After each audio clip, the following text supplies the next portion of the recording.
Alrighty then. I hope everything is audible. I have no clue.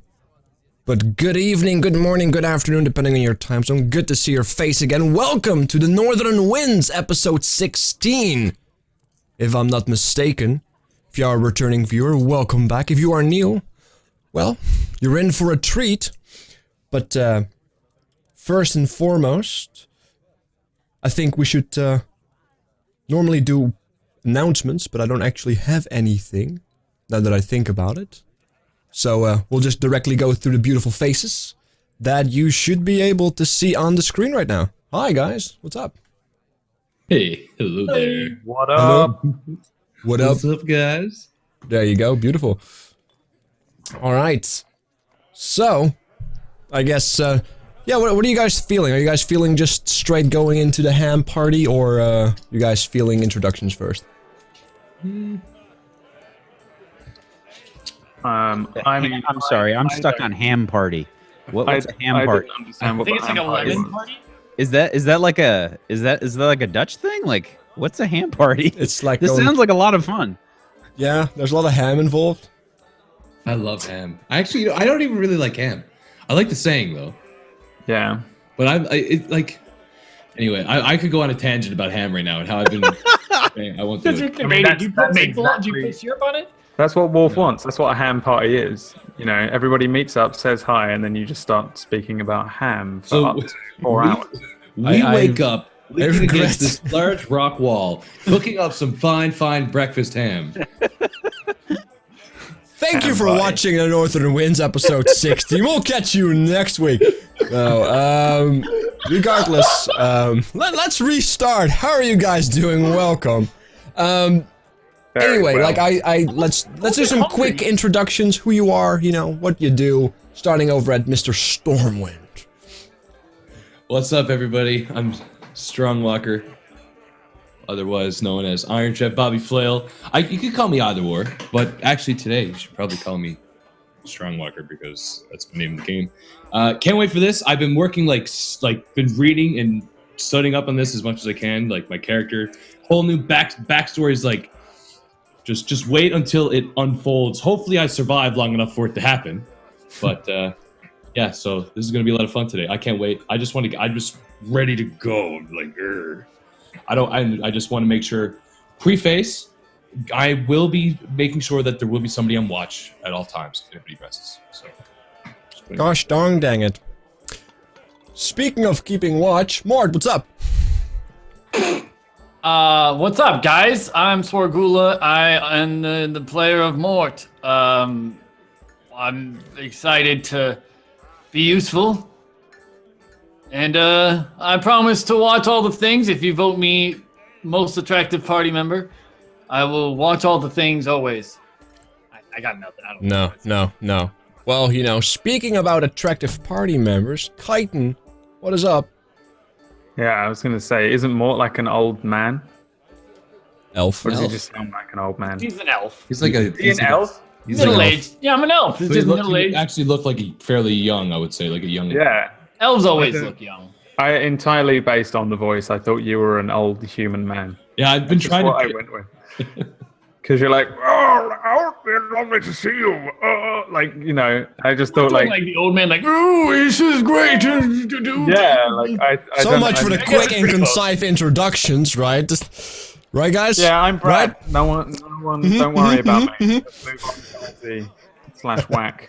Just don't worry about me. It's irrelevant. I'm irrelevant. Like you're the only person who can heal in the party. I feel like everybody very much likes you and appreciates you. My character will probably save them again and then go straight down again and then rely on the rest Yeah. of them to leave him to freeze almost to death face down in the snow instead of tucking him up into a nice blanket. Yeah, the camaraderie not was salty. felt last episode.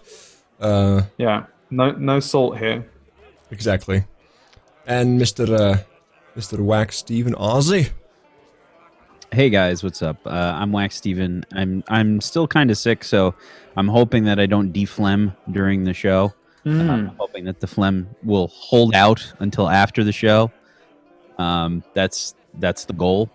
I play the character Ozzy, who is a morose halfling emo poser warlock, and yeah.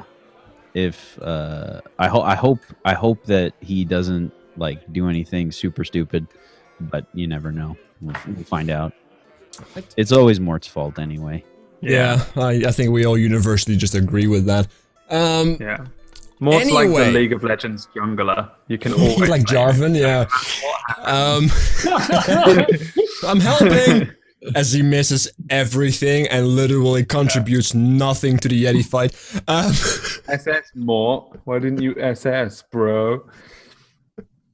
Anyway. Yeah, like if you only like you have the help action where your literally entire purpose is to help. That is an That's actual thing. Gotta love those advantages though. Nonetheless, are you guys ready? Sure. All right. Yes. Oh yeah. All right. I guess let's preface what happened previously. on the northern winds, as I find some lovely sound effect to go with that.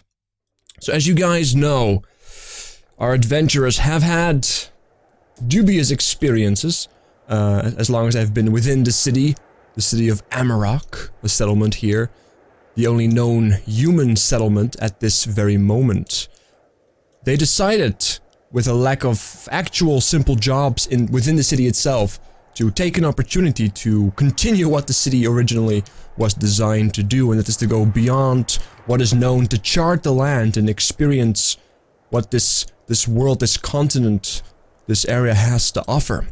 They traveled straight north, following the path towards the mine and crossing beyond that for about a solid 7 to 8 hours until deciding to make camp. And with a lack of discussion, made the interesting decision to not take watch, which almost cost them dearly, with having several party members still at this very point be heavily wounded. And with the night being past and the sun rising, as they wake up, probably somewhat annoyed and grumpy, none of them have gotten a proper full night's rest either. So we'll see what that brings us for today's episode. Right, you guys are awake, it's first light. The night wasn't all that pleasant, as you guys know, with, of course, Strongwalker's neck being torn asunder, Chitin taking a massive bite and being left to almost freeze to death on the ground. And I want you to throw a Constitution saving throw for me. Me? Yes. He wasn't blanket. fully wrapped up and inside after last night. Like I remember him going inside after. Yeah, but I might have still After. caught some sort of... After. Right? He wasn't I taken guess- I care guess, of, and yeah. for hours he left on the ground. Okay. And he left, an hour he was left on the ground, and he rolled a 1. Unfortunately, the offense of the wound you have taken, the fact that you haven't gotten the proper rest, and the vast majority of time you were out in this muddy place where once snow laid, and, you know, there's still remnants of snow. It's not warm by any means, it's actually freaking cold at night. You unfortunately have to deal with a point of exhaustion until your next full rest. Right, GG. The bard just got disadvantage on some, like, all my basic checks, right? I believe so, yeah. Unless you can find like proper food and warm yourself up for a proper, and you just can take like a good solid rest, you will find yourself be in tip-top shape. But for now, after the beating you've taken, you're not looking as good as perhaps you once did. Alright. You guys wake up. What do you do? Mort is like over the fire. He's bright as could be. You know, I don't think he took a scratch. And I'm like, wake up in there! Wake up! I found some rations that were labeled ham. And I'm like spinning him over the fire. Did you? No, I didn't. I was joking. It sounded great though. It's really just boring rations. I tried to make them sound better. You can lie to yourself. I'm just like cooking shitty food over the fire. I've probably got some sort of sniffly cold, I'm guessing. It's like probably like coughing up. What I've been coughing up the last few days. Yeah, probably a lot like Whack in real life. I'm kind of coughing, waking up like. I have my unseen servant out, and he like opens the flap of your tent, and I'm like, here, look. You know, like move the pan over.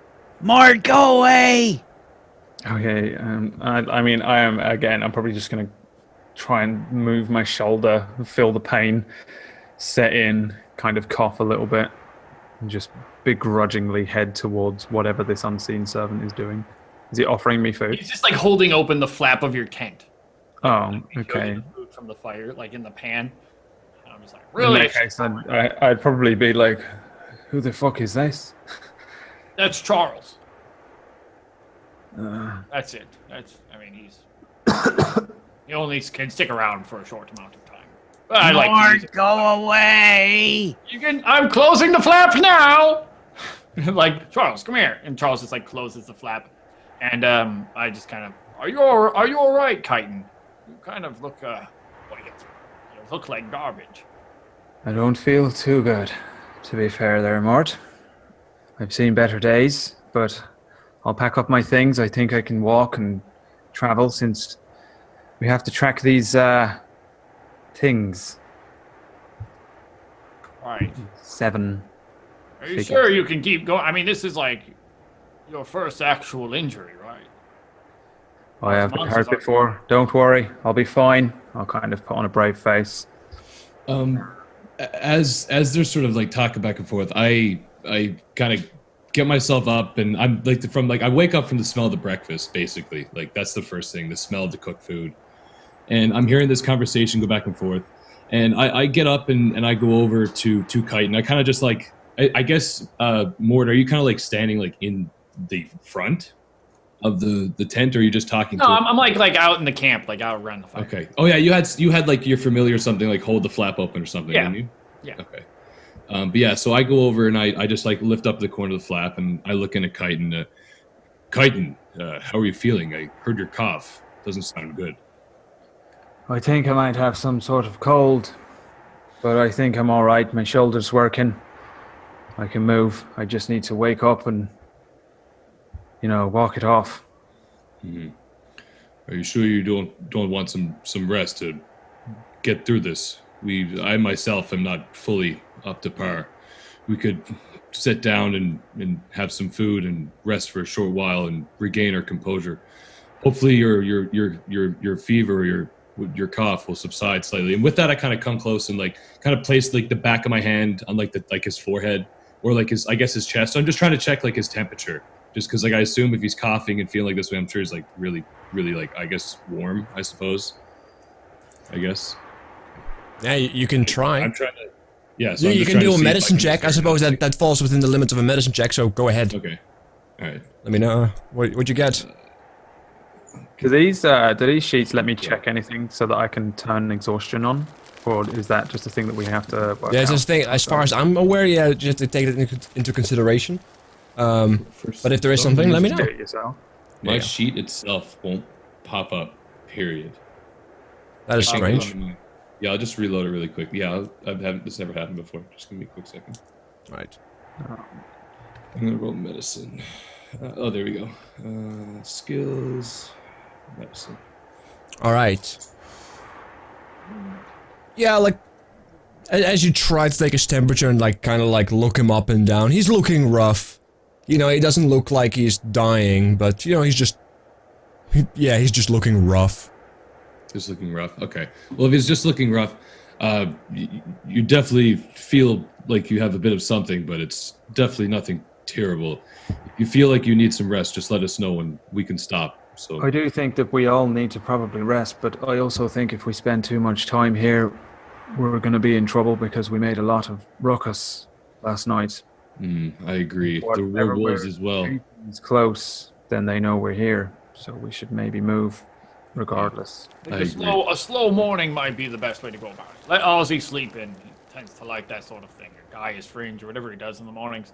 But yeah, I think getting around about noon should be fine for all of us. I have things I'd like to do. I agree more. Chitin, you should join us by the fire and get some good food into you. It should make you feel a little bit better. Well, it's food. I'm not going to lie to you, Chitin. It's hot. It's cooked. I'll call it ham, but it's not ham. It's meat. It's sustenance. Perhaps. We're hoping. It's a combination of like dried nuts, fruit, and meat, right? Like it's jerky. Yeah. It gets you through the day, but it's not like a luxury meal, right? Yeah.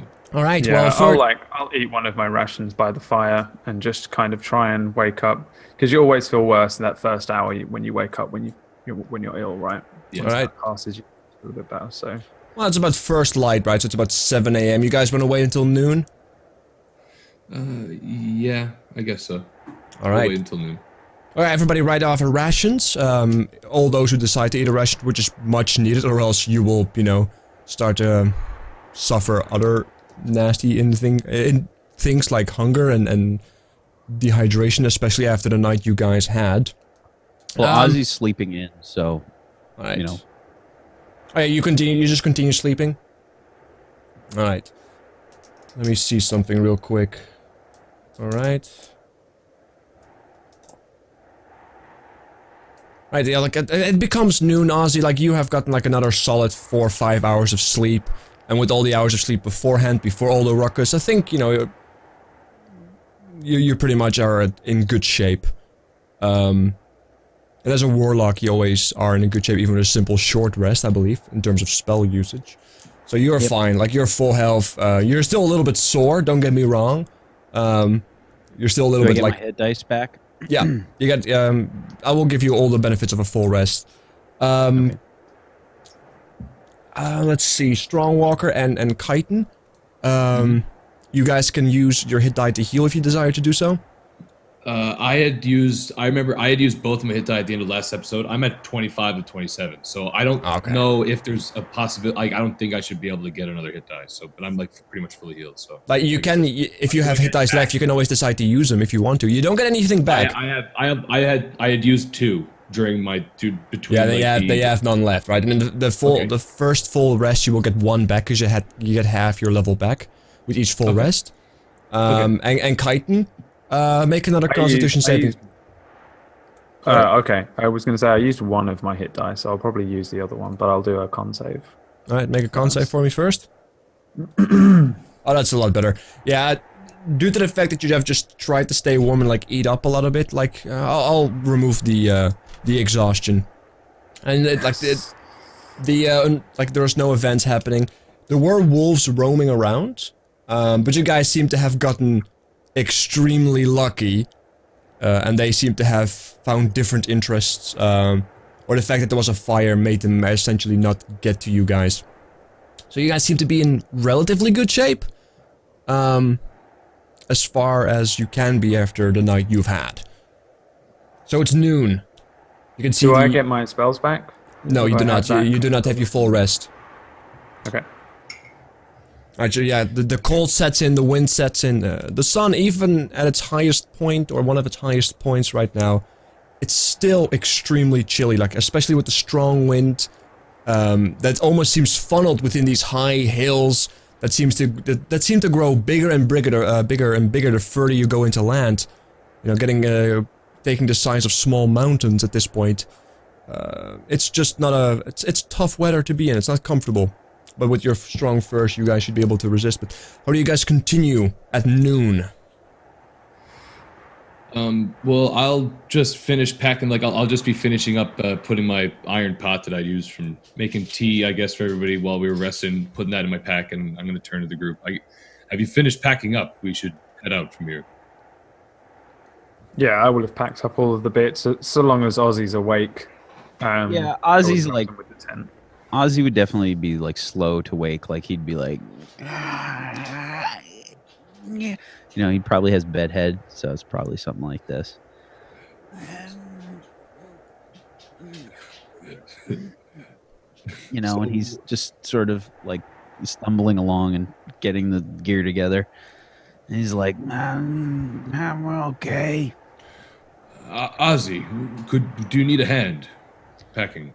Okay. All right, so I stumble over. Well, not stumble over. I just trot over and start picking his stuff up to help move him along.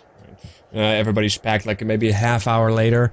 Like it's 2 tents and such. Like it's not like just grab a few stuff, grab a few things. Like you had a few tents out and such. The campfire has to be taken care of and all that. But yeah, so like, you know, as noon has taken hold, you guys are packed up. Do you guys want to go back home? Do you guys want to continue north? What's the plan? But like while we're packing, I think Mort just kind of, well, what is the plan? We've given it some talk early in the morning, I'm sure, but we never actually fully discussed it. Now, I, for one, am very curious to both find out where those larger 7 of those creatures that we saw earlier came from or where they're going. Or we might go find the big water. Either direction, I think, works. But I think going backwards... We already came out here anyway. We might as well do something. Hey, I should probably eat. Nazi's like trying to look for his rations. Yeah. Well, I think since one thing's moving and one thing's going to stay here, and we kind of know how to come back, we should track the people, the things. We kind of went through this. Strong walkers all right, as far as tracking is concerned. We don't know if we can find them. It's been some time, and they were a little distance away. If we were to track them at all, that would be our best chance. The longer we put it off, the tracks will... Well, leave it to a vote. I mean, did Ozzy draw a map? Do we have a crude map of how to get back here? I think we started to do some stuff, and he drew some landmarks. But are you gonna make me roll anything, Ace, or we just assume? Well, what are you were trying to doing find the out? whole last episode. You were... If What are you've you- drawn maps, basically, if we know... Like, if basically you how to have get back. drawn maps, like, you can't roll for that. You either did or you didn't. And if Yeah. you didn't, then Ozzy didn't. Because that's something, like, as a player, you kind of really have to do. Like, what you can do is do a bit of a survival check to kind of have, like, the lay of the land in your hand. To, like, maybe find a way back. Or to kind of find your position, if that's what you're referring to. Okay, I wasn't aware that like I was supposed to be drawing like actual maps. Like, if you want to remember stuff, like, you gotta take notes and such, right? Out of character. You gotta take notes, you gotta aware of these things. Right. Okay. So Ozzy's just been writing down loose landmarks then. All right. Like the point in the road where the landscape was all messed up and the whatchamacallit, like I think you said it was like an idol or something was destroyed. Particular rock formations that were clearly, that came out of the ground were like really knocked and just broken and crushed. As a sign of that the golem presumably came by. She also, I believe, felt residue of the chaotic energies that once came through here, literally. Yeah, like, I know you have taken notes of that, so like, is there anything specific you're trying to find out, or is just like as a reminder? I think you said the water was to the east. Wasn't water north and then they were North. going east? Water is People were north. east. Yeah. Okay. I'm just thinking if we can make it back to here easily enough. If we can like get back here, then we might as well chase the things which are moving and then come and explore this lake another day.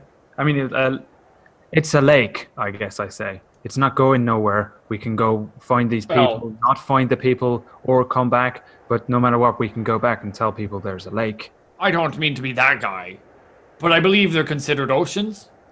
Perhaps a sea. Well, I don't know what it is. You just said it was a big bunch of water. I didn't see how big. I mean, I had described the water the other day. After your injury, I don't expect you to remember. You played 20 questions with a feckin' crow. 2,000 questions. It was quite an Right, elaborate night. Also, I'm Doesn't pretty sound sure like you- Eric has gotten significantly dumber. Yeah, his But, yeah, divine that's- inspiration has Oddly faded. enough, after talking to you, Probably, yes. I hit his head with a rock. He didn't like that very well. He's kind of stupid. sometimes I feel the same way. And like Manarok is like he's like hopping, one wing is out, the other wing is down. He's just like hopping in a circle over and over again. I'm like, yeah, something's wrong. But, another time. So you guys More are going, just- you're going guys north to see perhaps tracks and such? Okay, well, are we putting this to a vote? Are we going north through the water, or are we tracking? Why not? I mean, let's put it to a vote. All in favor of tracking? Say aye. Oi. That makes 4. Very well. It's unanimous decision. Strong Walker, I believe we previously agreed that you should be the leader in tracking such things, and I see no reason why this shouldn't be the same. Do we have enough water? Yeah, I mean, I have Those a are vote. included in ration, right? Yeah. They are? Oh, well. there you go. So One- I guess Snow around, there's water, right? Is there snow? You said there's some snow. Yeah, there are some snow still, remnants of snow and such. All right, then yeah, I think we should go track them. I'm gonna flick a coin in my hand and then hold up a gold piece towards Mort and say, 1 gold piece that it's a lake. This is DM divine intervention. I don't want to challenge because it's gonna make I'm me just, cry. I don't have, I'm going to place a bet that it's a lake because I just want you to be wrong. You know what? I'll even give you 2-to-1 odds on that bullshit. Strongwalker, play the middleman. I pull out 2 gold coins, and I hand my 2 to Strongwalker. I'm like, give him your gold coin. If it's a lake, give all 3 to Kite and Vale. Okay. And I have put my hand out and take the coins and toss them into my pack. All right. I don't trust that stupid crow. And then I'm gonna walk away and start heading with Strongwalker to whichever direction he points to. Now, just to be clear, as defined by the Iran Encyclopedia, a lake is a variable size filled with water localized in a basin. Just to be clear, an ocean is a significant size, roughly 30 to 40 times the size of a lake. And I start going on, like while we talk to go back to the rough area, I'm just going on about the intricacies that defines a lake versus a... Right. Well, you I'm guys had mildly interested, but not intellectual enough to really follow properly. All right. Well, you guys head north at least with a lot of talking from Mort to keep you guys company. By the way, write off 1 ration as well, Ozzy, in case you haven't done so yet. You guys head north, and you guys saw in the far distance, right? Like in the very far distance, many hours ago, like the previous day, saw indeed a group come through here. And since Strongwalker, you are looking out for the tracks and such, about 30 minutes pass, and you kind of gauge that this is probably the area where you guys are. And once again, like the foothills that you guys are familiar with around Amarok seem to like have grown into like these almost cliff-based eruptions, almost like small mountains. And roll for me a survival check. Survival? Okay. Yeah. Here we go. Boop. All right. 17. Yeah, as you kind of look through here, you do indeed notice, like it was like there were like several individuals here, right? So you do indeed see the remnants of like tracks moving towards the east. And yeah, as far as you can tell, it was indeed like a large group. Like some of the footsteps are kind of muddled together, so it's kind of very difficult to get a read on how many people there are, but at least 4 up to like 8 or so. Okay, yeah, well that makes sense, because if I mean, we've seen 7, but I mean, it makes sense that the tracks are muddled because it's that many people moving over like a small, they're probably not all spread out 8 wide, so exactly. Tracks are going to be muddled together. Okay, so yeah, like the second I spot these tracks, I turn, I guess Chitin is the one closest to me, and I think is Ozzy and Mort, are they trailing? Is that how we, like that's how we moved earlier, I think. Yeah, so like Mort's just like, and then I said, this won't hurt at all. And I'm like, oh, Strongwalker. Oh, he stopped. Mort, yeah, you must tell me that one time. Anyway, just, and with that, I kind of like, I literally grab him, like I take my giant hand and put it right on like between his shoulder blades, and I lean down and kind of like forcefully push him down. Mort, you see these tracks? I mean, obviously they should be very apparent if there's like tracks of like multiple people. And when I say they see these tracks, I want to like look around, like specifically for like things maybe dropped, like small items, like, because I mean, just potentially, I mean, like, remember in like, I know this is just like an example, but I know like in Lord of the Rings, they dropped like a small trinket behind in the dirt while 2 of the hobbits were being carried away by the orcs, and that was something left over that you could sort of tell that was left over. I'm just looking for things left over from the group in the immediate area. All right. Yeah, throw her a perception check. Okay. I think that was the hobbits purposefully leaving a trail, though. He did, yeah. It was purposeful, but like just still the same principle. Just seeing if anything was dropped or. Yeah, as you look around, especially since like the mountains to the side blocking a lot of the vision, a lot of the paths are not like straight, right? Like it's a lot of zigzagging and up and down. As far as you can tell, like there's nothing left behind. It's just a lot of green, a lot of mud, remnants of snow. There's no discernible object or maybe like leftover food or something that was left behind here. Okay. So I guess as I realize there's nothing there, Mort, what do you make of this? And I just point towards where the tracks are going. Well, I mean, I like to be as an intellectual as the next guy, but I'm not a tracker. I'm going to admit this to you. Well, this is quite apparent. However, I would be. I suppose a scholar such as yourself should be able to put 1 and 2 together. Where tracks moving in one direction, we should probably head in that direction. Kyton and Ozzy, you guys prepared to head off? Are we like? Are we just in a wide open field still? Are we close to like we're like if we were to look at the tracks like? This is definitely not wide open field anymore. Like, this is not like at Amarok where like it is kind of open, but like still foothill based. No, this is like, you're almost getting the feeling that you're in like almost like a cavern of sorts.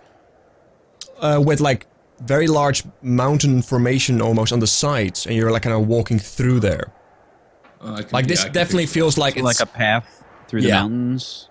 Oh, kind of like that. Like it's a little bit more open. And a lot less, you know, straightforward. But yeah, it's kind of like that. Okay. I hate to say it, everybody, but I, for one, kind of think we should do a slight jog. And pick up our pace, so to speak. I feel a little better, so I don't mind going for a little jog. I'll just defer to whatever you think, Strong Walker. Really, this is your element. I'm out of it. I have very little legs. Strong Walker, do you think I could hitch a ride? No problem at all. And I go over and I just put my hand down, and I don't know if he's going to climb up or... I just like put my hand down and put my hand out. He weighs like 20 pounds. Like Ozzy weighs like, or 30 pounds. Okay, if he's that small, I literally just grab him by the I guess he has a shirt or something. I just grab Top him of the like skull.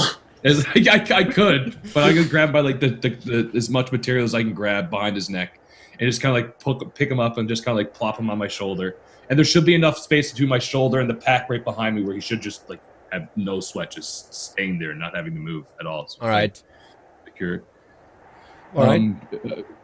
With Ozzy properly secured, I kind of like look, and he's like this little guy right there. Like this, my head is probably bigger than his whole person. Well, I wouldn't go that far, but yeah, it's almost comedic, the size difference. For sure. So you guys follow the tracks. That's the plan here? Yeah. I I'm just 40 pounds. I'm 40 pounds. You're 40 pounds? 40 pounds. Should I be able to carry him there without any issues, Ace? Yeah, like you are incredibly strong. So like that's like, unless like if you're just carrying him around, it shouldn't be causing too much problems. The moment when it starts causing problems is if you have to start doing more intricate things, as opposed to just carrying him around. Okay, and with that, and I know that he's firmly in place. I just look back to the group. If we're going to pick this up a little bit, just try to keep up. And I sort of just break into like a slight jog, sort of, as we like start heading off and following the tracks. All right. Well, you guys indeed follow the tracks, and they're quite clear, right? Like there's a lot of mud here. There's no like most of the tracks are still kind of almost fresh looking, as it hasn't snowed in a while or hasn't rained. And you guys just keep tracking it. It kind of starts to go like that. It starts to curve around the mountain line, and it starts to go kind of northeast, and it starts to go back. About a half an hour pass, you know, you guys jog a little bit, you slow down your pace and such. So we were, just so we have our bearings here, we were going east, and then this path sort of led us like northeast? Yeah. Okay. Okay. Can we just draw on roll 20? Yeah, no, I know when we said we set out, you said we were traveling north. So did we start going north, or did we immediately start going east to track? If you follow the tracks, like the east were initially going somewhat east, right? And then they started curving towards the north. Gotcha. Okay. Anybody proficient in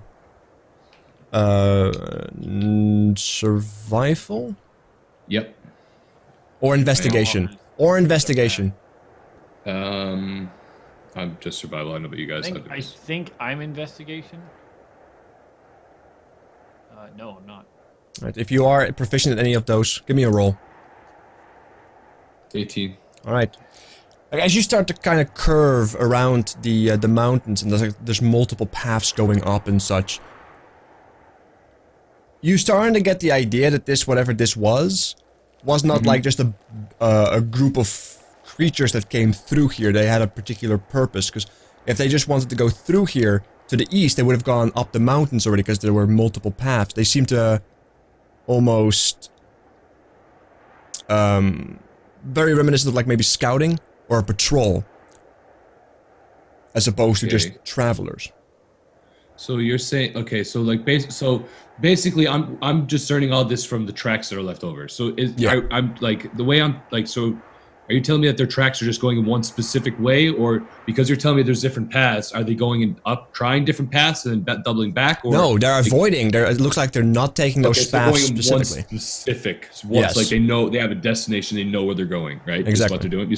Okay, so the second I can tell that's the case, guys, if you pay more closer attention, like just lean in, and I kind of like try to point out the like intricacies in the grass and how it's bled, like just point out the tracks. You can tell that they kept heading this way down that path. There's multiple ways that they could have moved from here, so they must be traveling with a purpose. Can I like, how fresh are these? Are these like super fresh? As far as you can determine, with your survival, it's yeah, they were from last night. Okay. So with that, they've been here. They're fairly fresh prints. We should be moving.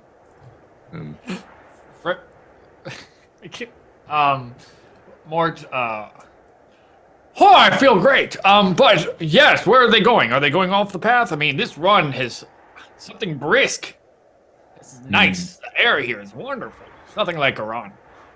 It is beautiful. But there is no specific path. They are following the path. They're walking this way. Then I just point down. I guess I just keep going. Then if that's the case. Like, so the path, the pass through the mountains continues, and they go off the pass, right? Like into the mountains.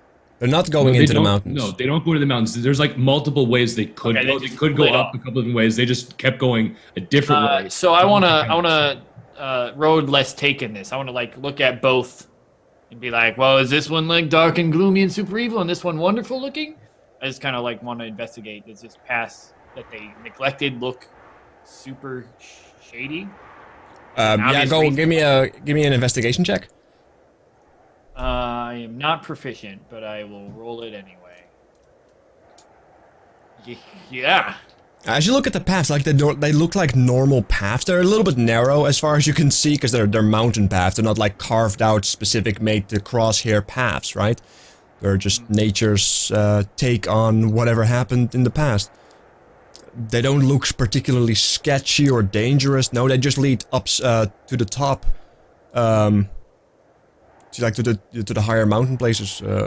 Nothing out of the ordinary. I think brush off my shoulders. Yeah, that's great. Let's go. Lead the way. we hoof it. Yeah, of course. We just continue. On the same pace as before. And at the same time, like we're trying to be attentive, because we don't know exactly where they stopped, so we could come up upon them like very quickly. So I'm thinking if we're running though, we're not going to be as attentive, and we're going to be making a load of noise. So maybe we should slow down. Yeah. Ozzy would probably pipe up at this point and say, "Can you stop jouncing so much? It's hard to draw this map." And when he says that, like I'm just like, you realize you're sitting directly next to my ear, Ozzy, and you just yelled. I'm sorry. It's really hard to draw when we keep jogging. And Ozzy just kind of looks around a little bit. You know, he's like, Where are we now? And we.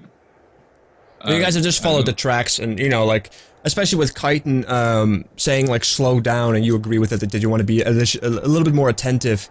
You know, perhaps you even put Ozzy down, since we're like walking at normal pace right now. This goes kind of on for like you are attentive on the tracks and such. Make a perception check, all of you, as you guys are all, you know, keeping an eye out actively. Why does it always reset? But I still suck. These pony rolls from Chitin. Damn, look, we all suck. We're going to die today. Plus, you have a point of exhaustion, so you know there's that.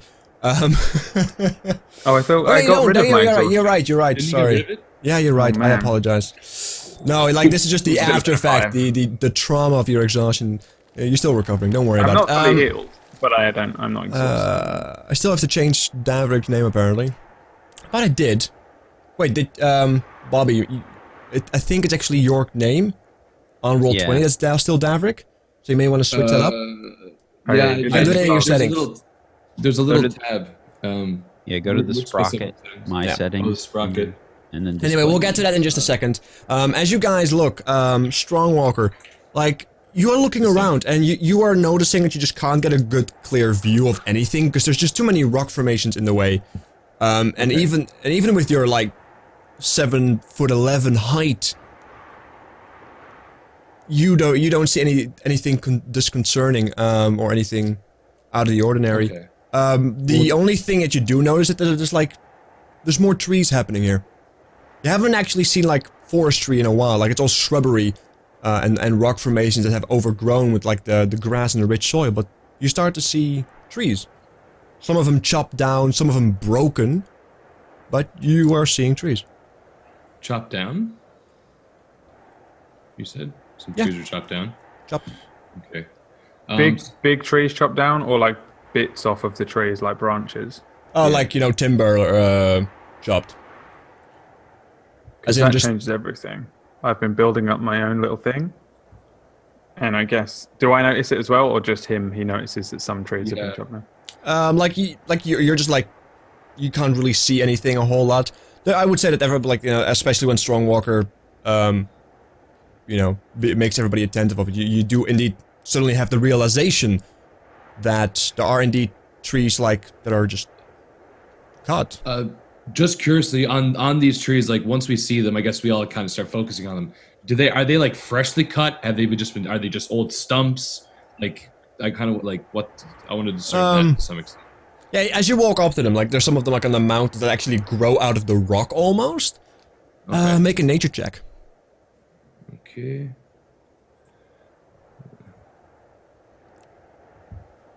All right, 16. As you look at it, at these trunks, some of them are actually just out of the ground, some of them out of the rock itself. As best as you can ascertain, they're definitely not fresh. But they're about, maybe a week, 2 weeks old. Okay.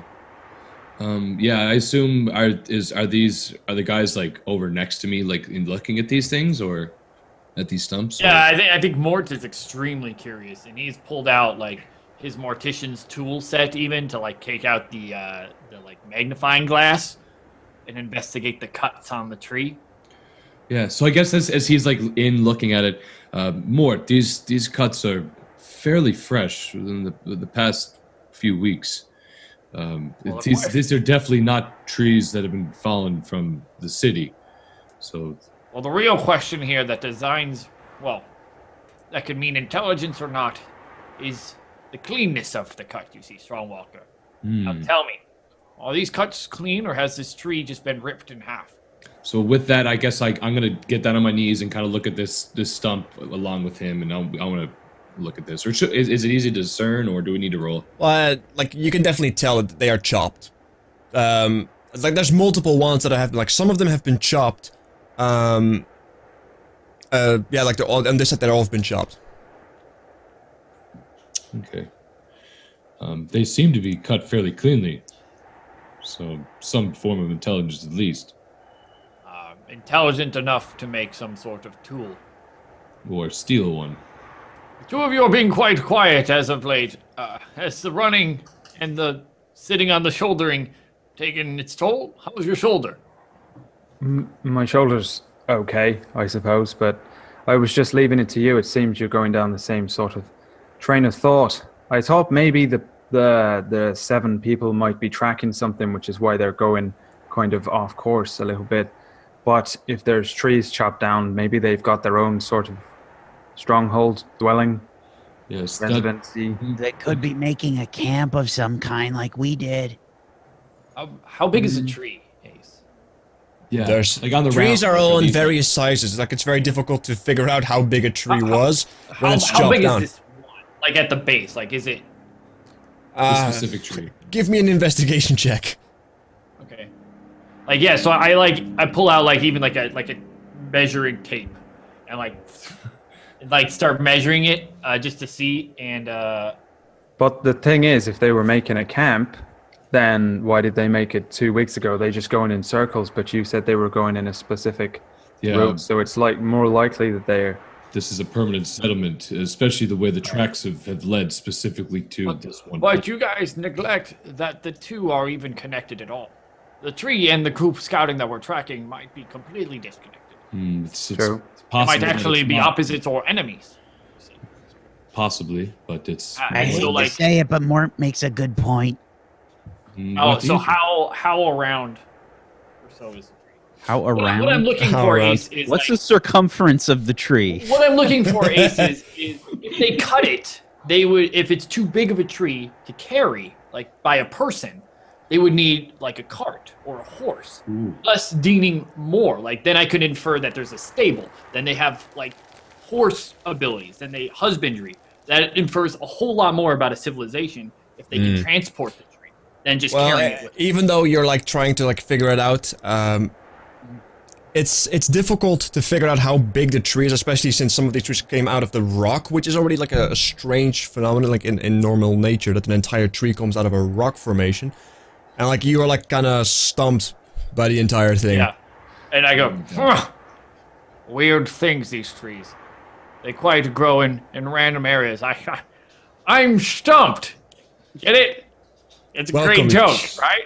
Yo, I like knock on the wood, be like, it's funny. Comedy. Huh? Comedy. One. And I look back to Strongwalker and go, how far do we have? Like, what was that, Mort? How far behind are we? I am not sure. I assume we were. Well, I personally believe that these trees being chopped in this group that we're tracking are connected. It's potential. We could be close. Are there any, like, again, we were looking for tracks. Like, were there anything specifically like were the trees? Are there any extra tracks like around these trees? Because it was a week to 2 weeks old, like you said. Yeah. There's a good chance if these trees are fairly big that there Give me would a be like survival either check. extra. Okay. Give me your survival check. Because 2 weeks old tracks are extremely difficult to figure out, especially with the weather here. Like there has agree. been snow, so you could try. All right. I mean, the thing is, if such a phrase exists as like the Occam's razor kind of phrase, you know, the simplest solution is often the best one or whatever. Yeah. So, I mean, I feel like we're on to something, and we can assume other things, but it seems. Yeah. As you try to like figure out if there's other tracks, no, like if there were tracks, nature has already taken its course and Okay. had those tracks vanished if there were any to begin with. So basically, they were carried then. Well, either way, we can't discern how they were. I mean, we just assume. We'll just assume they were carried. Let's continue down. Let's just follow me. I will. I agree. Keep I following think we the might tracks. take it slower from here. I think that's a good idea. Yeah, Perhaps summon your bird and send him forward. I don't know if the bird is gonna really help us. Well, it did discern many. It has helped us quite a lot so far. Has it really though? And then it something happened to it. Yeah, I don't want to talk about it. We had a harsh moment in the tent last night, and something happened to Manarok. Look, I don't want to discuss it. It's not my job to discuss it. If you want to talk to him about it, you're more than willing. But regardless, and I just like the bird pops out of my mouth. I like magician it out of like the sleeve. Can I you like only do pulled it like up. one creature on Find Familiar? Yeah, I think I can even change the creature if I want. But so like Manarok comes out and he's just like tongue is out, head's like cocked to the side, like one wing is like twitching. I was like, Manarok, and I like flick him. Manarok, wake up. And he like comes to me, like one eye like rolls in the back of his head. I'm just like, oh, all right.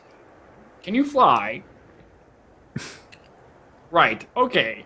Go. And I just like toss him into the air. Before he just falls. Oh no, he.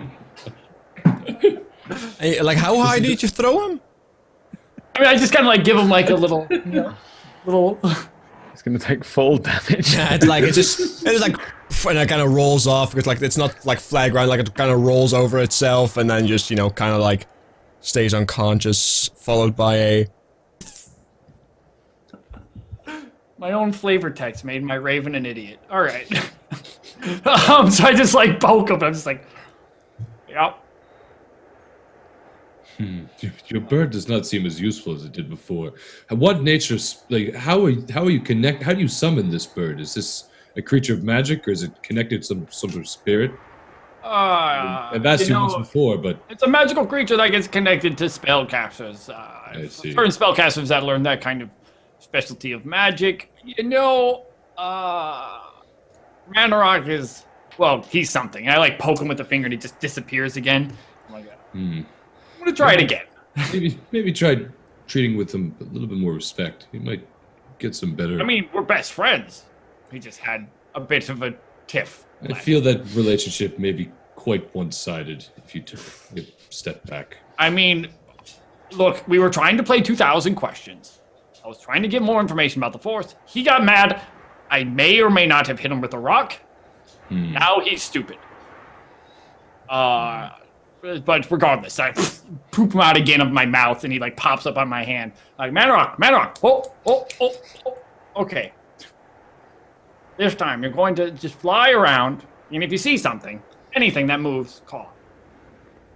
Is that acceptable?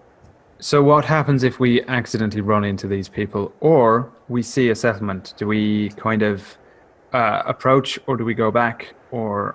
I guess we'll figure that at this. Like, I guess we're trying to. Are we stopped right now? But what if we don't? What if we don't have a chance to discuss it? Oh, this is in character. Oh, I believe we just kind of see what happens. Do you have any special customs among your people, Strongwalker, to indicate that you come in peace? Amongst my people, we can tie a white cloth to a stick and hold it out to let people know that we don't mean any ill intentions. My people have no traditions such as that, but I do have some ideas as to how I could greet them if they are of my kin. If they are something else, your guess is as good as mine as to what we should do. For now, we should move forward, but definitely take it careful and Cautious pace. I agree, Kaiden.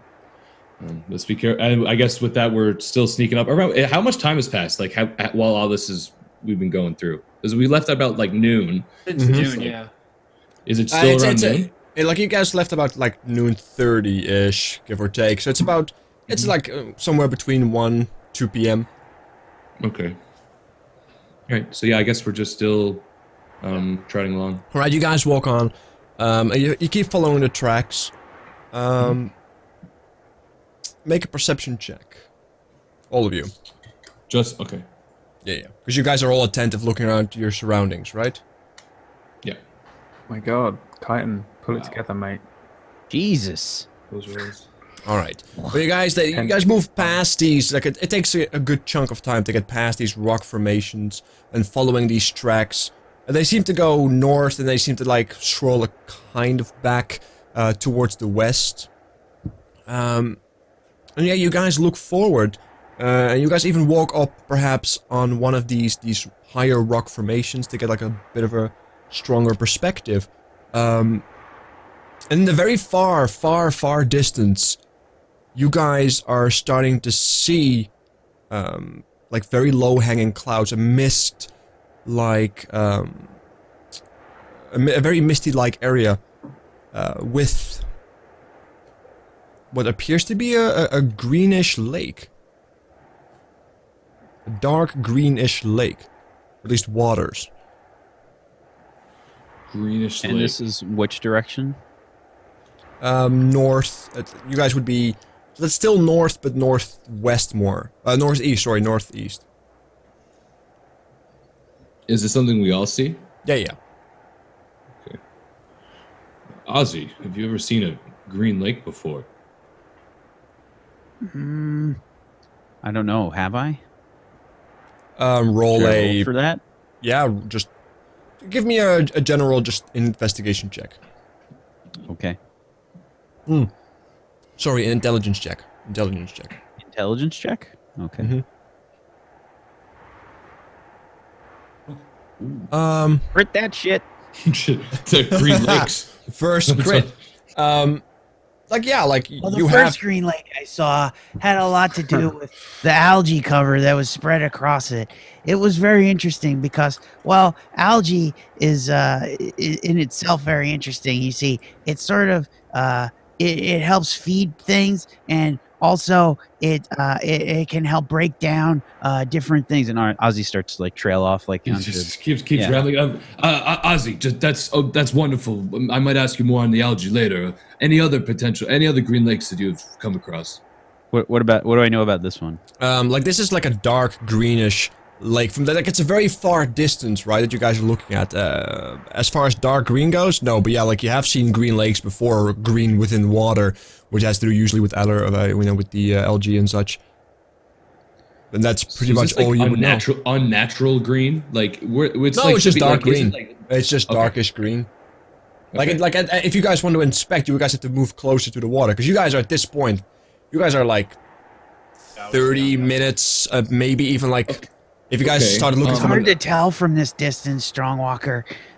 It could be algae. It could just be like moss on the bottom of the lake bed. I'm not sure. You have to get closer. We're guys just too are- far to tell. yeah, you guys are Oh. easily like a 30 minutes to an hour away from here. Okay. And yeah, like So- there's still trees around, if I may, there's still trees. The rock formations are still very present. Are the trees still cut? Some they of them still are. cut trees along the way, so the trees are Like still some being of them cut, still like- are, yeah. Like there's still like little saplings and such, but there's like most of the larger trees, they have been cut. And as you look around like this water, like most of them have been cut as well. And that's all you can pretty much see, because there's a lot of like still hill and such hills in the way, and like shrubbery, and just the distance itself is difficult to deal with. Okay, so like so what we're looking at that, so we're gonna zoom back, and I'm gonna look back at the tracks. So where the tracks are heading, is that in the same direction as the lake, or is it heading off in a different direction into the trees or something? It seems to go towards the lake, but more towards the side of the lake, not directly towards the lake, but more alongside. Okay, so you could like as if there could be potentially a settlement on the Like side of the lake, or around the lake, maybe even. Okay, it's as we should definitely take a closer look at this lake. And know the what you're tracks in this thinking. way. I agree. We should move quietly, right? Definitely. All right. All right, boys. Stealth up. Yeah, and as I guess as we're like kind of like creeping along, like I kind of like slow back and drop back to Chitin. Chitin, I know you came up with quite some impressive songs during our last encounter with the Yeti. You thought of anything for this so far, or you've just been focused on getting over your illness? Well, I don't know if it'd make the most interesting song. 4 people went out, and that was it so far. But when my arm's feeling a little better, I might be able to get back on the loot. Play You something. almost died. True, I but almost it doesn't died. make. It doesn't make Strongwalker almost died. Mort didn't do anything. But it was just sort of a wolf or something or along those lines. If I had a more clear idea of what the feck it was, but it disappeared. So I'm sure I'll make maybe some sort of tale, but it's not quite as clean cut as the snow beast in a mountain, felled by 2 great warriors. It's more like 4 people got attacked by a wolf, and then they walked on a little more. And almost died. Oh, well, So I'm far, sorry. I guess we'll have to fight more heroically. Well, or we could maybe discover an entire race of people and invite trade between our 2 places and stuff. So that could make for its own tale, its own song. So far, though, I don't think it's the greatest song in the world. Though Well, then let's go meet them. it's certainly making for a story, though. I don't just write songs; I do write tales too. All right. So I'm sure you'll be able to spin a great one. And I guess as Right as now, this, I'm slightly more concerned about the task at hand. the town or the settlement and the lake that's green, and the fact that there are 7 things here somewhere, and something's happened to the bird, and I'm quite concerned for his health. Likewise. As you guys move forward, and you guys keep following the tracks, moving in the general direction of the lake. I do see some stealth checks. Is everybody making a stealth check? Are we properly Are we stealthing up? stealthing? Okay. Stealthing? I mean, Yeah. we tried to stealth, and then you guys had a conversation. Ah, shit. I guess. Okay. So I guess. Just add your stealth at this point, Chitin and Strongwalker. Yeah, no, great. Absolutely excellent rolls today. I'm reloading All right. roll 20. Yeah, it's roll 20. That's Yeah, Yeah. I'm literally believing in that old I white understand. flail. Yeah. Take all the good rolls last week. Anyway, you guys, you guys slow down. You guys try to remain to the cliff sides, to the shadows that are cast by whatever formations may be around. Yeah, you guys get closer. It takes a good 30 minutes to come within a proper view. And there's a lot of mist. There's a lot of like this mist above this lake. But as you guys approach, you indeed start to see that not a little bit of water. It's it's the beginning of a large lake. You can't really see through the mist, so you don't know what's behind it. But you guys are seeing a large, dark green filled lake. And there's a lot of trees cut down around the lake. A lot of them.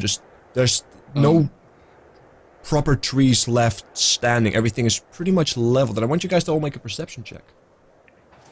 Okay. As we're doing that, just to confirm, like, did we 100% say we were heading towards the lake, or were we We're following. I think we said we're tracks. following the path. Yeah. That's, Are we? I thought we were doing the tracks as opposed to. Yeah, which so run past the lake. So you will, which gets past the lake anyway. It wasn't roll 20. I can just only roll 5s and 6s today. Alright. So reloading roll 20 doesn't work. Oh, salty. Yeah, Jack of Strongwalker. fives and sixes. This is me just drinking your tears right now. Yeah, jack of no trades. Regardless, Strongwalker, as you look around, there's two things of note beyond just this entire weird situation. As you look above the mist, you see what appears to be a few pointed roofs very far above the mist. In the far distance, we're talking kilometers away. You see like the shape, pointy shapes, what could look like roofs. In the very far distance, you see through the mist. You see the shapes of a mountain shape, as well, forming what appears to be maybe forming completely at the backside of the lake, very far in the distance. But a more pressing concern that you do note is what appears to be some large makeshift tents straight ahead of you. Dark colored, black, red trimmings. You see what appears to be some small makeshift camp. Maybe, maybe a couple of 100 feet away from you. Okay. Is that all? Yeah, that's like, Yeah. beyond that, it's the same rock formations. Like to the left, there's a massive a small massive small mountain formation. Just a mountain formation that's happening on the right, as far as you can see as well. And you're kind of like in the middle. This lake seems to be catched within the middle, and you guys are on the west side of this supposed lake. Okay, so I guess once I guess it takes a few seconds for me to discern both of these two completely crazy things. So I digest that. I turn to Mort. Mort, firstly, I point out the tents off in the distance. You obviously could see those black and red trim tents. I do now. That's one thing, and that's what we're tracking. However, and with that, and I point up through the mist. Do you see the pointed roofs in the distance? Definitely. Just to clarify, Ace, you said it was pointed roofs, right? Like Yeah, like building the tops, shape right? looks like a pointed roof. It's very difficult Singular? to see. Like he sees one or two pointed roofs. Okay, so you can discern the. Okay. Like there's like very faint shapes that you can only catch as the mist moves. Like glimpses you can catch of it. I think I see it. Wow. And I guess we point them out to everybody. Yeah, I guess as we're pointing them out, Mort, I know you said you had studied for many years. You ever studied anything with similar architecture potentially? What could this be? Well, that could be anything. It could be a triangular-shaped monster, for God's sakes. The mist itself is, it's too obscuring to know. We need to get closer. I'm not even going to try to discern in whatever shit talk, whatever culture I believe that might be, when it's the opposite. But, regardless. The tents are also of interest. The thing is, you might have been right. In fact, Occam's Razor, they might actually be some sort of people heading towards that town that aren't friendly. If they're camped out like here and they just needed to walk a little bit further on, why didn't they just go home if they live there? This Could be some kind of bandits. Would be vice versa. Like this mountain formation is very far in the distance, right? Like it's not like just a small jog away. So the mountains are way in the back in the mist, but like you said, these buildings are like these rooftops is closer in the mist, and between that and us is the tents, correct? Is what you're saying? So where's the lake?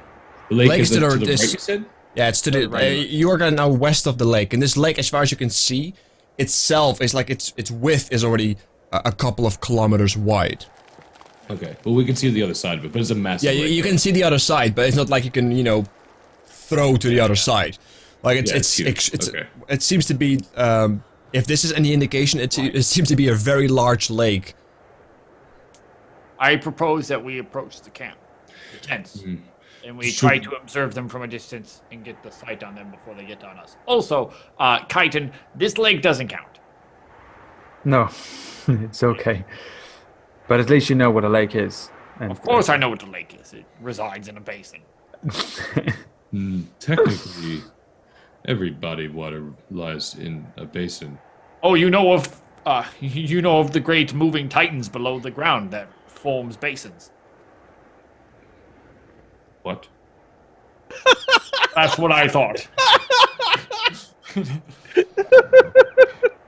We of the University of Iran like to call them Tarasques, but regardless, they move from time to time, and they create landforms. The mountains that you see here was from a Tarasque who possibly slept there a millennia ago. I see. I'm unfamiliar with these creatures. We should so what should we creep up on these tents, or should we slowly? What way should we approach these people? I'm kind of looking at Kyton, actually, specifically. Titan is stumped. He is frozen, speechless. Oh, Uh-oh. he's disappeared. Uh-oh. Uh-oh. Now everything is a little bit messed up. A bit messed up. Panic, everybody. Yeah. Hello, Rip. we can see Am I you. back? Oh my Yep, god. we can Yeah, hear you you're too. back. Sorry. Alright, everything is a little bit messed up because Zoom, guys. We'll fix that in just a moment. Oh no, I'm Mort! Oh god! Your worst nightmare I have has become a my reality. computer died this weekend, so I'm on some old crappy laptop, and I think it just stopped being connected to my Ethernet and decided to just go wireless, and so now I'm scared to change it back. That's I think what We're all happened. skilled. We got this. Yeah, don't worry about it. No idea. We'll figure it out. Anyway, technical issues aside, you guys, what is the plan here? There's red tents, these black red trimmed tents up ahead, makeshift base of sorts. Mort, I guess we should wait and see who they are, I suppose. We should try and observe them like Mort said from further away. Pick up on them. Don't take the path anymore. I guess we should go off the path, and as you said, and try to. Should we just camp out or just hold up until we see movement? I agree. And then from there, we'll formulate a plan and move from there. That sounds perfect. I guess we start with that. We just start heading off, and I guess first of all, is there anywhere to actually like get cover? I guess from these people. Like there's multiple rock formations and like there are a lot of stumps and such. But yeah, it's a pretty clear, straightforward path. You guys have been standing here for a while. It's a couple of 100 feet away, so it's difficult to really stealth conveniently, but you guys can hide after, behind certain formations. Yeah, if you're just holding still is what you want, but trying to sneak up stealthily may cause an issue. I think we just we try to sneak up until we get vision of whatever is in the camp. Yeah. Because if it's a dragon, I don't want to just go waltzing in. The famous tent dragons. The Famous tent tent dragons. Dragon polymorphed as a tent. So what do you guys want to do at the moment? Like, what's the plan here? We're Stealth. literally just we're just like stealth and posted up, trying to just Quietly creeping forward, right? Roll, Yeah. roll Yeah, some just- stealth, boys. Mm, Doing well. All right, give me some. Give me a few stealth checks then. Kane's back on his game. It's back. he's He's back. back. He's back, everybody. We got Jesus back. All right, we've got him back, boys. All right. Like I said, guys, the overlays are a little bit messed up at the moment. Don't worry about it. Yeah, you guys try to stealth through and hold. Like, are you guys trying to stealth through or just hold steady? Just kind of holding steady. I thought just No. Moving We're in moving until we Yeah, can right. see more. until we get any more information. Okay. Yeah. Right. I thought we were in a position where we could actually just see that, but okay, we're moving in then. But Yeah, we can you see guys some move tents. in. I think we want to be able to see some people, right? Yeah, exactly. You guys, you move in.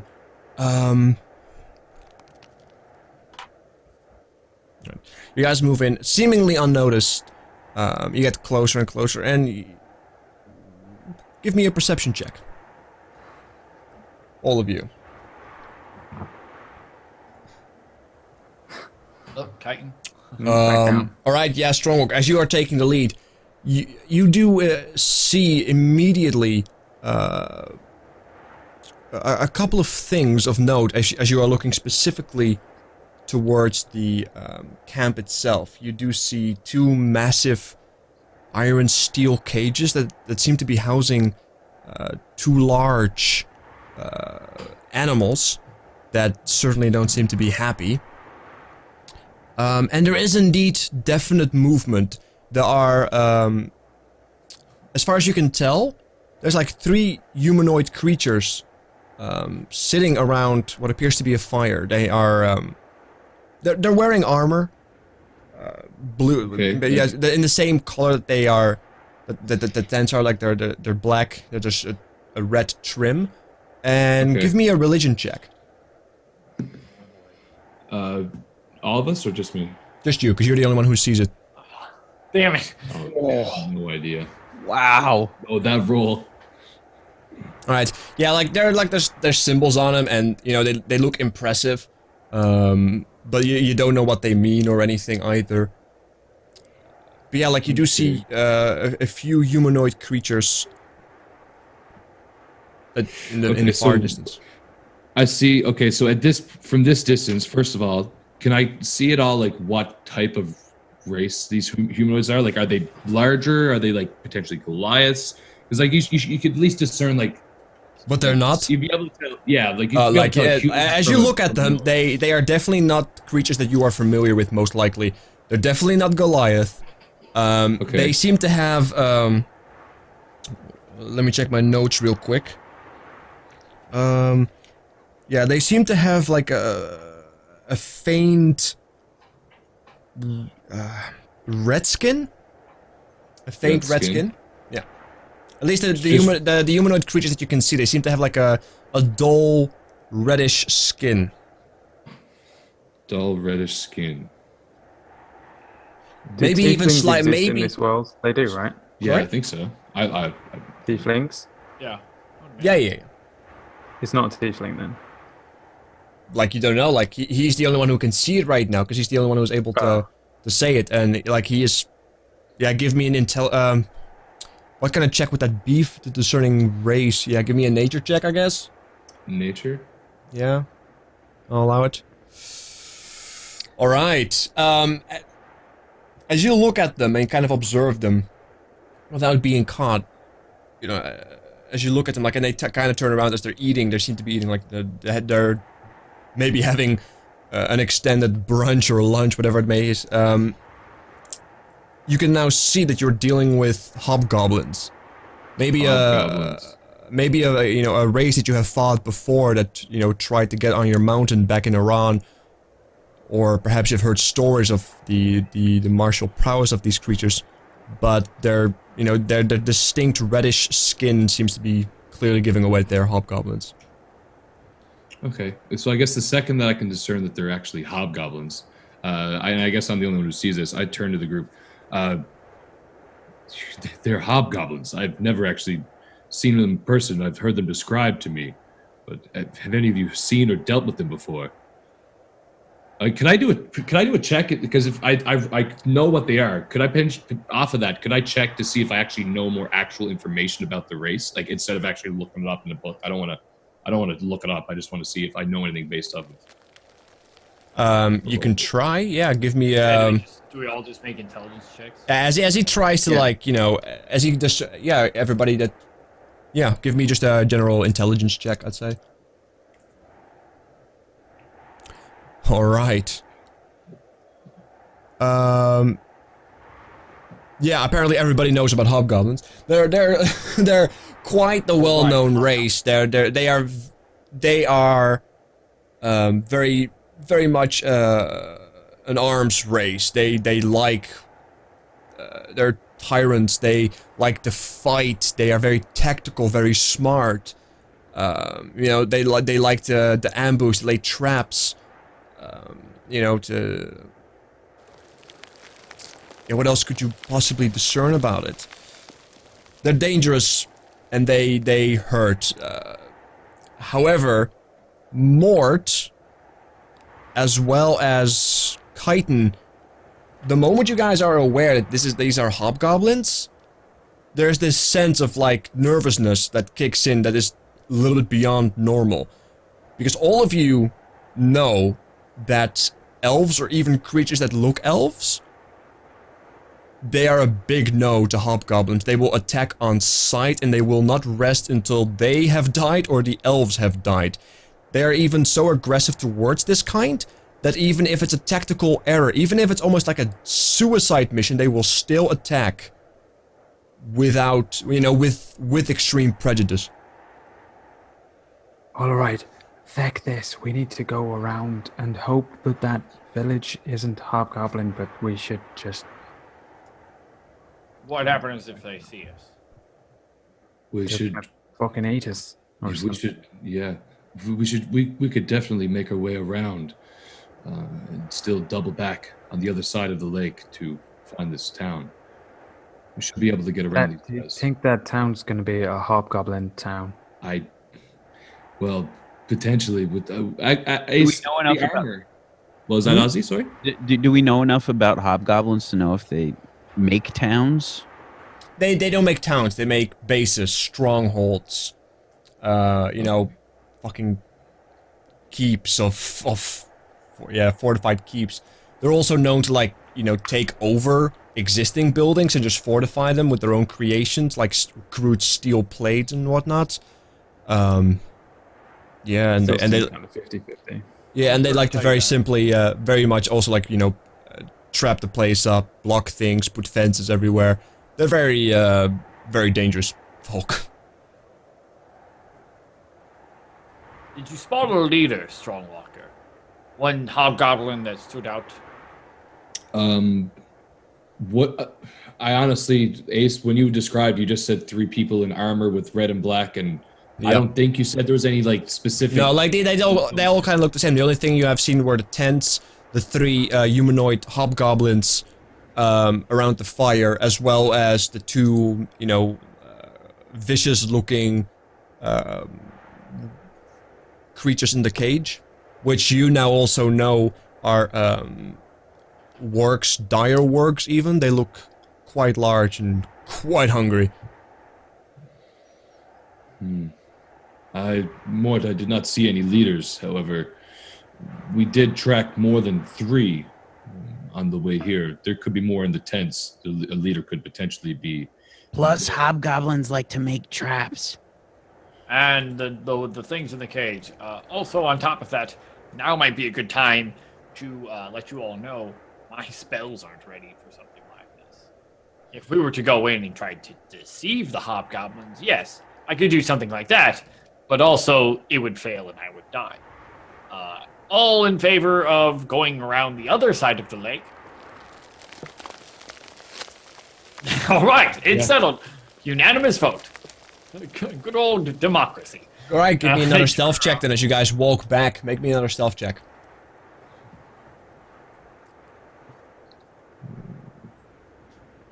All right. Yep.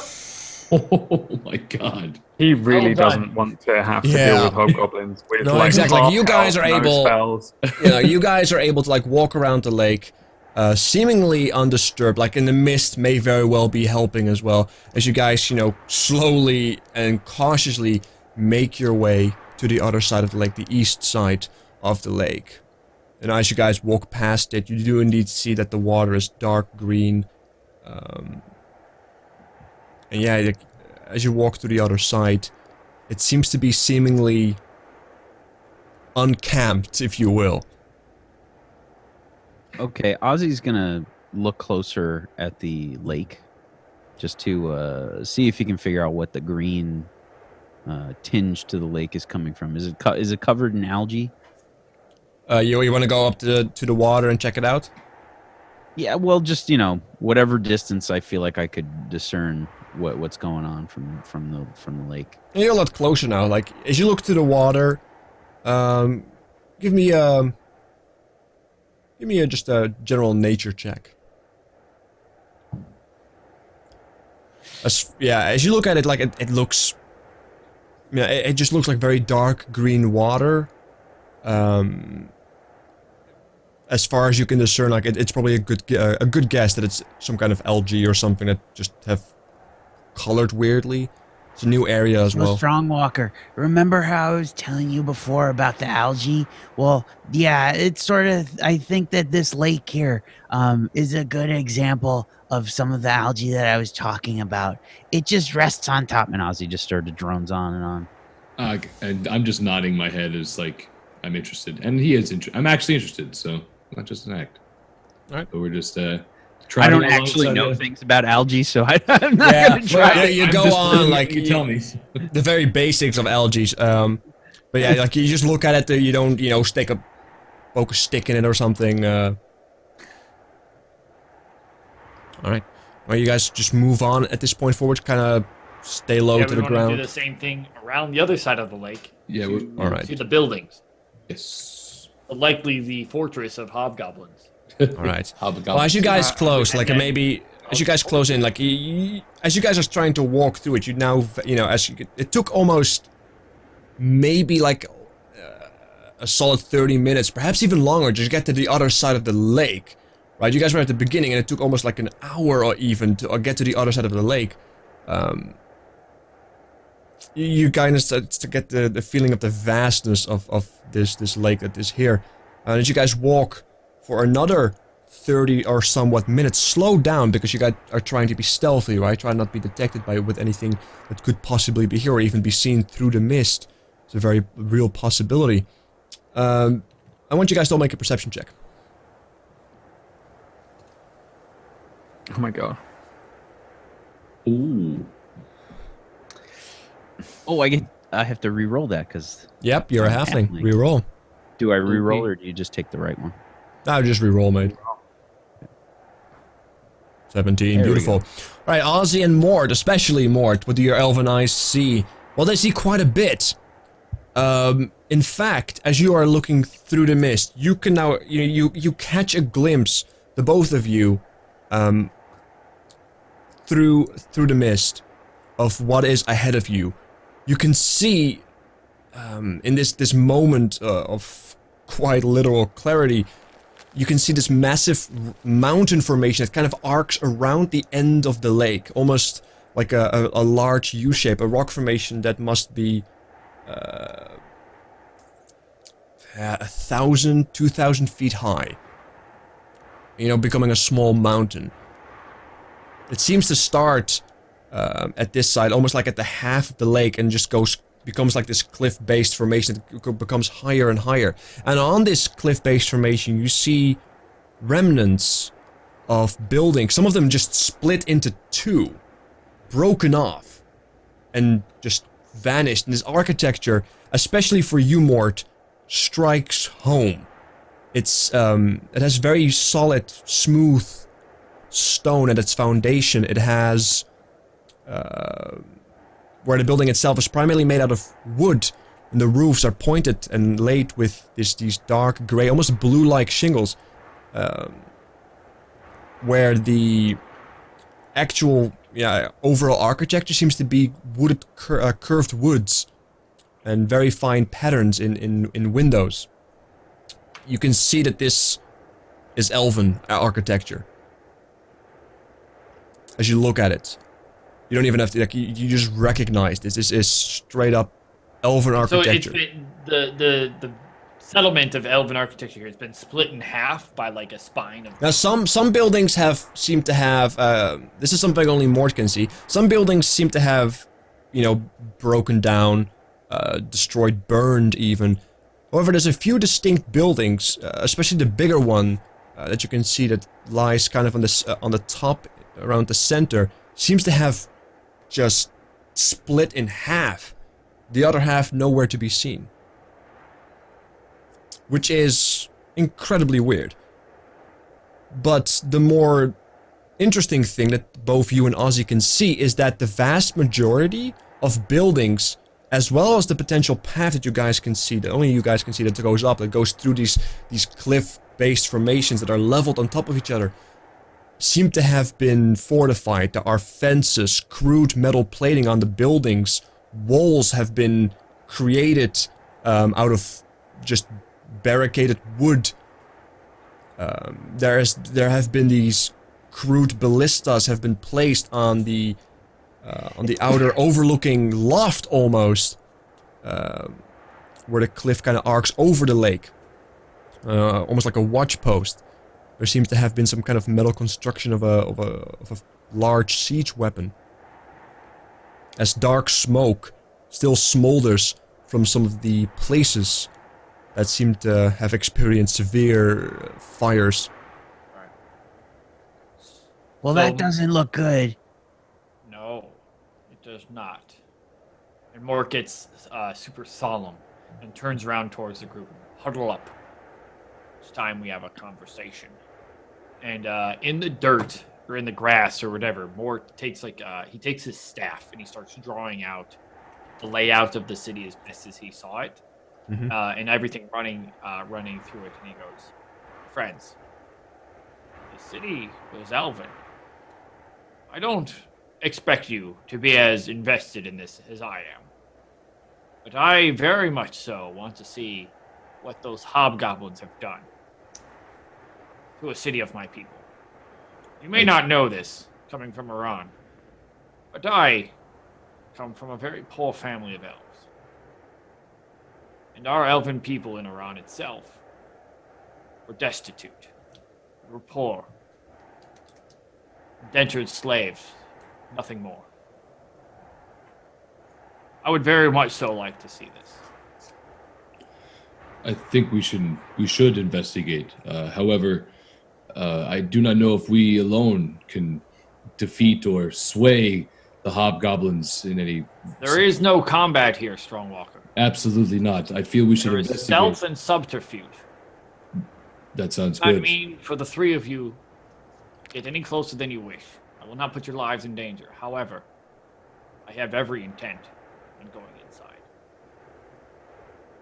Mort, my mother was an elf, and though I don't know too much of my own history because I lost her at an age before I ever learned anything, I'd be more than willing to learn too. So I'm going to follow you in. I cannot disguise the both of us. Can you disguise? Well, I can hide. You can hide. That might be a miss. If you were going to disguise someone, I'd disguise him, and I just point to the Goliath. If I were to do this, I would prefer to go alone. It might be easier. However, Wait, so does it looks like there's people there, or it just looks abandoned? it's fortified. Fortified. Yeah. Walls. Hobgoblin. Definitely. All right. Hobgoblin taint has taken over a lot. Yeah, like, it's very difficult it to sort see. of depends what do you want to do in there. Like, do you want to go in or do you want to observe and then maybe come back? I want to find out as much intel as I can. I think that's the best route. However, I feel once we do collect this intel, we should bring it back to the city, and I feel that would be the best bet. I don't know if I feel like sneaking into a hobgoblin fortress. I never I mean, asked. also, there's not a lot we can do. Even if we go back to the city, they're not going to exactly be able to mount a force to just attack these hobgoblins. If anything, all we're going to do is draw attention to the fact that we have our own settlement, and then they might come Exactly. to Amarok. Though I do think that Mort is right. Maybe you should go and have a little look around. I'm not going to lie to the three of you. Your opinions on the matter do not matter to me. I am going regardless of whether you include yourselves or not. Sure. Something that I want to find out for the sake of my people. I want to find out for the sake of not just your dead people, but the living people back in Amarok. If these people, if this is hobgoblins, they're going to get bigger and stronger. They've got a fortified area like a day's travel away. We have to make sure that they don't get stronger. And for all we know, they're mounting an attack here. They've prepared to come over to us already. Can we look and see if this is the only way down from the village? Because if we go through that path again, what happens if we collapse it?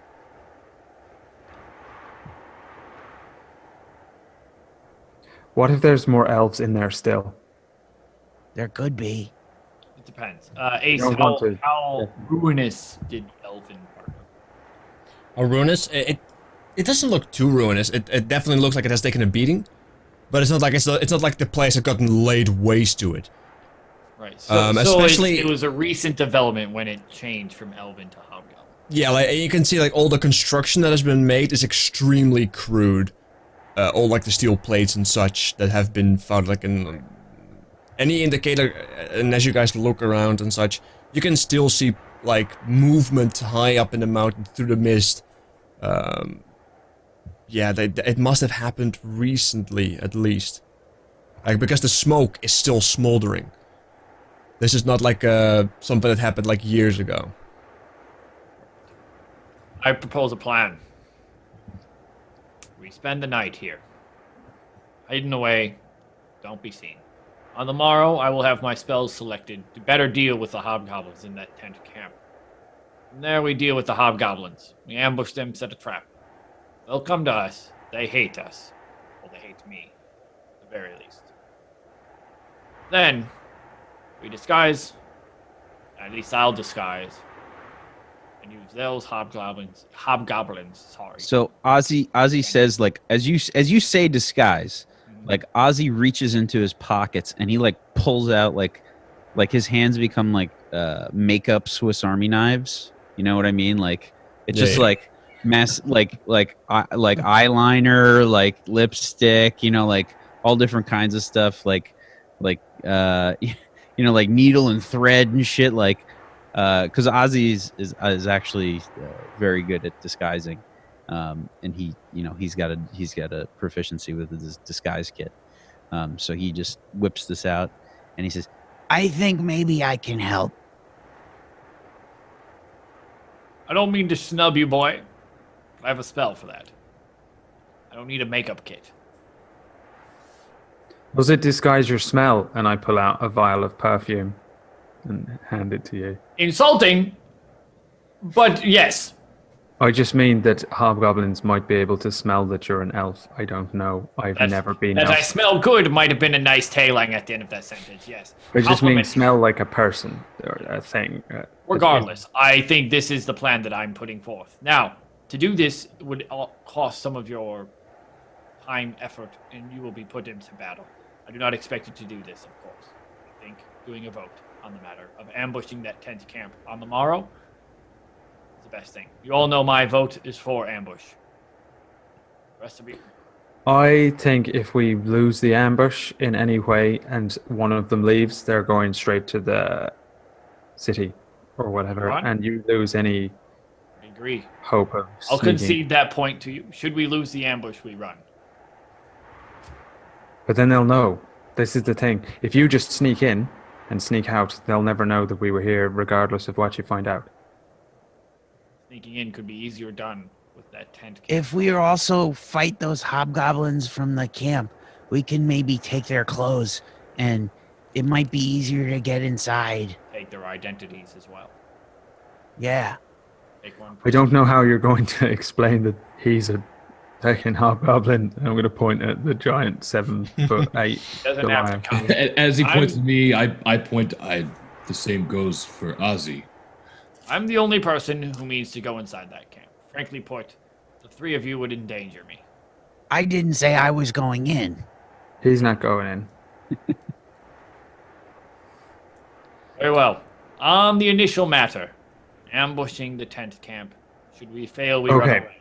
So we All- ambush the camp, and then we take one alive. That's the key. That's the plan. All in And favor then- say aye. Aye. I'm with it if Strongwalker's in, because I think he can probably just waltz in and knock them Yeah, out. I just look at Strongwalker as well, and I'm like, I wait to see his hand go up, and I'm like, As they say that, they're saying I, and Clayton's kind of like talking me up a little bit. I'm just kind of like flexing, and I'm massive, so you can tell. Like my pec probably shoots out like 7 inches. My pecs are so massive. Boom. you do a little Terry Crews action. Just a couple poses. Yeah. Yeah, I do think this is the proper action. Will we set camp here and move tomorrow morning, or should we double back now and potentially move through the night? I Find a need a safe rest. place to camp. Aye. Hidden out of view. Everybody give me a perception check real quick. Bam. Damn, Mort. Damn. Oh, he's back. The boy's back. Alright. Yeah, Chitin, Strongwalker, as well as Mort. Well, Ozzy, you hear water, like a splash of water, as something large is being dropped in the water, as everybody else does as well. As you guys look around, though, you can spot through the mist relatively quickly that, well, first and foremost, there's two hobgoblins on the top, on one of these overarching lofts almost, that kind of like pokes out from this mountain range and acts as almost like a watchtower, or like a place where people can look over the land and such. They are like just dumping dead elves down this into this lake, and some of them actually don't directly hit the water. There's this as you guys like disturbingly so follow this like completely broken and wounded dead elf that just falls down like 100, 200 feet. It falls on this stone that is set on like this small island just in between these overarching in these overarching watch places. There's this in between, in the lake, there's an island, and there's this large stone with like a massive gem in it, and this elf just kind of falls on it. You hear this cracking sound as it just kind of rolls into the water. Now that you have the eyes on the stone, make a Arcana check for those who are proficient with it. You get advantage, Mort. 16. Damn, Ozzy. Alright, well, Mort, you do see this stone suddenly, as you kind of flinch as you see one of your kind just be abused like this. You see this stone, like, as you kind of like look at it, there's something off about this stone. You sense, as you focus on it, you do sense that there's magic going on here, but it doesn't feel right. It feels wrong. Perhaps even the word I want to use to describe is corrupted. But you can, like, with you being an elf and having, you know, this elfin background, you do know that elves have these enchantments around their bases, around their camps, around their homeworlds. And this kind of reminds you of it, but it seems to be corrupted. I don't know what the elven enchantments would be. It's not an elven enchant anymore. It's I don't know what the old ones would be. Presumably, you can make a guess. Just give me a general history check. Okay. That would be the same as the check I just gave you. So 8. Alright, 8. you've never really had the chance to delve into like Elven history, being poor and such. But yeah, like logically speaking, what could it be? Maybe some kind of protection, warding. You have no clue what would be used here. And Especially these two towers are by the base? no, they're not even towers. They're platforms that kind of arc over the lake, coming out of the rock formation. They seem to be like these two plateaus on either side of the lake that are designed to like kind of look over the land and, you know, have a watch. And that's like the plateaus go into the base itself, into like the walls. Yeah, as far as you can see through the mist, they lead back into the base, as the, you know, all the buildings are kind of like built into the rock. Okay, awesome. So then I just say to the group, I just go, yeah, I think we camp. Hide it as best as we can. Sounds good.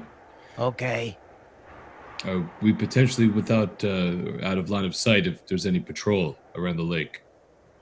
And I just start looking around. Are we out of sight? Make a stealth check, all of you. Damn, nice. Nice! Fucking rock Alright. that Yeah, shit. son. Yeah, you guys look, you know, as you guys hear that sound, you guys look up, you see like these hobgoblins just moving around these plateaus as well. And they kind of look around, but you seem to, luckily enough, go unnoticed at all. The mist is giving you sufficient coverage to not be noticed. Okay. It seems as if we're out of sight and properly protected. Suppose we set up camp. Should we light a fire, or probably not in our best interest, of course. I would even object to taking tents out. Bedrolls it is. Kaiden, you should probably double up on some warmth, so you do not fall sick again. Yeah, sure. It was definitely not the fact that you left me out in the cold, as opposed to the fact that I didn't have 2 blankets. I gave you a blanket at least. Thanks very much. Yeah, you did a great job there, leaving me face down in the freezing dirt. Look at how big I am. I can't exactly drag you into the tent. I will take blame for it, Kaiten. I should have moved you myself. Was preoccupied with my neck. I just hope you're feeling better. We should rest though. And Ozzy just feel- kind of like mutters underneath his breath. He's just like, Also talk to Frazer Blue for you and save your life, but you know, whatever. Is that right? Oh yeah, I didn't frighten off the thing and get the big guy back up. Kaiten absolutely saved my life. More than once, I'm fairly sure. Doesn't matter. We really shouldn't argue at this point, or we're going to draw attention to ourselves. Let's just get a little bit of sleep, rest. I'm gonna do something now to try and sort of fix myself, and I'm just gonna healing word myself Alright. because I have this last spell. How Cast long it. are we doing? Like an official short rest mechanically?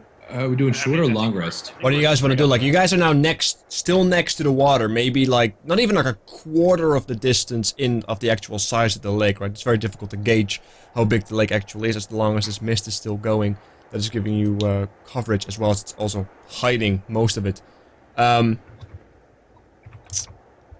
Or yeah, do you guys just want to take a rest right here, or do you guys want to go somewhere else? Well, we wanted to find a stealthy Strongwalker place. was Strongwalker Yeah, was this was- looking for a place for us to camp. Stealth, and then we all rolled like we nailed our stealth rolls for looking for that. That was what the stealth rolls were for. Yeah. So are we yeah, not but there, you like, don't we you don't spot- find a place by stealthing. Stealthing is preventing you from being seen while getting to said place.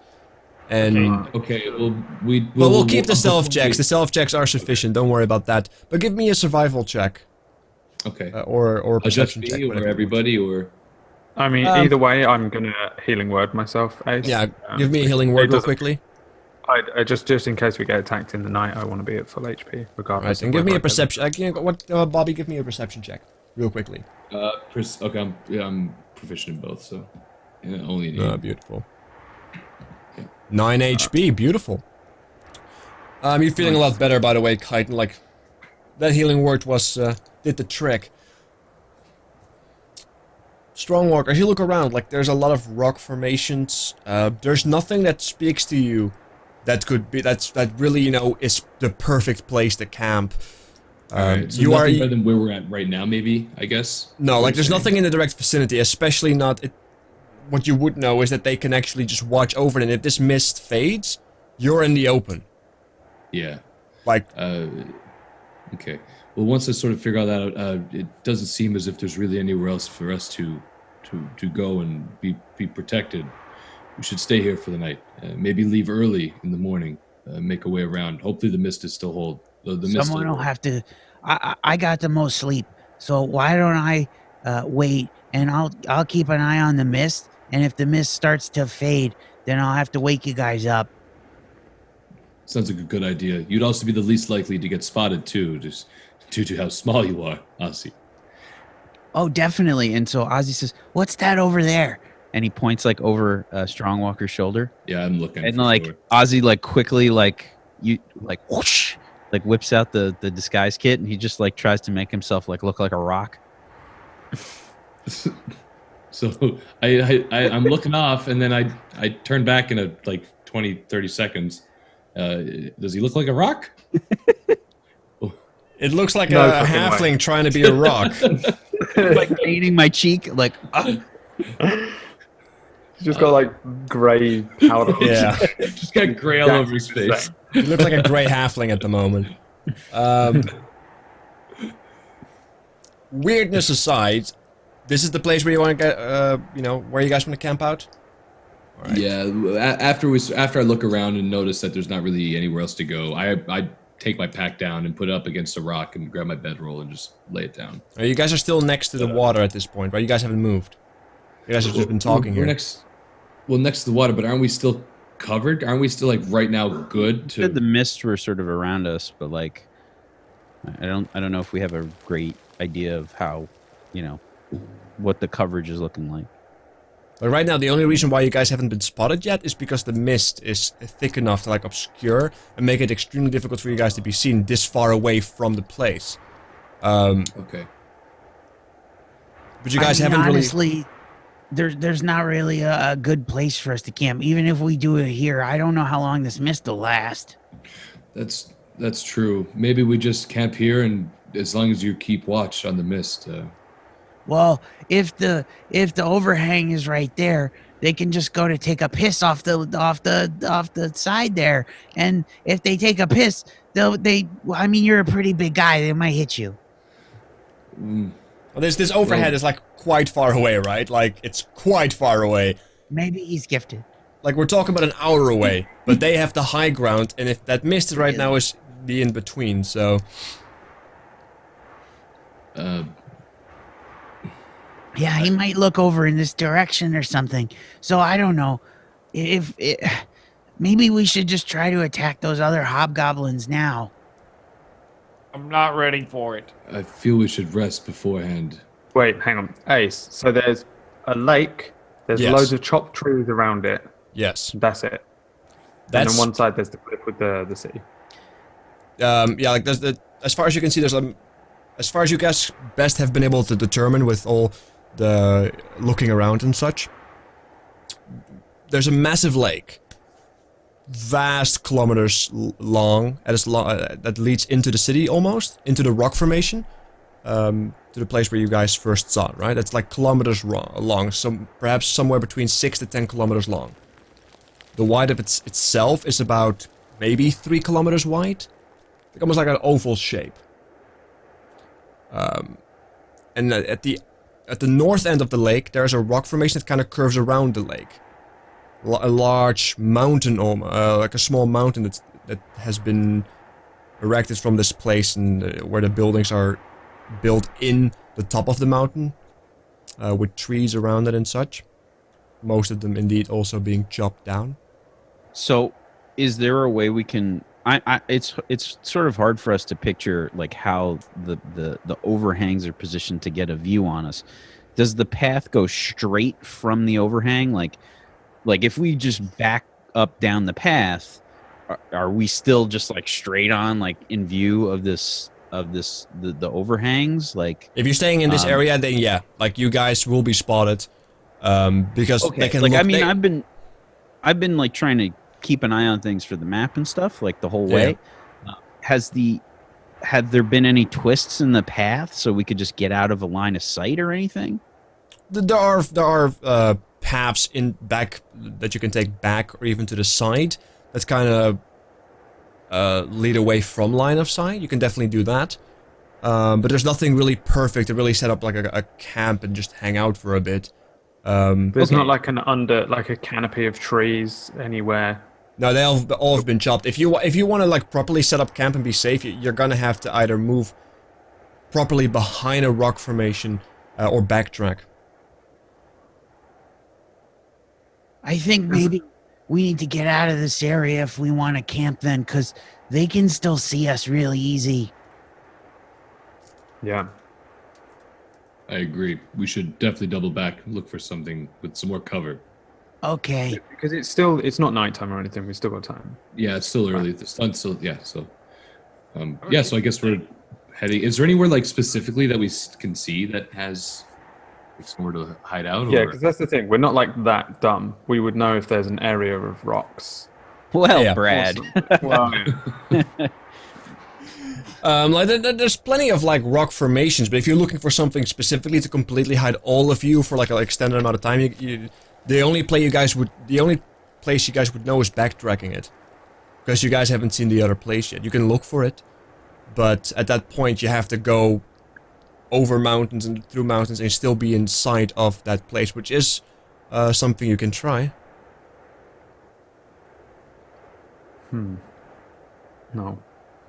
The thing is, we don't want to go too far back because then we're just back on the patrol lines we know of. Well then, if you'll Yeah, excuse where- the expression, we're stuck between a rock and a hard place. Well, Unfortunately, that is quite literally true, and I don't know what to do next because this is my second time outside of a feckin' city. But I think we should just try and find the best possible place within like an hour's walk. it's a good idea, Chitin. We should head out now. We need to. Around what time is the day? Scarcely. Like, is it still like? At this point, especially since you guys have walked back, which took like a proper like 30 minutes, half and an hour, I would say it's getting like 4 p.m.-ish now. Okay, so nighttime will soon be upon us. We should definitely try to have something picked out before that happens. Well, also the thing is, we don't want that. We're gonna try and storm this camp, but they've made camp at some point between last night and today, so they might be packing up now to leave. So I don't know how much time we actually have. We should try and set up camp and rest ASAP. Well then, my opinion is we just try and get out of the line of sight of that place, and then we set up a camp, and I don't know how long we can rest. Because the thing is, the ideal thing that happens here, we rest up, nobody sees us in the night, we sleep, we wake up, we go on full strength, and they're there and they lose, and we take one of them, we find out the information, we send in Mort, great. But the thing is, like, for that to happen, that's a lot of stones that we're piling up. Yeah, I agree. We should definitely do this soon. Then, is there like really? Like, we're just literally standing here, trying to figure out where to go. Well, I assume we're walking back down the path and talking as we're doing it. Alright, you guys are walking back and meet them. You guys are walking through like next to the water, just backtracking. Yeah, I mean, I assume so. And we're just trying to figure out like what the best place to camp is. Yeah, I feel like we're looking around for like an outcrop of rocks, something that Alright. we can. Something that's somewhat covered that, you know, would be anywhere remotely good for a camping spot. But the thing is, with the mist, we had a hard time seeing anything approaching this place. So as long as the mist holds up, they'll have a tough time to see us regardless, I feel like. Because we were like crit 20 before we saw two tiny little things peeking out of a place or whatever, you know? Yeah, But they also have the high ground and can't remember if. Well, I don't know if we know enough about hobgoblins to know like how good their night vision is and shit. Yeah, I don't know. But still, I'm just thinking, like, as we look around, it's quite tough to discern anything. So I just feel like the best that we can see around us, we just go for that. We cotch up, have a rest, and then go in and have a Barney Rubble, bit of trouble. Yeah, I mean, that's what I think we're trying to do here, Ace. We're just trying to find the best possible spot to camp and camp. All right. Yeah, you guys walk back. Give me a quick perception check, everybody.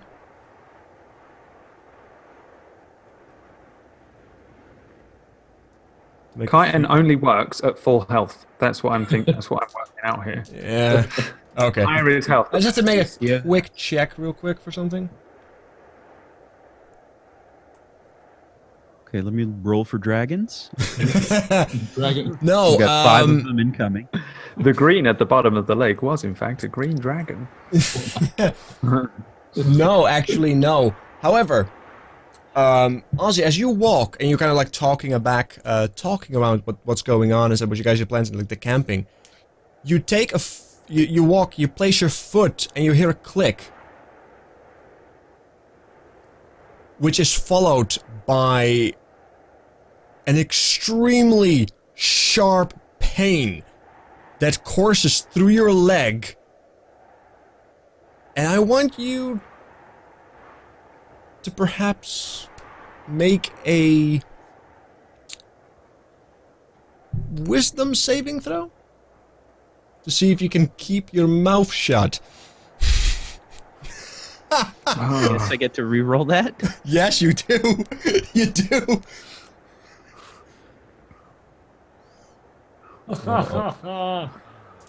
Hold on. I rolled a 2. You're so lucky. Oh my god. You almost bite through your mouth and through your tongue as you can feel like the warm blood of your leg pour down your right leg as you can't move. You're restrained. That you're stuck in. As you look down, it appears to be a closed, large bear trap that has consumed like almost half your leg at this point.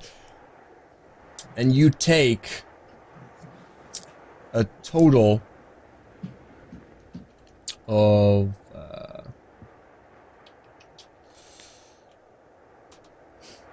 1 piercing damage. Woo.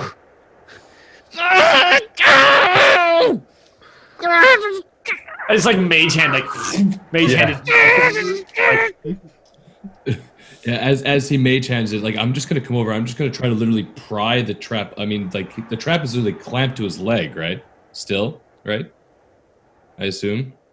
Yeah, it's clamped. Like it's on his leg right now, and he's there's a mage hand over his mouth, keeping his mouth shut. As he tries to like kick it off, maybe, but you can see there's a chain. Now suddenly, you know, like there was a lot of like thick grass here and such, and suddenly the chain becomes visible. That's like knocked into the ground. So he's stuck. He's just trying to kick this thing off. I'm just Wait, can he not pull it open? Yeah, I want to try to literally like pull this trap. Go open, ahead, like, make a strength check. That will be a strength check. 25. Yeah, Strongbow, you just grab the thing and you just open it with almost little to no effort. Oh, I hate hobgoblins. I hate them. I hate I them. like throw Ozzy down. I like keep the mage hand over his mouth, and I say, come on, we need to see if this is infected. And I immediately like pull out the mortician's tools, so whatever will help me, and like pull up his pant leg to look at his tiny little baby ankle, and take a look at how shitty his foot looks. If they poisoned it, is what I'm looking for. Well, it's not. It's my whole leg because I'm a halfling and it's a bear trap. So it Yeah. goes up to your inner thigh. Yeah, Yeah, pretty it's much. pretty like it's like a cut in his thigh. Yeah, like it doesn't look all that deep, luckily enough. He seems to have gotten extremely lucky. And only like It hit a stud, I think. is bleeding, and like it burns more. Like it's more like an aggressive paper cut at this point. I like go up to Ozzy's face. I go, Am I gonna die? Ozzy, and I like Am I maintain your gonna mouth see shut the again. abyss? Oh. Ozzy, I'm not going to lie to you. Your leg's gonna have to come off. Oh, it's horrible. No, of course, I'm kidding. Ah. Your leg is fine. It looks gorgeous, of course. You're going to get a minor scar here, but it's just going to be about 2 inches long. It's nothing that you haven't seen before, abyss and all that stuff. Maybe you can draw it later. Oh, not a scar. Oh. Really, a scar? That's what does it for you. I've seen through your notebook. To be fair, you did warn us of traps. Mm-hmm. I did, but I don't know how I missed that one. They covered it really good. I think we should clean it of his blood and put it back how it was, so they don't know we were here. A fair assumption. I'll get on it. And I start cleaning it. All right. Arena? You're Ryan's cleaning like it. hyper vigilant. He's gonna have nightmares about hobgoblins for the rest of his life. You're cleaning it up. You're putting it back in and covering it a little bit. Yeah, resetting it. Yeah, resetting it and covering it a little bit. All right. And it takes a little bit. Nothing concerning it because there was no loud sound. Because luckily enough, his leg dampened the sound. There was no metal clicking loudly or anything. But yeah, you guys make that happen and just get the hell out of Dodge to try and find a place. And like with a good 20 minutes of searching, you do find a place back. Not necessarily back by the path you came from, because you guys came kind of from the west, right? Because there's also like still plenty of movement that you can do on the east and just straight through the middle. If you kind of walk around these rock formations that kind of look over the place as well.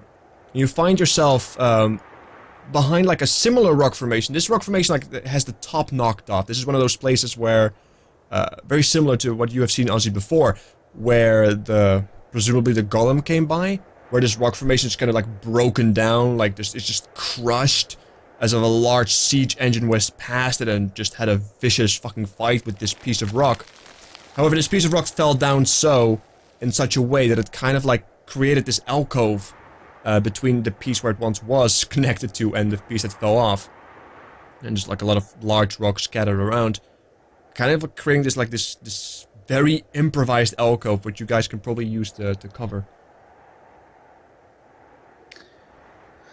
Oh, maybe we should just rest here. Yeah, I think that's a good idea. Agreed. I'll begin unpacking, setting up a tent, Yeah. going through. Alright.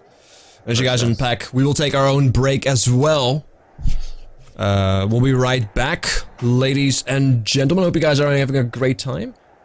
Just a quick 5-minute break, I'd say, for some good old stuff. And we'll be back shortly. Right.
All right, we are back. What are you guys doing? How are you guys feeling?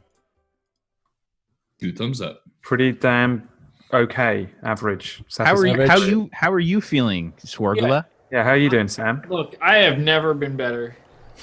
Oh my god. All right.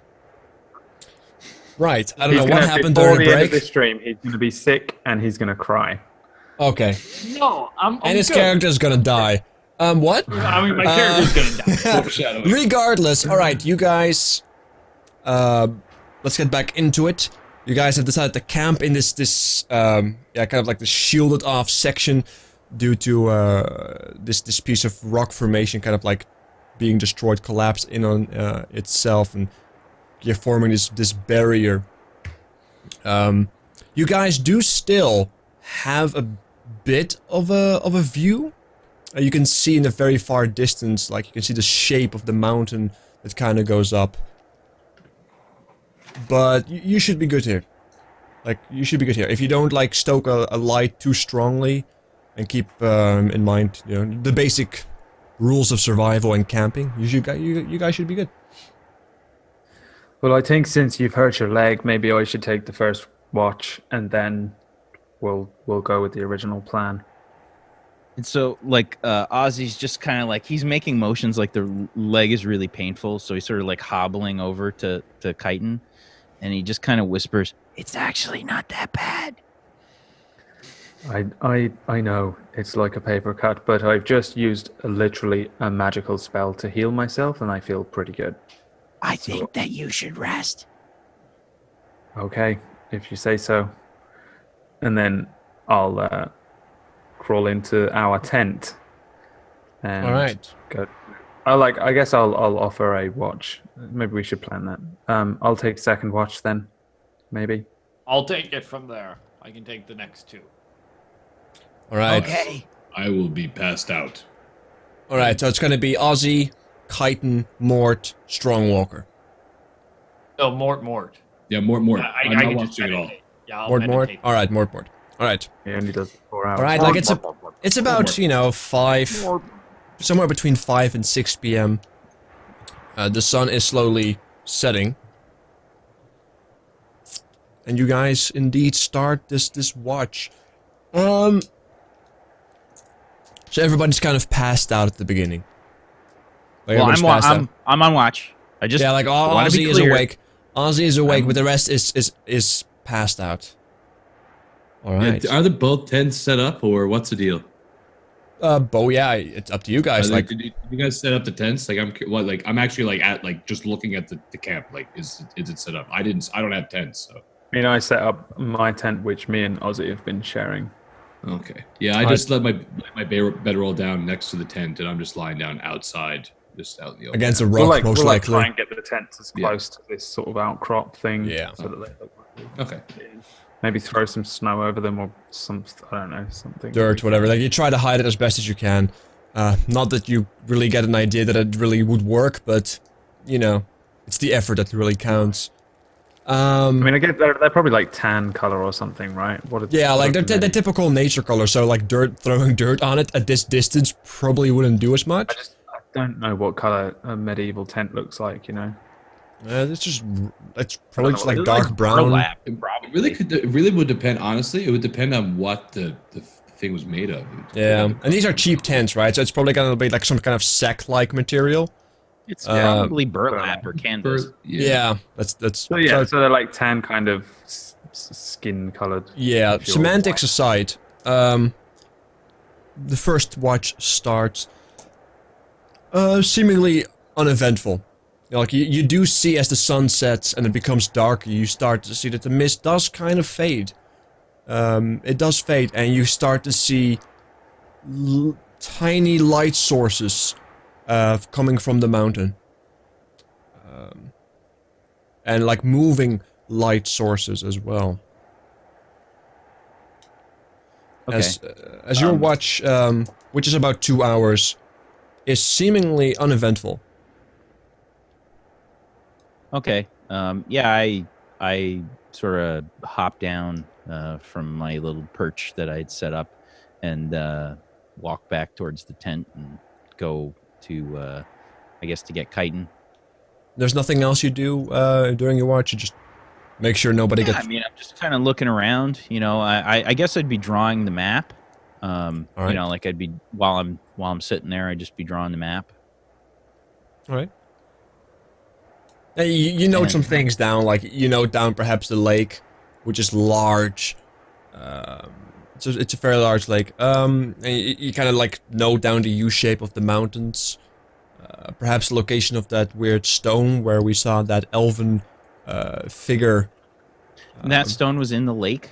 It wasn't like it's like on a small island within the lake, in between, very close to the end. Like it's almost getting inside of the mountain, as some of the mountain overarcs over the lake, especially these two watch plateaus. And if you were to like draw a line between those plateaus, in the middle of that's where the stone would be on the water. Yeah, I just sort of represent that on the map with like a little island and like a rock with the stone on it, and like the elf like laying over the stone and like two little X's for his eyes. All right. Make an Arcana check for you. Like as you try to ponder on these things, right? Make an Arcana check. No, green stuff is green. Right. So your stuff ends. Your watch ends. It's getting colder. Like 2 hours pass. It's dark now. I believe, I head into the tent and try and wake up Chitin, sort of like shake his foot a little bit, say, Chitin, Chitin. It's my turn, is it? All right. Yeah, whatever, I guess. Okay. Did you see anything that I should know about? No, it was all quiet. I saw a couple lights come on over by the overhangs, though. Okay. So be careful. And then he's going to sort of turn to Ozzy and say, this is the first time I've ever really had to take watch. How do I know when to wake up Mort? Well, basically, you can try and guess, or if you can tell by star positions, you can try that. Can to I guess tell the by time. star positions? That thing I've learned. like long story short, if you want to specifically hit it on the note, then yeah, like a survival check would kind of indicate how much time would have passed. like Ozzy's just pulling stuff out of his ass. Like he's saying star positions. Like that doesn't mean that it's not going to help you. Yeah, it'd be the moon, right? Yeah. I guess. Yeah. But I figure that's what he means. And then, I'll like tap him on the back. I'll grab my blanket. I'll grab a set of rations that I have, and I'll take some of my own paper and ink as well, and go and sit outside. Take up an area where I can see fairly well, but also stay vaguely hidden. All right. With a blanket around myself. I'm not gonna make a fire because although we might need one, Chitin has seen that nobody has done that yet. All right. So I'm yeah, it's about. All right. Yeah, like you guys went to bed like really early, right? Like around 6, you guys were passed out. It's about 8, 9 p.m. and it's quite dark now. Like you I have could, dark yeah, vision though. yeah, but it only goes so far, right? Like you do notice like light sources in the distance, like from the very darkness, you do see, like these torches and such. In like supposed torches or like light sources coming from the mountain. But beyond that, yeah, you can't really see anything specific as you just sit there, kind of focused on that fort, that base. As in your first hour, it's seemingly uneventful. In your second hour, seems to be going just as uneventful as well. Cool. I'm going to eat some food in that time. I'll probably try and gather my thoughts a little bit on the story itself that I'm going to tell one day when we go back to town, if I need to make it into some sort of tale or a song. All right. But mostly I'm probably going to be thinking about the thing, that fucking wolf monster type creature that we sort of saw that bit me up and hurt me, because that was weird. and I'm going to sort of correlate my thoughts with anything that I might know about it. Because he heard stories, right? I think we said last week. You said that it kind of reminded him of some fables and shit that he heard. Yeah. When he was younger. But Like yeah, you're trying to recall memories on it. Not like necessarily memories, but just try and see if it's like if it would potentially be the same thing, and then consider making that part of the story. You know, like Okay, I we like saw that. And yeah, just trying to keep warm every now and then, getting up, pacing up and down, sitting back down. But yeah, I'd probably be vaguely fascinated by those lights, right? Because when you're sat doing nothing and there's one small focal point, I would just be looking at that. All right. Yeah, uneventful. And your watch ends. Yeah, I'll head over, unzip Mort's tent, wake him up. Yep. So Mort is going to spend his time doing a number of medical tests upon Manorock. All right. So you're gonna be real focused trying to fix your bird. Yeah, I'm gonna be like, all right, what's wrong with you? Right. What comes after 2? Okay, you were counting to 5 before. Can you count to 4 now? And like all that kind of shit. Like, what is this shape? It's a square. It's a square, and like all that kind of shit. And I like do the reflexes on the shin, all that kind of stuff. All right. Well, as you try to fix your bird, like he doesn't need to become smarter anymore. Perhaps it was, you're starting to believe that perhaps there was some divine intervention in your last conversation with him. But ever since you hit him with the rock, he's just not the same anymore. And you're starting to believe that he will always be like this. So by like morning, when everyone like comes out of their tent, come morning fall, if everything is safe, you all like come out, and Mort is like tear-filled, hugging Manorock, like rocking back and forth, like, what did I do? My God, I ruined you. You were so good before. I don't know what happened. Like all that. Like I'm just like holding him very closely, and he's just like flapping his wings. Right, Dan. Your first hour's uneventful. Let's see, like you're trying to fix your bird and such, and trying to talk to it. Give me a perception check. Well, there's still lights in the distance and such, going back and forth. It's about 10 or so. That's like crit 4 for me today. All right, yeah. Like as you're trying to fix your bird, through the darkness, especially with your dark vision, you suddenly hear footsteps. Your eyes, they sharpen, and you can see a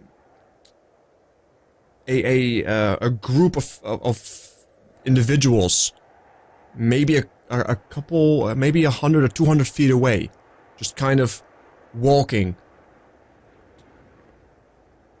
Do I hear them at all? Is there the chink of armor? Like as you become aware of it, you do see you hear the sound of like armor. You can even hear the slight growling of a foul creature as they kind of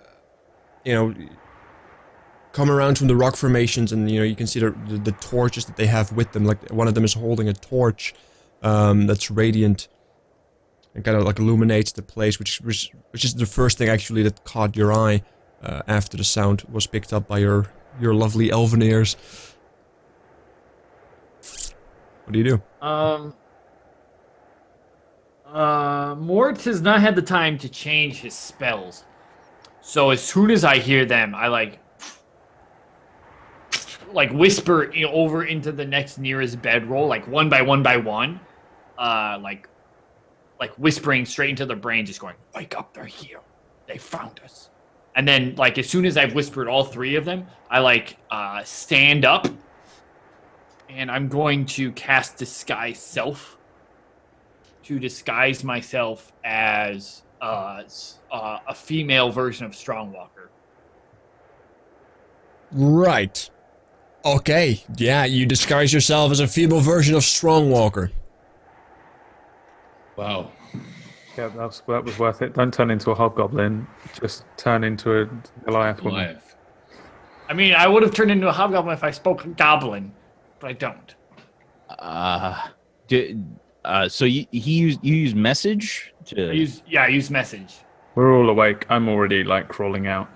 Yeah, and so like as I turn myself into Strongwalker, I grab Strongwalker and like help him to his feet quickly and go, "They're here!" And I like turn around to face them. Yeah, so the second he grabs me, like I get up and like I just leave my bedroll on the ground. As opposed to grabbing Edge, I grab my shield and I ready a javelin, and I'm just preparing in that regard. Not confused by the female massive Goliath that suddenly pulls you out of your tent. Yes, but no, I'm not. Like he had said earlier that he has magical disguises, so I'm like, I'm taken aback by it, but I'm more focused on the hobgoblin. Ozzy just sort of like hops up and he says, "So just to be clear of the space before I do what I'm about to do, the area that we're in, you said there was like a fallen rock and we were sort of like tucked around behind it. Yeah. Is that what you said? Yeah. Okay. So Ozzy gets up and he's like, wait a minute. And he goes ahead and he's going to cast, let's see how big I can make this actually. I'm not sure.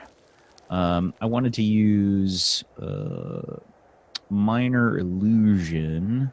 I think that's 5 foot. What about the other one? Misty Visions is 15 feet. Okay. I'm going to use Misty Visions.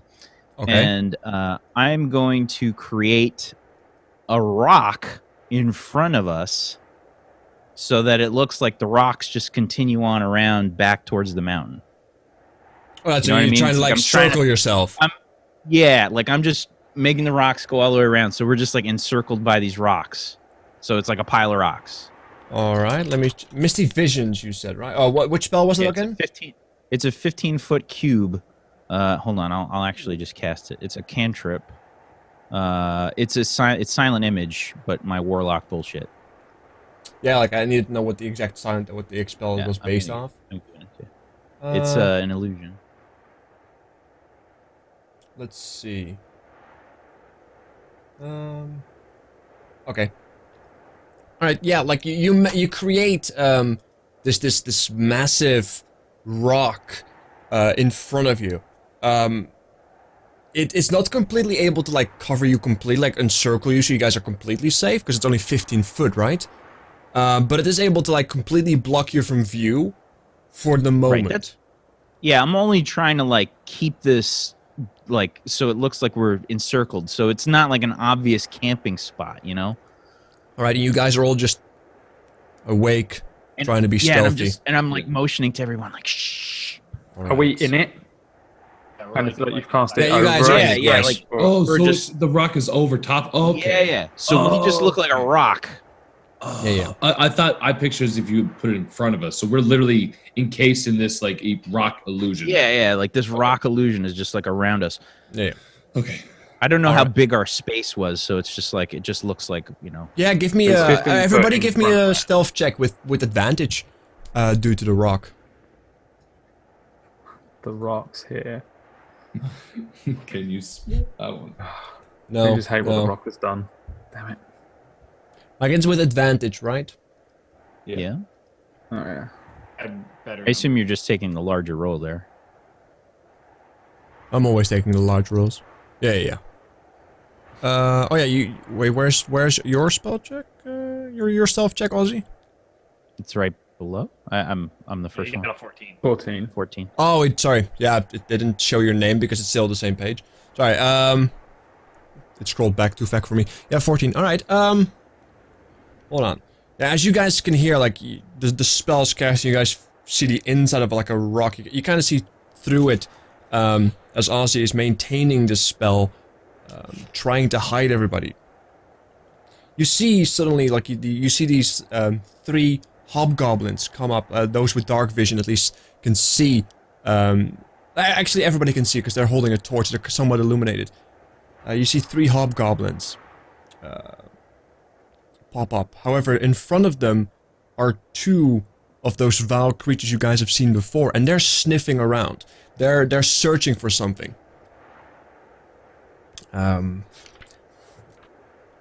So hold on. What is your spell save DC against the illusion? I think it's like 12. Let me check. 12. 12? Yep. All right. Hold on then. Yeah, like you can see them, smelling around the rock, right? You can definitely see that they smell a very strong scent here, but they're not capable of figuring out that this is an illusion. Luckily enough for you, as they start to growl, and the hobgoblins they try to look around the rock and see if there's anything up. You know, they move around the rock formation itself. Like you're just inside of a rock, right? 15-foot Yep. cube. All right. I message to Ozzy. I like point my finger, not at Ozzy, at Strongwalker, and I go, surprise them.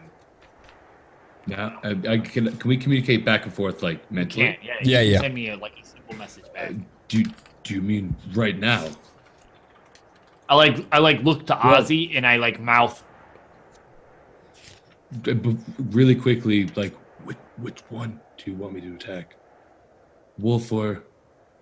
And I look to Ozzy.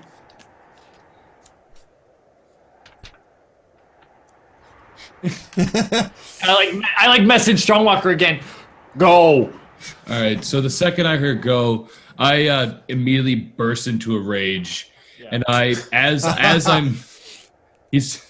he said "go." So this is how he interprets it. I burst into a rage, shield up, and I strike my javelin straight through, and I'm going right into the one of the beasts. And I want to color spray all of them. If I'm Hold on. Let us first. Let us first roll some damned initiative, shall we? We get bonus because of the plus bonus. This to rocks. technically we should be in surprise round. But Yeah. At least That's what I was gonna do, but let's first of all, we can roll. let's get everybody together, because you guys were all together in like a 15-foot cube. So mind that, with the tents and such. So make sure you guys are aware of that. All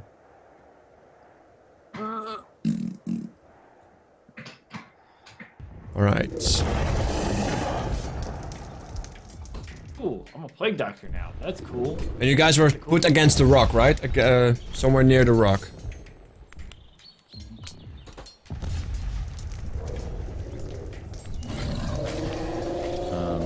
Yeah, I assume I'd be somewhere in the middle. Yeah, you would be in the middle because you would be casting it, right? So you drop your spell as well. All right. Whew. I don't like it when my notes don't make sense. Do I have a token there? Am I supposed to be able to bring my own token on? Yeah, you should be able to drag How it. do I do it? Yeah. From where? Drag your Like, name in the under- journal tab. Drag my name? Yep. So under the characters, name, and click just and drag. hold and bring over.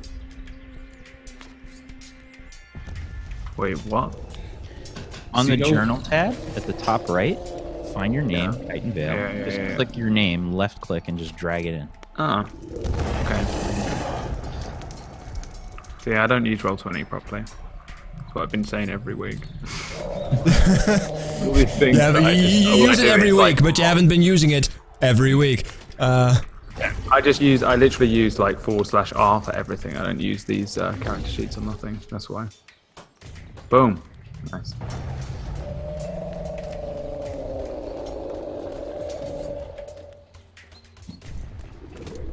Also, this is the worst thing in the world because I'm on a tiny little laptop screen this week and I can't see anything. I guess, which one is you, Ozzy? The one next to me there? That one? Because I'm guessing I'd be like right next to you like that. So. All right. So this is a 15. You say 15-foot radius, basically. It's a 15 foot. It's dropped now because you broke through it. So if there was an illusion chance, they now know that there is that thing is not fake. They're not dumb. That's the thing about I hobgoblins. know that, but I just want to be sure that I'm positioned properly on the map because like where I'm at right now, like those 3 blocks, like that's a perfect 15 foot. So like it works like where I'm at. I should be able to strike from there. So All right. should be good. I'm gonna have to switch some cameras around, but you guys get the idea.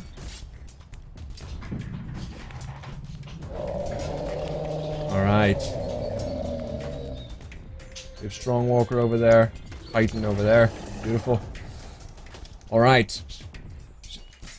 Let's... Indeed, everybody has rolled initiative already, by the looks of it? Yeah. Beautiful. Alright, let me... Indeed, get some rolls out myself. Because apparently my notes are not correct. Because what you see now are 3 hobgoblins. They... 2 of them are wearing a shield and sword combo. One of them is wearing a large shield. And they have crossbows on their back. They're definitely wearing armor. Heavy armor. And you see these 2 large creatures. They were once chained, but the moment you guys came up, they were they essentially let go of the chain as they start growling at you somewhat fiercely. I'm gonna roll some initiative. And you guys indeed do have that that initial surprise round. Because you guys came out of an illusion and had to drop on them. Because you guys were able to make it. If you guys waited too much longer, they would have been able to perhaps find the illusion and see through it. So allow me to roll some initiative. So It's not like it matters. We're still dead, right? Like, Yeah. I mean, it's Before it- GG. All right. You guys are looking good. You guys looks like most of you guys can go twice. That's the power of fucking surprise rounds. Power of surprise. Yeah, I'm just unable to see one particular thing. God damn it. The wolf. I can't find it. I can't find my notes. Sorry. Professional DM, guys.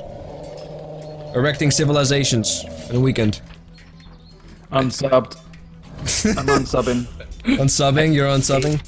Ace, I can't wait to blow your mind when we do character creation. Oh, I know. I've been reading through it, but you have an entire module to work with. No, I mean for the Roll20 stuff. I'm gonna show you some cool shit. Oh, the sound the effects things? Oh yeah, that No, looks not so cool. just that. The character sheets. You can, dude. It makes things so much easier. Oh my god. Okay, All right. Here we go. All right, you guys indeed have the surprise round.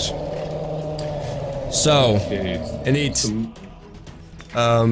like so, all these goblins, the hobgoblins, well, they are all currently pacified. Chitin, you are the first one able to act. Is that right? Okay, well, I guess. So I still see Strongwalker's running towards them. He's heading towards the wolves, right? Yep. Yeah. Okay, I'm gonna shout at this guy and try and freak him out from inside the rock. And as much as I want to shout something like, "Can you smell what the rock is cooking?" I am not going to shout. Yeah, you want to watch out behind you there, boy. Coming to get you. And he's going to get vicious mockeried as I try Alright. to freak him out. DC freak him 15 to psychic damage. And that's the Definitely goblin, Skyrim. the hobgoblin on the left, right? Alright. Boy. It's a wisdom saving throw? Indeed. Alright. Just a straight up D20 then. 15! He makes his save just. He is surprised. Like you can hear him say something in Goblin. None of you speak Goblin, right? Like you can hear him. Like he grabs his head, he flinches, and then he points at you and just yells something in Goblin. But it doesn't take much of a translator to figure out that he's essentially saying something along the lines that roughly translates to attack. Or. All right. Sure. That's fine. I'm not, it's not over though. I'm gonna shout sort of like a, cut their fucking heads off there. Strongwalker, as I give him a bardic inspiration. Nice. I guess the second I feel like the magic flow over me, you better fucking believe it, Kaiden. It's happening. Except you're raging, so it's probably Yeah, like. no, he's not raging yet. I was just He's like, it not would've been really raging nice. yet. Like he's gonna rage I guess probably in. technically not. You know, you wanted to rage, but technically you haven't been able to act yet. You're going to be able to act soon, though. Mort, your turn. Unmuting is a good start to your turn. Mort is going to step back and is going to shoot. Oh, can we move into this here? I didn't realize we could move further back. Sorry, Axe. You could try, but considering you didn't in your turn, plus there's only like really room for one person because Okay. like it's half a I space. didn't realize this was an actual to scale rock thing. I thought you were just saying that there's big Well, rocks. the rock But has dropped off. Like the rock has fallen, so like there's a small opening. You can probably go through it really slowly and very awkwardly. yeah, no worries. All right, Mort, you go and you step back. What do you do? I step back and I shoot a firebolt at the top left die. All right, give me an attack roll. Does this have advantage for surprise round? Good point. I'll allow it because you're attacking from an unknown location. So yeah, you get advantage. So 15. 15. 15? All right. Please, dear. You do not hit him. Like these guys are wearing a shield. These guys are wearing armor. These the guys. wolf. Oh, the wolf. Front. Yeah, the front left wolf. Oh, the front left wolf. I apologize. You just are able to hit it. Just about. And how much damage is that? 4. 4 fire damage. All right. Firebolt. Yeah. All right. Ozzy, your turn. You're still holding the rock up. You kind of course, can tell that this doesn't make any sense to keep it up. Yeah, I mean, I just let the rock go down, and I'm gonna cast. I'm gonna hold up my gauntleted hand at probably the same wolf that Mort just tried to attack, and I'm gonna say. I'm gonna draw like a symbol in the air, and you can see like where I trace my finger, like this like red mist sort of follows, and my eyes glow red, and I just say, and I'm gonna cast Hex on this guy to start off as a bonus action, All right. and then I'm gonna make the strength as the disadvantage. Strength disadvantage. Solid. Yep. And then I'm going to change my position of my hand, and I'm going to yell out, Let me show you the abyss! and I'm gonna let loose an Eldritch Blast. All right. On the wolf, right? Yeah. All right. Well, you do have advantage because you came out of a rock and they did not expect you. So you are able to connect for 13 force damage. Nice. And that's in the wolf plus an additional 6 necrotic damage, please. All right. You can see the chaotic energy followed by this black smoke slam into this creature as it's kind of like it steps back and howls. As you see these eyes, these dark eyes, almost like with the reflection of the moon starting to glow and just focus on you, as like this wound starts to form, as just crimson starts to pour away. You've dealt quite the powerful blow against it. All right, it's still surprise round for all these guys. Strong Walker, your turn. Okay. So just to confirm how this works, so we all, because we surprised, we all get to go regardless of initiative, and then after the last person goes, then it goes by initiative. Yes, correct. Okay, so I wasn't sure how it worked. I was actually going to use reckless attack, but because of that, I won't be using that. So I'm going to be pulling out the same thing as I said before, shield and javelin at the ready, and I am raging. I'm literally just screaming and charging at the top left wolf. All right, top and left. I'm basically just trying to stab this guy with my javelin through his eye hole. All right. Go for it. Bam. Oh yeah, you definitely hit, and you crit, because you have the advantage. Coming out striking for 20 damage. God damn, like you come out after... That's 20, yeah. Yeah, 12. No, Oh, no, wait. no, it's not. It's Oh, yeah, 18. sorry, it's 18. Yeah. Still, like you come out, I was gonna say swinging, but you come out with just, like, out of this rock, this rock man suddenly appears and just thrusts this spear straight through the body. You feel it give resistance, but you keep pushing with the pure fucking raw strength that comes from your rage. As you now have a limp wolf on the end of your javelin.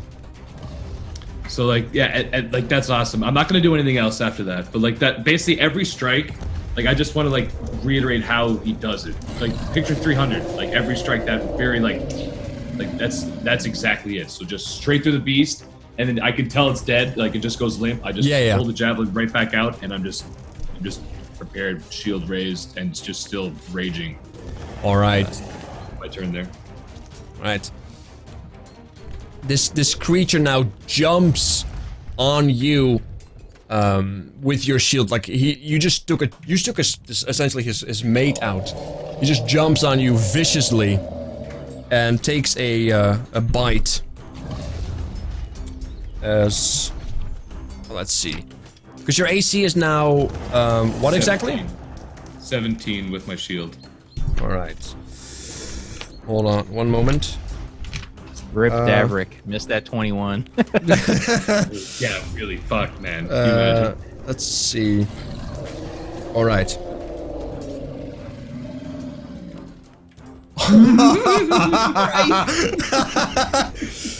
So yeah, like in this like bestial rage, like you almost feel like a kindred spirit looking you in the eyes. Yep. This creature jumps on you and once again bites you into your neck, over your shield. It just claws into you, and does how much damage? A bunch. Okay. You take 13 piercing damage. So the second he comes to bite me, I'm gonna use Stone's Endurance, my Goliath's racial, and I'm just gonna try to grin and bear it. And for that's already 12 plus 4. Wait. 15. So I don't think you can actually do, because you get it once per long rest, and you didn't finish your long rest yet. Is it? You short? No, that's I think no, it's once. You get it short too. 100%. I'm reading right Oh, now. yeah? I'll read this for you. You can Alright. focus yourself to occasionally. You can use it to finish a short or long rest. So Okay, no, then you're right. Then you're absolutely okay. All right, you use your stone endurance to like kind of brace yourself, and your skin almost becomes like hard like rock as this bite is completely nullified. However, I still want you to make a strength saving throw. All right. However, the sheer weight of this large beast does push you over, and you are considered knocked prone at the moment. Okay. All right. Which brings us to the first hobgoblin. He sees that you go down with this large beast over. He has a shield, he has a sword, and he rushes over to you, and takes a jab at you, but you are on the ground, prone. So I believe you take, I get advantage against you, because you are prone and within 5 feet. It's not an automatic crit, because you're not unconscious, but we do have to, we do get the benefit of advantage on you. Alright. Let's see what we can... No, it's not gonna be that bad. What is your AC? 17, right? You're muted. You're muted, Bobby. Yeah. 17 with my shield. Yeah. Alright. Well, even though there's a large creature on you, like, as you're trying to kick, you see these hobgoblins, you are able to, like, sway him from his swing, as he's unable to connect anything to you. Chitin. Oh yeah, isn't it half damage because you're raging? It's half damage when I'm raging. Yeah, but he the damage he was gonna take, he nullified further with his Stone's Endurance. Right. It's pure testosterone. Yeah, just man mode, So like, I literally. haven't taken any damage, right? No, you have taken no damage. Nope. Okay, just making sure. You're absolutely a-okay. Chitin, Seeing this guy just not really react in the way that I kind of was hoping, I'm gonna shout because he screamed at me, right? I'm gonna scream back at the guy this way, over here. I don't give a shit if you can't feckin' understand me. You're gonna die. As I vicious mockery him once again. You red-skinned bastard. All right, this time, you know, since, you know, like, your eyes now properly lock, the energy that you use finally connects. And you, like, there's this sharp pain in his head as he takes 1 psychic damage, and he has a debuff for the next turn, or the next attack that he does. Not the next turn, right? It's the next attack, right? Yeah, so he has disadvantage on the next attack roll it makes, and I assume he's coming for me because that looked like he did. And then I'm going to put a hand on Ozzy's shoulder and say, send them to the best, as he gets the bardic inspiration from me also. Alright. Empowered by... You did give me one too, just to confirm, before I forget. Yeah, you still got one, and now he's got one. Yeah, they last like 10 minutes, I think. Yeah, like, do you get them back? You get them only back with a long rest, though.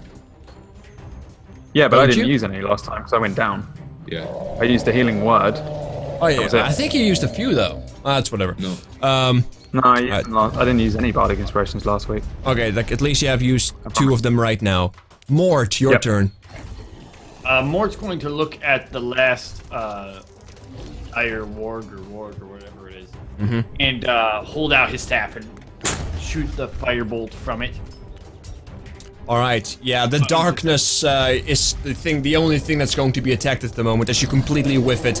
Like, Strongwalker is like wrestling with it, so it's very difficult to connect it without hitting Strongwalker as well. You took a Hail Mary, but no Hail, no Mary. Ozzy, your turn. Yeah. So Ozzy's going to use his bonus action to move the Hex onto the wolf that's attacking Strongwalker. And again, it's the strength disadvantage. And he's going to extend his hand, and he's going to point at this wolf, and he's going to say, Let me show you the abyss! And he's going to throw out an Eldritch Blast. Shocker. And I'm not going to use my Bardic Inspiration. So that's a miss, I guess. Yeah, that's a miss, but are you going to use your inspiration? My Bardic Inspiration? I don't think it's going to help me enough to hit who are this you guy. attacking exactly? The wolf. Who knows?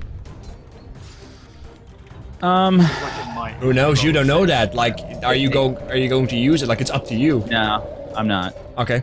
All right. Yeah. Like it's very similar to the fashion of Mort. You also find it to be extraordinarily difficult to hit this creature, as it is still wrestling with Strongwalker.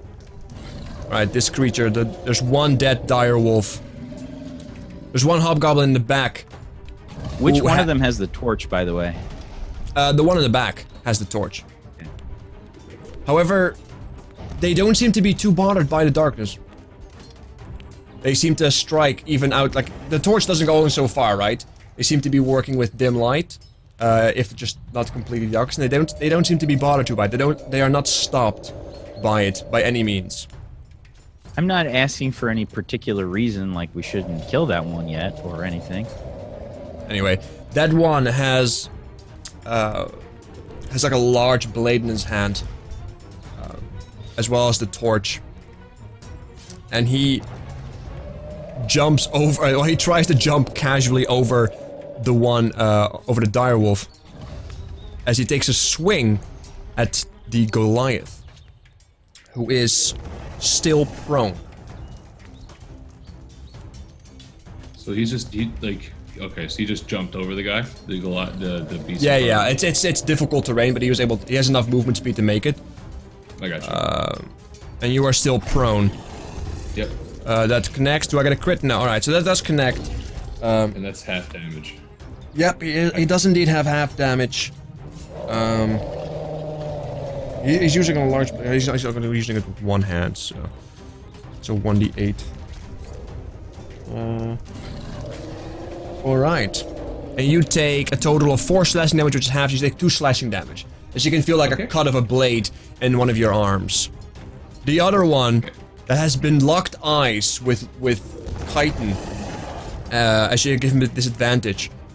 However, he looks at you, and you suddenly see his composure completely change into like, alright, I have to think about what's happening, tactical worry into like this raging creature of just base impulse as it finally notices your pointy ears through the darkness.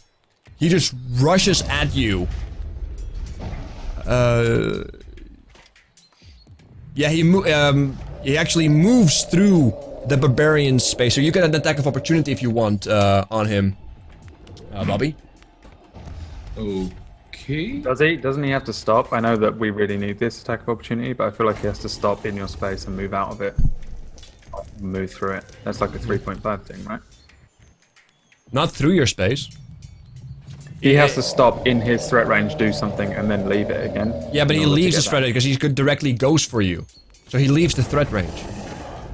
Yeah, but he doesn't stop, so I don't think he gets that attack opportunity. Yeah, he does. I might be wrong. I am a fucking scrub. Attack of opportunity only happens if you leave the attack range. You don't even have to do anything within it. As long as you leave, as you enter and leave, it's the same thing. You get an attack of opportunity. Okay. So yeah, you can take it if you want to. You don't have to. Okay. So yeah, you said that was me, right? Yep. All right. Well, yeah, I'm definitely gonna do it. I'm still raging. Gonna thrust. Am I still down though? Yeah, you get disadvantage. Yeah. Okay. Yeah. Why are you always on the floor? I have no idea. Can't carry my own weight. Learning how to breakdance. Yeah. All right, here we go. Lying from my back, I jabbed my javelin straight up at this turd. Yeah, like he has a shield. Like he does see your javelin. As you kind of yell at him with this furious anger, you stab wild at him. He just kind of deflects it with his shield, as he keeps running towards Chitin and strikes at you, Chitin. Not with advantage because you both have like no problems to see in the dark. He, however, yeah, he does strike at you. He keeps holding on to his shield. And 19. That hits, correct? Trying to hit me? Yeah. Yeah, that's it. Alright. There's no allies Wait, he within gets him. disadvantage though, right? He's disadvantaged. Oh shit, you're right. But yeah, then we're talking about, you're absolutely right, I forgot about that, sorry. Oh yeah. I almost did too. 6, yeah, like he does take a swing at you and he feels like he's about to connect, but then a sharp pain kicks in. And he completely whiffs it as you are able to like gracefully dodge it. Strongwalker, your turn. Okay, so I'm still like, am I grappled? Like, what's the deal here? No, not like, you're just on the ground, prone. Okay, so how much of, so can I just stand up? Is that a full movement action or what? No, that's half your movement to stand up. So that's 15 feet. Alright, I'm just gonna stand up. The goblin, I guess, to my right, but this goblin, like, I guess to the left, like, closest to me. Is that's the one, he's taking damage, correct? He was attacked, was he not? The only one that's taking damage right now is the one who's next to Chitin. With 1 damage. Yeah, if that's the case, I am just going to attack the wolf directly in front of me. Alright, go for it. The same thing. 8. I don't have advantage. I'm gonna use... I still have Bardic Inspiration. You do? I'm gonna hold it. I'll hold it Alright. for now. Like, there's so much happening around you at this moment. Unfortunately, you're unable to connect as you just got up and they're dancing with you in a way as they are trying to get you down again. Speaking of which, as you, like, try to swing or stab even with your javelin in an angry rage but miss as he's able to dodge this dire wolf, this vicious looking creature. Looking more viciously than an actual average direwolf. He once again takes a bite at you. And he does have advantage on that. So, let's see. Your AC is 17, correct? Because you're still holding your shield? Yep. Alright. Fucking hell. He too has issues, you know, biting through your shield now that you're once again standing up. However, he is not the only one there. As we have another hobgoblin taking a swing at you, as he is indeed holding the, holding a longsword. He does also not swing true. And unfortunately does not get advantage or anything. Which brings us back to Chitin. Chitin's gonna move out of the way gracefully of the attack, which almost hit him before, and he's gonna say, "Yeah, you missed me, didn't you? Now you're gonna miss me again," as I hit him with another vicious mockery. If my website will ever load up. All right. Is so good. So good. Oh, there it goes. 4 psychic damage. And he makes his save. Like, you just see him being angry. He's like... you can hear in broken common as you say that. We'll see. Oh, fuck. As he steals himself. And he seems to be unaffected by your spell.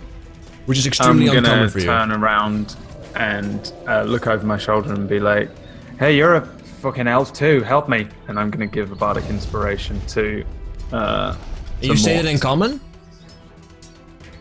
Yeah. Okay. I don't know what languages he speaks. I'm guessing he may be elf, but I'm panicking. I think if you spend How it about enough, it might give it away anyway, I think. Either way, yeah. And yeah, that's all I do as I panic and probably start to bring my hands up as he does something. Right. Also, read up on your rage real quickly, Bobby, for me. On the... Okay, yep. Yeah, on the conditions when it drops. Because you haven't taken any damage, but you have tried to hit, so I don't think it drops, right? I have it's only... tried to hit, it doesn't drop. Yeah, yeah, as long as okay. I try to attack something. Yeah. So it's Alright, so still up. Chitin, you don't move, you just stand there. Alright, perfect. Mort, you just feel this hand on your back. You're an elf, help me. And I go, yes, of course. And I fire blast the shit out of the guy that is attacking. Oh! Whom? Oh, shit. Whom? I have Something, Who guys. do you I have attack? advantage. Hold but on, it who do doesn't you matter. attack? I attack the guy that's attacking the top hobgoblin. The top goblin? Alright, yeah, you don't crit because you have advantage because it's within 5 feet of you. However, you are still able to just about connect your fire blast as you swing around and blast just quite literally this He's 10 large... feet away. Yeah, he's 10 feet away. No, wait, who are you attacking? He's 10 Oh, feet sure, back. sorry, This yeah. guy. I'm thinking about Ozzy. Sorry, you're right. You're 10 feet away. You need... At that point, you don't even have disadvantage. You guys are straight up crit. Crit. Straight up crit, The sorry. fire blast comes around my staff and out the nose of my plague doctor mask. It gets some extra powerful as I breathe it in. I deal 12 points of fire damage. 12 points of fire damage. Nice. And I'm like, oh, that's the best I can do, and I take 2 steps back. 2 steps back as you find yourself in this very small corner. At this point, you may find yourself having issues to aim properly because it's such a tight spit, but you're like, fuck it, I'm safe here. Ozzy, your turn. Okay. Ozzy is going to go ahead and let's see. This guy's wearing armor, right? They're all wearing armor besides the dog. Yeah, he's going to reach up his hands as this lightning starts to come out from his gem of his gauntlet, and he's going to just try and reach out and touch the hobgoblin's armor, and he's going to say, "Yes, you must shock," and he's going to cast Shocking Grasp. All right, go for it. Damn. 22. Yeah, all right, 22. Yeah, hit. I have advantage on the attack. If Oh, the yep, attack yeah, is you hit. rolled, You zap him like this. Go! as he kind of like stifles up. You can't take any reactions until the start of its next turn, correct? And I'm gonna Yeah. and I'm gonna move back over here. All right. He doesn't get to make an attack of opportunity. Correct, because he doesn't have reaction. Correct. Do you want to move your hex? Because you can do that with a bonus action.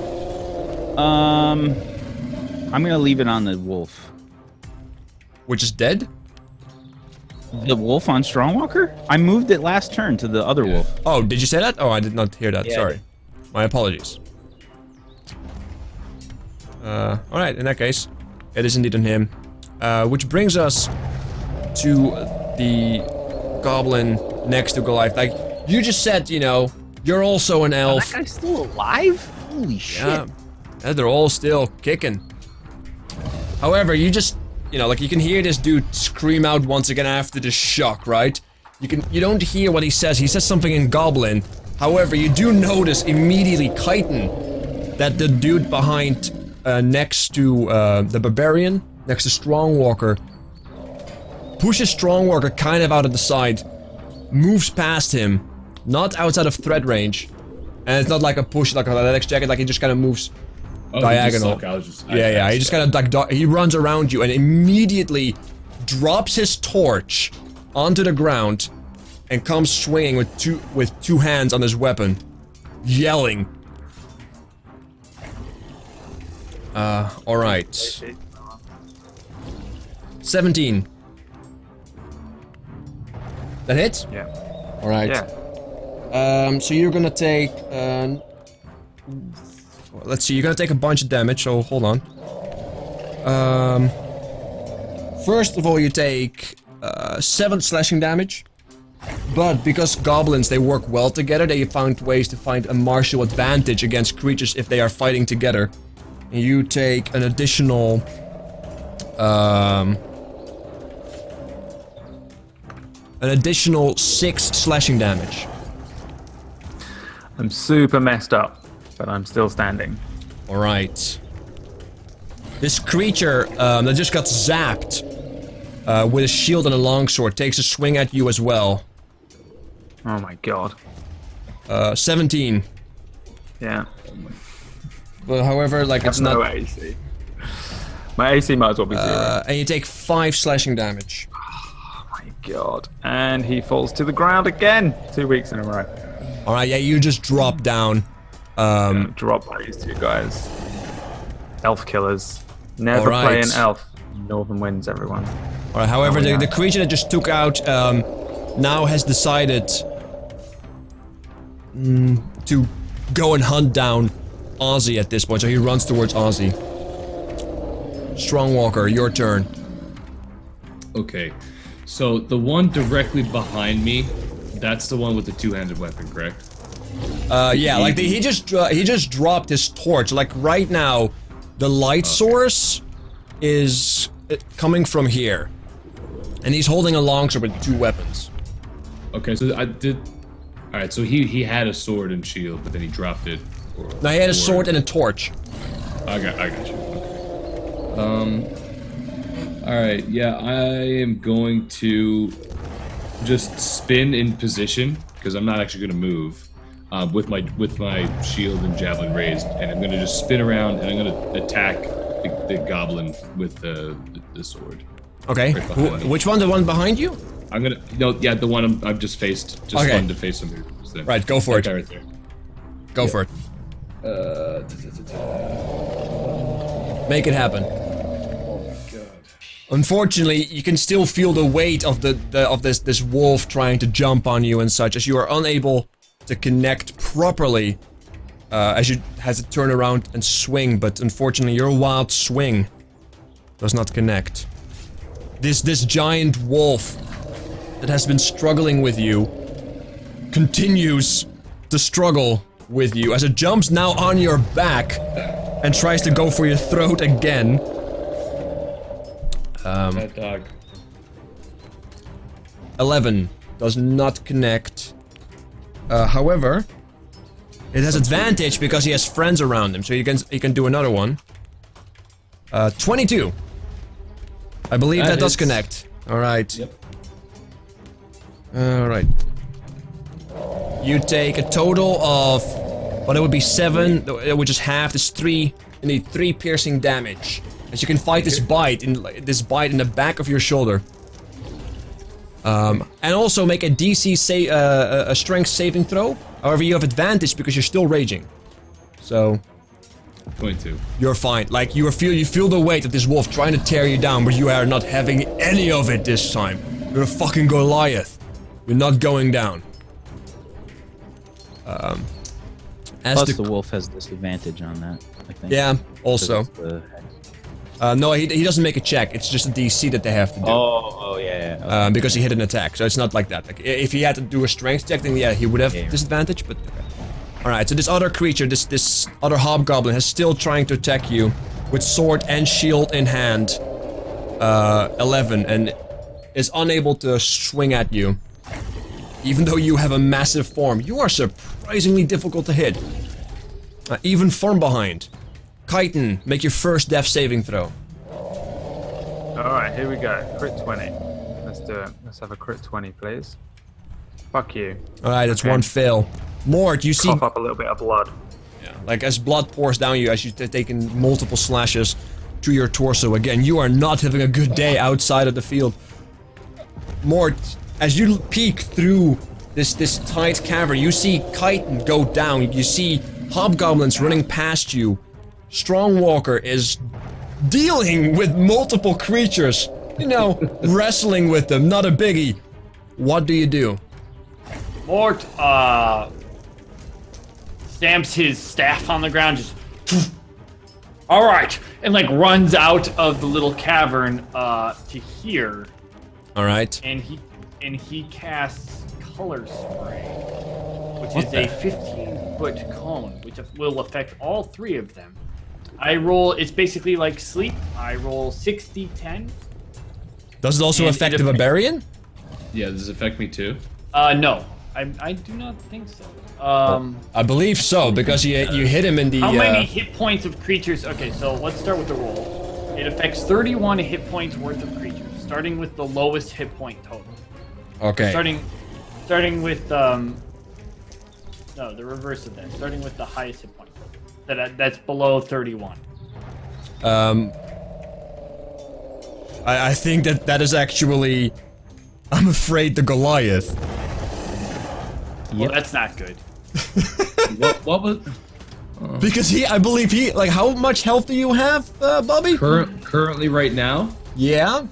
22. He would go down first. Do you really want to do that?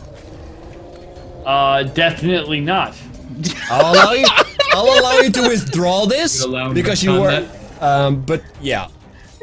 Yeah. I'm definitely going to just stop, think about doing that. I'm going to be like, no. Torn my staff and just firebolt away. Because that would be horrible. That would have been. I get a 19 and hit him for 5. Which one? Towards the top hobgoblin. Is that Alright. the one that I hurt with the shock and grasp before? Which one's the shock and grasp? The one that was hit with the shock and grasp, the one that's next near you. He is the only hobgoblin that has taken significant visible wounds as blood, and he has like scorched freaking fire in his face. There's lightning arcs still going across his armor, preventing him from making any reactions. He's the only hobgoblin who has taken damage. It is looking rough. Alright, so what did you do once again? I'm sorry, Mort, you casted a fireball? On whom? On whom? I rolled a 19 to hit and 5 damage. On whom? On the hobgoblin top of Strongwalker.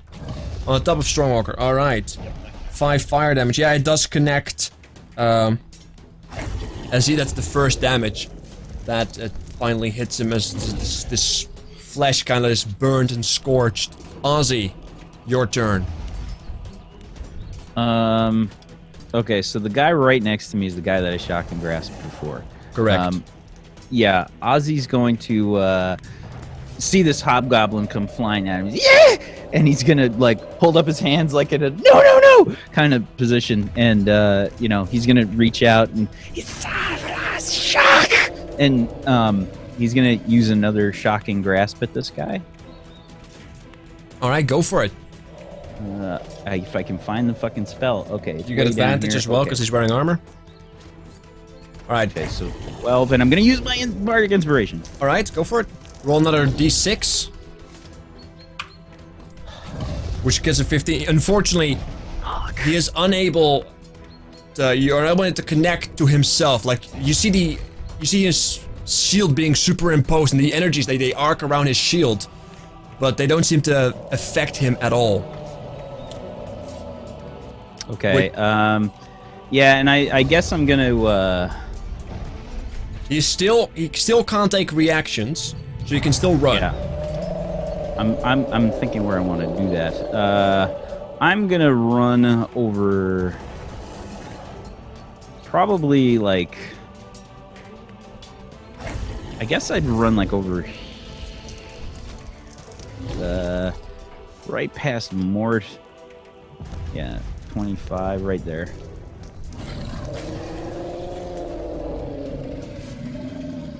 All right, so you're just about avoiding an attack. Well, make an acrobatics check Okay. because you're going not only through chitin, over chitin, you're also going kind of through the space that Mort is conflicting. Also, you might be dealing with an attack of opportunity. So give me So good at acrobatics, guys. Here we go. Go for it. Oh. Not so much. Unfortunately, you kind of stumble, and this opens you up to an attack of opportunity by the hobgoblin right next to you. So he's gonna take a swing at you as this tiny figure scatters through the dark, just outside of the illumination of the torch, who's kind of like on the ground, going out, as it is just laying there in the cold, damp mud. 9. I mean, I would assume that I ran through his legs, but it's okay. Or through his legs. He's on the ground, more just kind of superimposing himself, as well as the creature itself is also still there. So it's not an easy task for you to do, especially in the dark. I meant the guy that I shocking grasped. Like I was running right through his legs. Oh, it's not him. It's the other goblin that you went past. The other hobgoblin. Oh, okay. So I that wasn't what I intended, but it's fine. But you're not attacked anyway, so you're good. You're good. Don't worry. Unless you have less than 9 AC.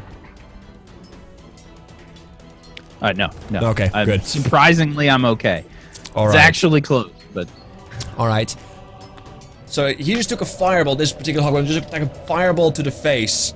He looks around. He looks at you. You're not wearing your plague mask.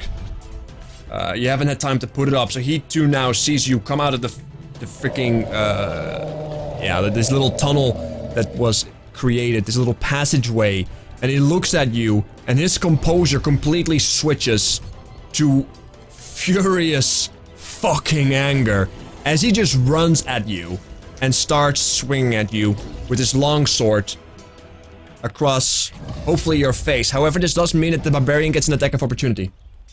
Okay. So give it. You're not prone, so you no disadvantage, so go for it. Regular There we throw. go. Nice javelin to the butt. For 16. Or 16. No, like he's not wearing a shield, but he's wearing sufficient enough armor that the javelin kind of like scuffs off it. So he's like that armored. He's wearing half plate. Okay. If I had have realized that they were that armored, I would have used bardic inspiration. But I'll wait until after because that wouldn't actually be fair. All right.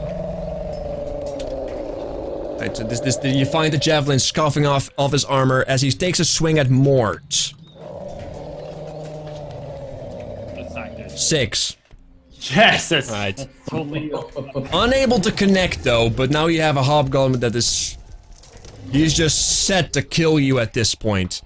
As you all know, hobgoblins, they have this unnatural hatred against elven kind, or anything that even remotely looks like it. I'm still a Goliath. Oh, at this point, you're right. Actually, Yeah, I'm still disguised completely as a Goliath. That would have changed the whole you're right. They battle. need to take a full action, like an action to. How long does that last? You're right. You're absolutely. It's not a concentration. It does last an hour. That would have changed so much. Doesn't it drop if you attack? This thing, sure. No, it's not a concentration.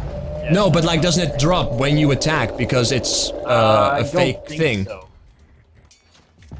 What did you do? Alter self. Disguise self. Disguise.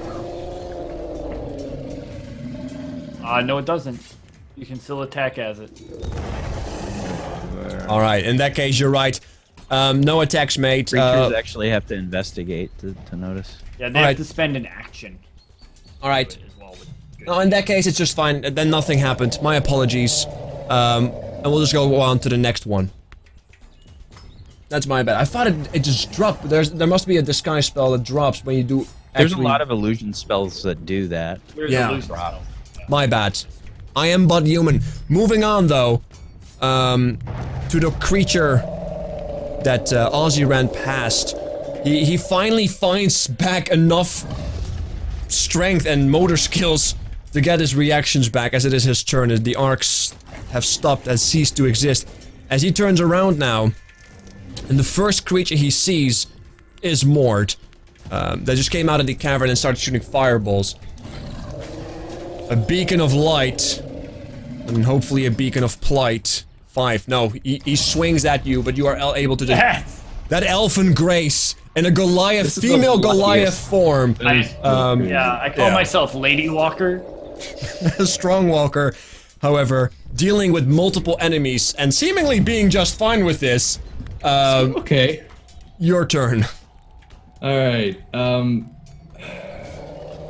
You know what I'm gonna do? I'm just gonna so in one movement, I'm basically gonna just pivot on the same side that my shield is. I'm just gonna spin around and thrust in the complete opposite direction at the wolf. With my javelin. Go for it. Waboosh! All right, yeah. With this sway, this crit, just you are able to find like a vital organ as your javelin just pierces through its skin and you pull it out, and as crimson just starts pouring, yet you can just tell you hit something by it. As you do indeed quite a bit of damage, 12 piercing damage total. So that would be all right. Yeah, it's you definitely notice though as well that you have done significant damage in just that one hit. If you can keep that up, then you know they will drop quite quickly. All right. However, this wolf now, as you pull your javelin out, tries to bite at your arm, and gets advantage for doing so. 24. Can I get a crit? No. All right. So unfortunately, you do take some damage. You take 14, that's 7, you take 7 piercing damage. As you are able to, like, you know, it still hurts like hell, but you're able to take a lot of beatings before it becomes too much of a problem, and I want you to make a strength saving throw with advantage, because you are still raging.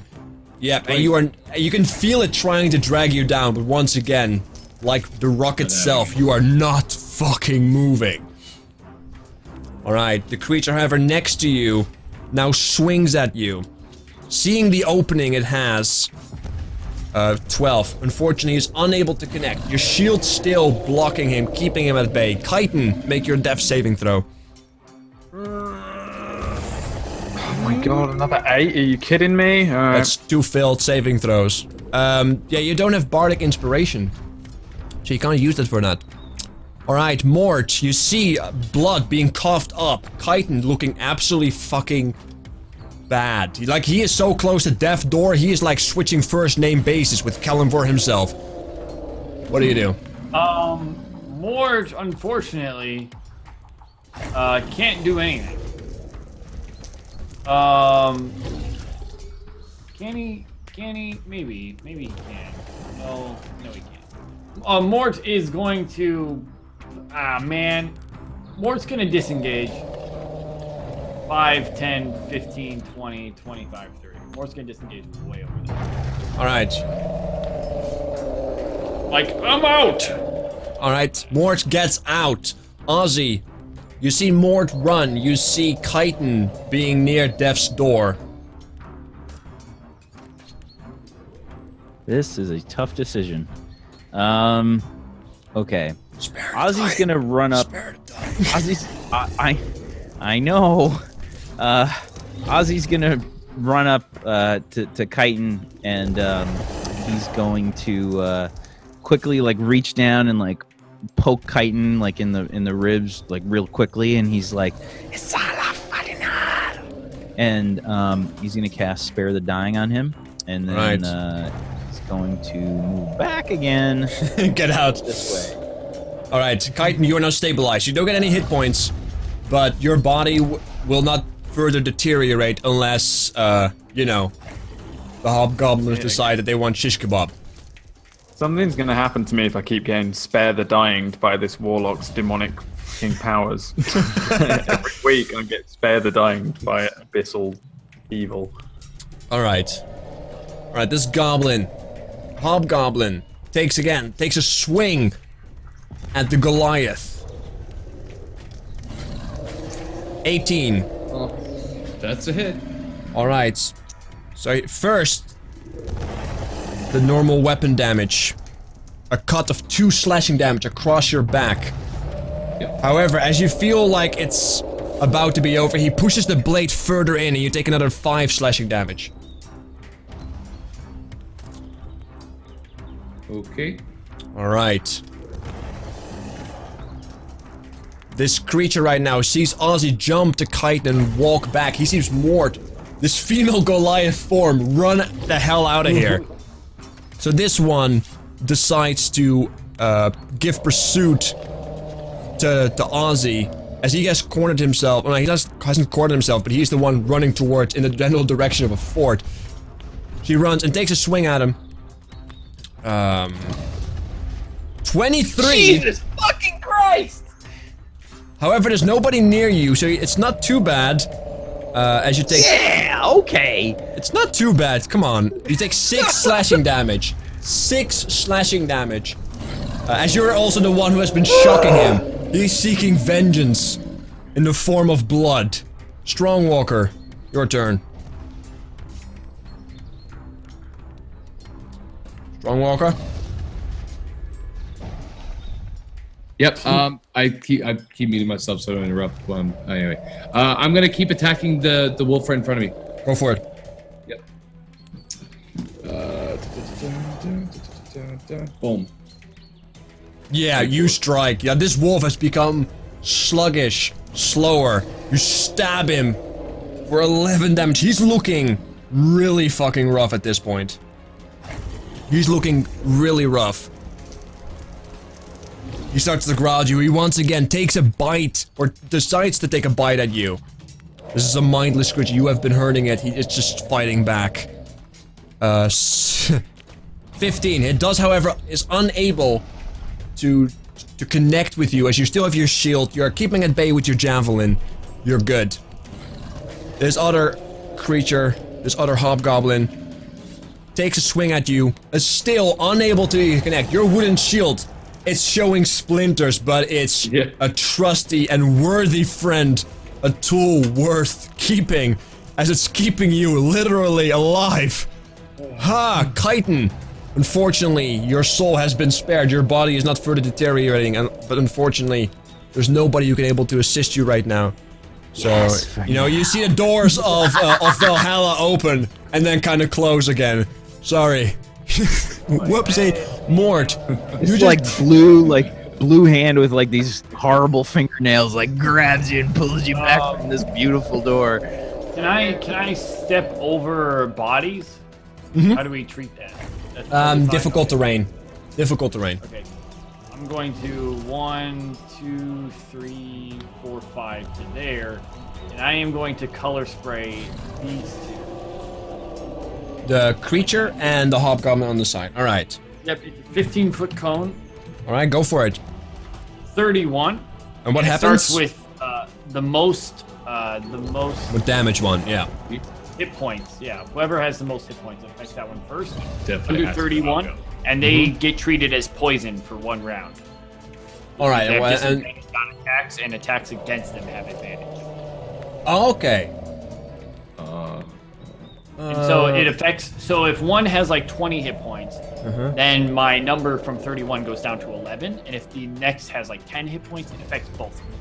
I got you. It's like so like the entire remaining hit points has to be covered by your spell, right? Yes. Yeah, okay, so yeah. There's only one creature, unfortunately, that becomes poisoned. Which is is the wolf itself. He seems to be mostly affected as he starts shaking his head, being blinded by this spray of fabulous colors. Which brings us to Ozzy. Ozzy, your turn. You're muted. Sorry, Swargula myself. Okay. Yeah, so Ozzy's gonna look at this guy in front of him, and he's gonna like hold up his hands again and like all frantic and shocking grasps the guy in front of him again. All right, go for it. Why does the spell have to be at the bottom? Okay. 24. 24, yeah, you do crit. 2 damage. Yeah, you indeed, like, you go in, you feel the chaotic energy, the wild energy of electricity coursing through you, the glove, as you pour it into him, as he kind of like, he's expecting something severe because he has been taking a few hits from you, but then it's kind of,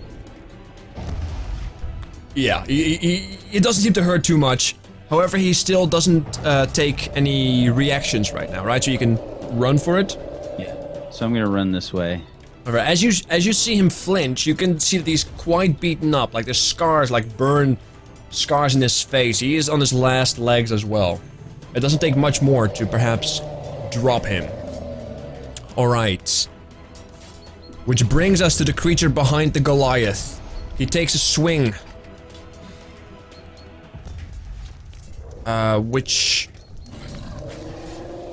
yeah. 19.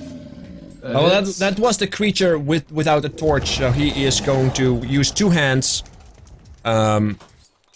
Which is gonna be a total of 3 slashing damage you take. Okay. Alright.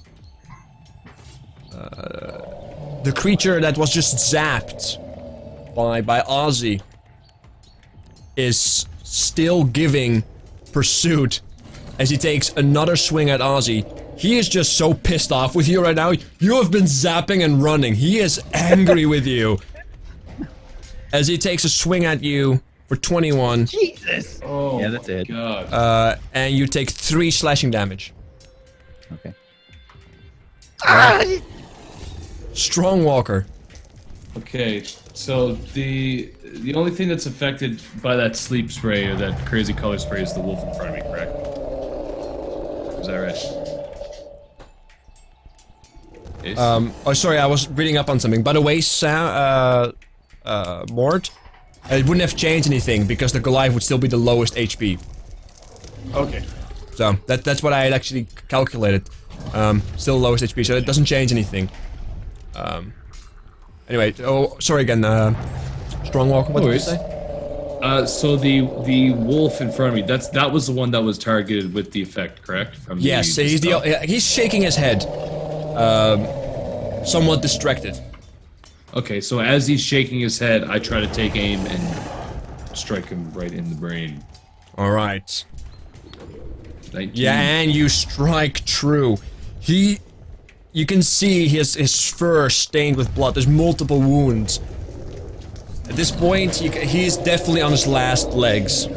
He's about to go down. Alright. But it's not as it's trying to attack you. Now, it has advantage because there's allies, but the color spray is giving him a disadvantage, so it becomes a regular roll. 20. So it still connects, and you take 5 piercing damage. I take 5 piercing damage? Yes. Okay, I am down. Alright, and the Goliath gets pulled down, harsh to the ground by this vicious beast. Which brings us to the hobgoblin over here, who sees the Goliath go down, and starts to look around. Mort apparently completely in the first personal range because he's currently standing on top of the golem, right? The golem, the wolf. You're standing on top of the wolf, yeah. Your character's for some reason hidden below the other one for me, which is unfortunate. But he takes a swing at you. He's on top of the wolf himself? He's on top of the other wolf now? Yeah, I'm like standing over the dead wolf. No, Yeah, I meant the hobgoblin that's coming Yeah, to like, attack. yeah, he just walked over the dead body, because this is a dead wolf now. Oh, yeah, they're both dead. So you're both dealing with, like, If you click on the token ace and then right click it, you can make it go to back. It's under beautiful. There you go. Alright, so yeah, he does swing at you, however, he's dealing with, like, a body that just went down. So he's unable to connect with you. Which brings us to Chitin is also still down. Mort, your turn. Mort is it's gonna freak out slightly. And then after freaking out, he's going to see that he has a dagger apparently, and is going to pull that dagger out and going to be like, "My God!" Is going to do that thing. Go for it. Which, wow, I actually have this macro. Max damage at least, but no. Alright. Oh, wait. Max damage. I have Bardic Inspiration, that's probably. Alright, yeah, they look armored, so it's not gonna be all that great. Unfortunately, yeah, apparently the wolf is still alive. My bad. It just fell down, internal bleeding. It's bleed damage. Don't worry about it. He fell down. Alright, so Ozzy. Situation is looking dire. It is, in fact, hobgoblins. looking dire. It's looking dire. The hobgoblins are looking rough. Ozzy is gonna hold up. He's gonna see like how like fucked up this hobgoblin is in front of him, and he's just gonna like roll up his sleeves, and he's gonna hold out both of his hands, and you're gonna see like this fire emanate from the gem in his gauntlet and swirl around both of his hands, and he's gonna say, and he's gonna shoot out a scorching ray. He's gonna shoot, I'm gonna say, one bolt to the guy in front of me. Alright. You at disadvantage, right? Because there's somebody within you 5 feet of you? Because it's an attack roll, a ranged attack roll? Yeah.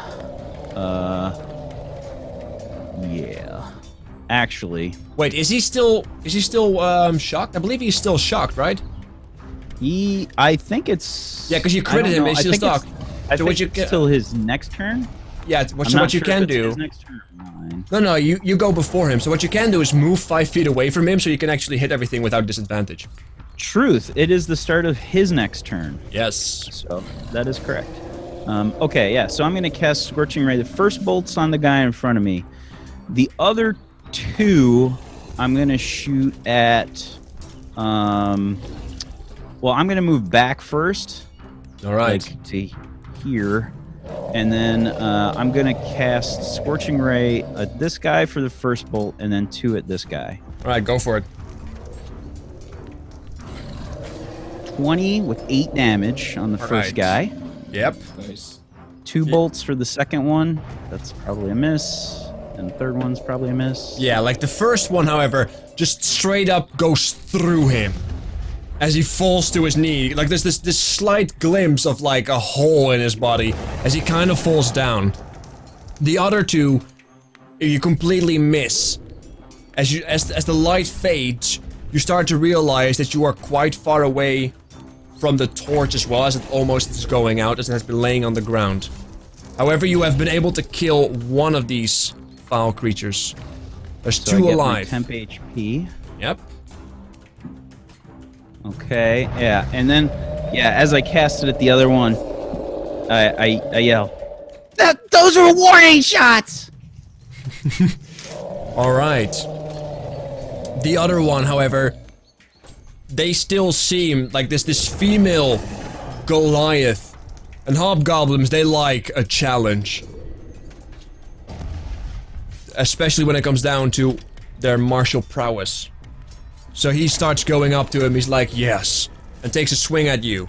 Unfortunately, unable to connect. Which brings us to Strongwalker. I want you to make a death saving throw. Okay. Save with the 17. right. First save. God. Alright. I know. There's another swing that goes at Mort in his female Goliath form. Is unable to connect. For some reason, the female form is distracting. Can't blame him. Alright. Mort, your turn. Mort is. Oh god, there's two now. Wait, what's the orange? What's it like yellow? The dying torch. That's a dying torch. Oh, okay. Fuck, man. Mort is going to dagger again. Go for it. Can't do it. You know, no, never mind. Mort is going to. I don't think I can actually. Will you let me discast my disguise spell? Yeah, like you just drop it, right? You should be able to It's just not a drop it. concentration though. Yeah, but I believe you haven't. I believe you should be able to just drop it. It's not There's like nothing that seeming. says that you can. There's nothing says that you can. It's not a concentration. So there's no way to actually drop It it. could potentially be like an actual permanent translation. It could just be a permanent transition for like 1 hour. It says not- the way that they word it is so you must adopt a form that has some basic arrangement of limbs. Yeah, you make yourself until the spell ends. So could Kind of you? how it's worded. So it actually sounds like I have to stay that way for an hour. So I'm going to like wheel about. I'm actually an elf, and I'm going to take the dodge action. No. taunting- You can actually use your action to dismiss it. It says so in the text. Sorry. Oh wait, yep, there it is. Literally that line that I was stopping halfway through. And I dismiss it, and then I go, haha, I'm an elf, and then I take the dodge action. You take an action and a dodge action cannot be done at the same time. You're not a rogue, so you have to choose. Okay, I'm Yeah. not going to dismiss it. I'm going to just wail about idiotically like a Goliath. All right, you Okay. take a dodge action. All right, I don't want to trying get to hit. channel, Strongwalker and his fighting stance in your now Goliath female form. You're trying to indeed do a dodge Please action. don't hit Ozzy. Okay, so Ozzy's gonna sort of like pull. He's gonna aim his gauntlet at the wolf that had the hex on it, and he's just gonna sort of like move his hand through the air and sort of like point it at the hobgoblin that's hovering over the wolf right now. All This right. one right there.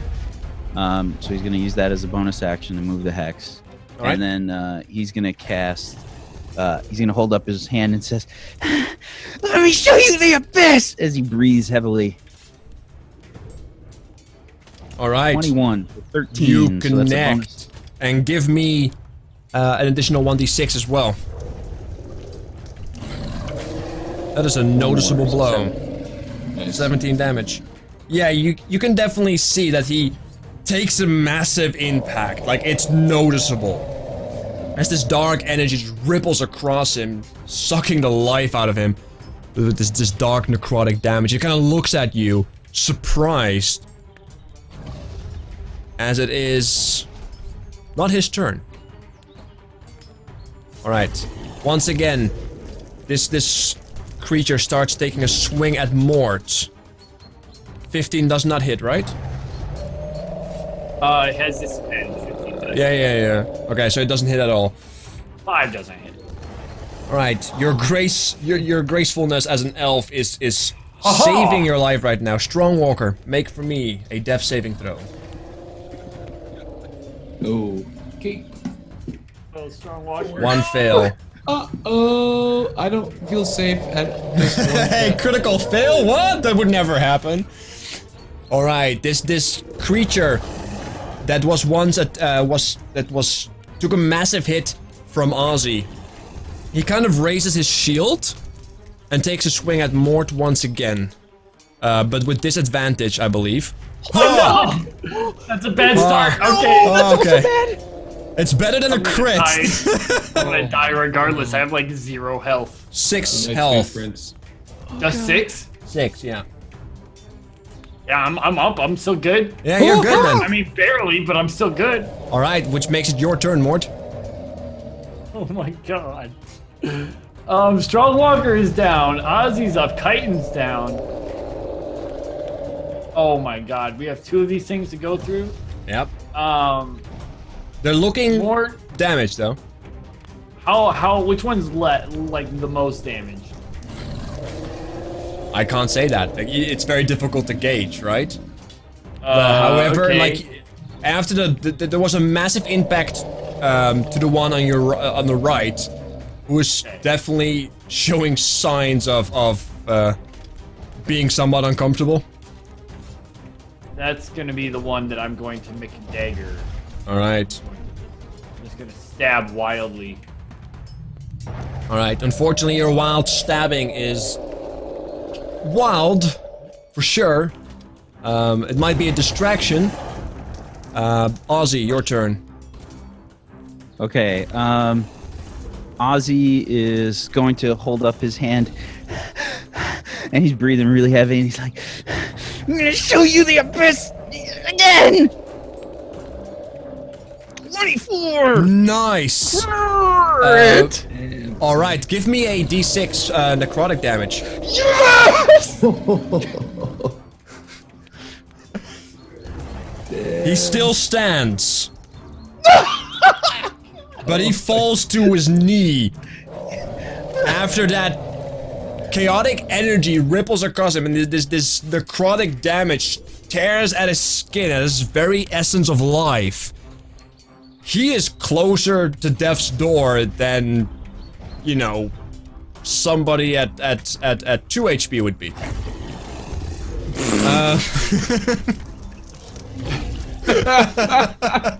That end of the episode DMing there. That is 4 hours now. Ace is out, everybody. It's fucking 4 AM, man! Alright.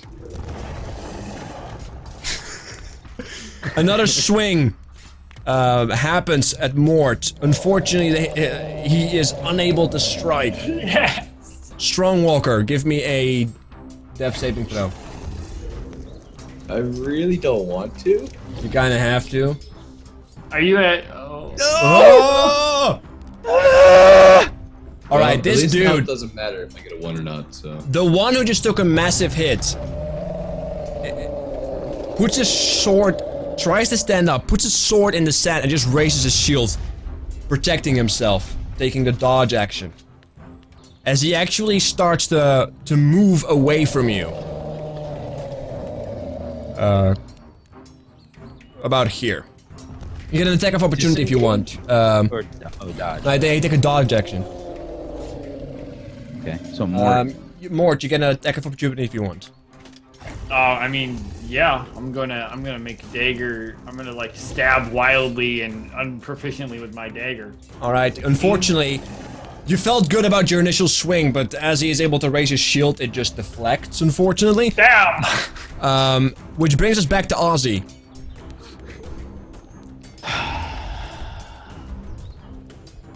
You can make it. You can make it. However, you have to go over dead bodies, so... Oh god.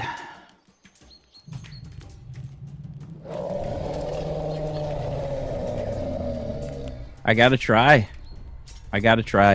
All right. Ozzy's gonna look at Strongwalker and like this, like blood is just pouring down like his mouth and like running onto the ground, and he's like all frantic, and he's like, ah! And he's gonna run over, and he's gonna try and spare the dying. He's gonna reach out and like tap Strongwalker on, you know, the arm or something, and be like, this is violent.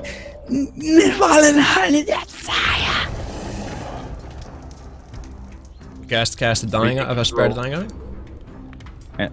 Yeah. Alright. Then we're good, right? Yeah, I mean, it succeeds if it's an auto success. Yeah, alright, so... Very close to death's door, Strongwalker. You for some reason see this weird blue hand with large nails grab you from death's door and putting you back in the land of the living, unconscious, but back Alive. to the land of the living. As this hobgoblin sees this happen, takes a swing at Ozzy. 15? It's a hit. Alright. And he's using two-handed, so that's only 10 plus 1. As you take 4 slashing damage. Okay. Yeah, temporary hit points. Alright, Strongwalker, you are fine. Unconscious, but fine. The other creature, now being out of range, keeps his shield up, but starts running back into the distance. Into the cover of night, decides to run like the fucking wind. What the fuck? As you can start hearing him scream in some form of an unknown language. You can hear him scream chaotically, angrily, and fearfully. Mort, your turn. Mort is going to.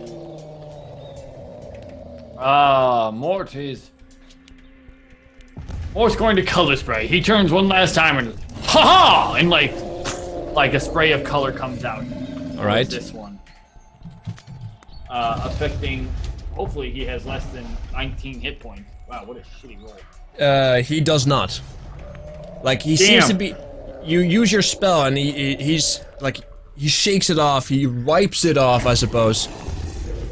As he's unable, as he doesn't seem to be too much affected by it at all. Ozzy. Saving Strongwalker's life. And I look at this other hobgoblin as I see the other one run away. How far is that one? It's quite far. Is he 120 feet away, Ace? No. He does. Okay. You have advantage. Ozzy's gonna reach out while looking at the other guy.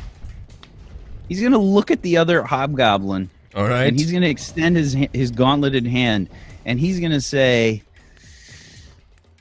Watch when I show your friend the abyss! and he's gonna cast Eldritch Blast on the one that's running away. You have disadvantage. Well, shit.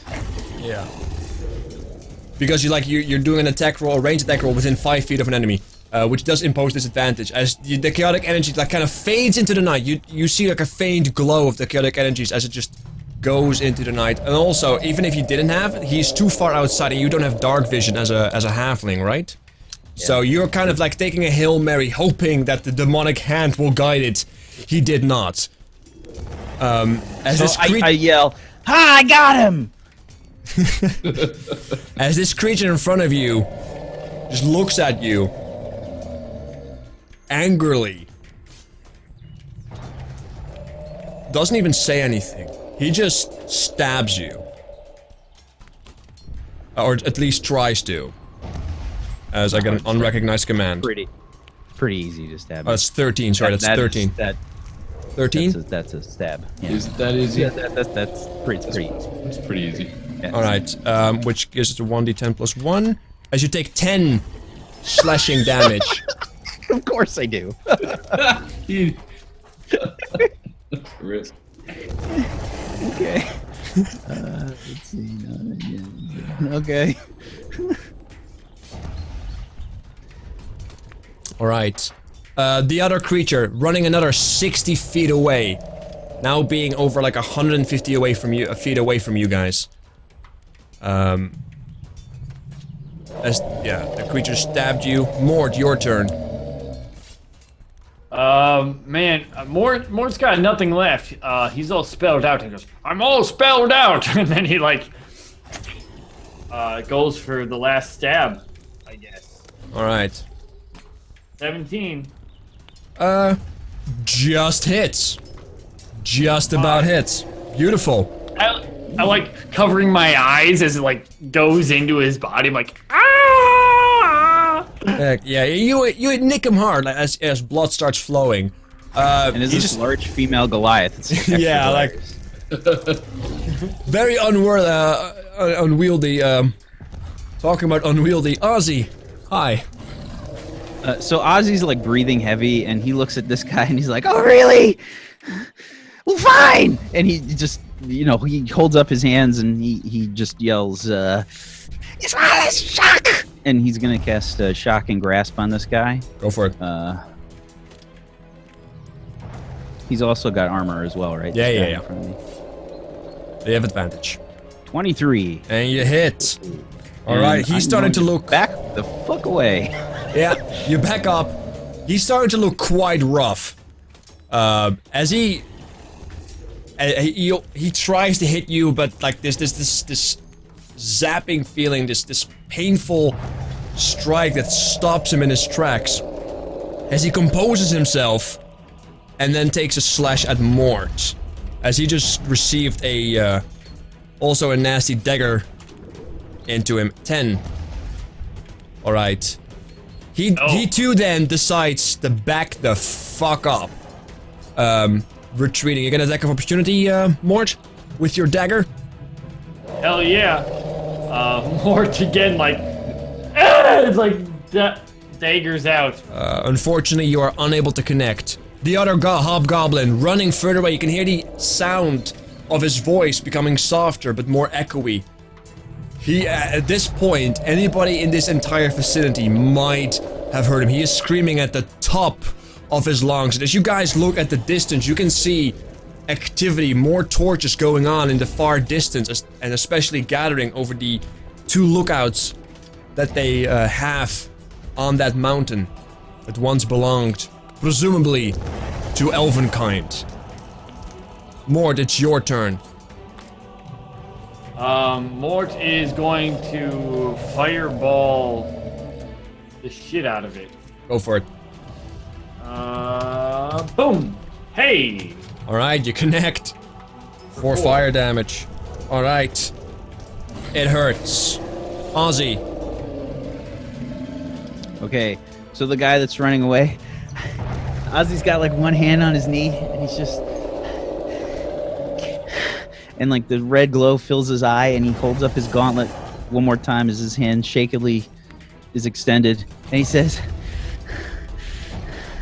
"Please, let me show you the abyss." And he just holds his hand out and casts another Eldritch Blast at the one that's running. Alright, go for it. And, oh god. Unfortunately, you also have disadvantage because he's outside of like your visual range. Yeah. So it goes off into the distance. You hope that you hit, but you don't hear like an impact sound or a screech of pain. So at this point, they just keep running another 60 feet. You see him dash off into this like the shape. Mort, you now see also fades into the darkness as they go beyond what you can see at this time of night. The other ones, they keep running as they fade, as they move behind the mountaintop, and they fade out of existence. As you now see more activity, more and more activity, and as you listen, you now hear a horn being blown, like this low goo, echoing through the entire valley. It just repeats and repeats. Ozzy just kind of looks at Mort, and he says, "Do you think that's a retreat horn?" I don't think that lake is ship-bearing. I think it's time we need to run. Now, quickly, go! And I like point towards the pass where we had entered this bullshit, and we get the GTFO. So Ozzy looks at Mort, and then he looks at the 2 downed party members, and he says, "Do you think we can get away?" More like ran like 10 feet, and then he's like, "Oh, shit. You wake up, Strongwalker." And I like drop to Chitin's body on the side, and I am going to medicine check him. All right. Can I take a 10? Like the thing is, he's already stable, so you can't do anything. Oh, okay. Unless you had like slap him awake. yeah, like unless you had like a medical kit or something. Like roll 1d4, both of you. Strongwalker and Chitin, roll 1d4. Oh, oops. Oh. Of course, I rolled a 1, by the way. Chitin, you both will, unless you receive healing of some kind, you will both woke up in 3 hours. Okay. So Ozzy says he's not getting up. So I slap Chitin a couple times. It's like, wake up! Wake up! Wake up! You do I, like, 1 look at damage and he died. Ozzy says, Wait a minute. He's like, I have a healing potion. Maybe if we give both of them half? I like have my healing potion in my hand. I'm like, right, your healing potion. And I grab Ozzy's. Like, I don't care what you think, Chitin, you're drinking this. And I like pound him on the chest. Wake up! Wake up! Alright, it's a regular healing potion, right? I believe. so you took mine too? Yeah, I grabbed yours. I'm not using mine. Alright, like, at this point, you can still hear in the distance as the torch dims and goes out. Nobody picked up the torch. Now it's out. Ozzy, you see nothing. It's utter darkness for you. This is very reminiscent of the Abyss, if you wish. However, Chitin, roll Ozzy's 2d4. utterly comforted. 2d4 plus 2, I believe it is, right? For a regular healing potion? 2d4 plus 4? So. Yeah, roll 2d4 for me. Plus 2. Plus 2. Plus Yeah, 2. 2d4 plus 2. 9. You- Lovely, tasty potion. Yeah, like, you have been called out as the magical healing awakens you abruptly. My face is stinging, I guess. I've got a couple of stab wounds. My God, what the fuck? My mouth's covered in healing potion juice that I've never had before. Look, Chitin, you just drank a healing potion. I'm not going to debate this with you. We're running right now. Running where? Ozzy, get Strongwalker. And I like pick Chitin up, like stand on your feet, and I like mage hand slap him across the face. Again. Snap out of it. And I like run. All right. I gotta do what to Strongwalker? I'm gonna stop and turn and like ignite the torch on the ground with a firebolt. By the way, at this point, you're still... Oh no, you're not, right? You didn't drop your disguise. You didn't. You're still like a female Goliath. I can't. Yeah, I'm still a Goliath. Yeah. So I ignite, like out of the Goliath hand comes a firebolt, and I ignite the torch on the ground, close up, and I go, Ozzy, get the Goliath up! How? You took my healing potion!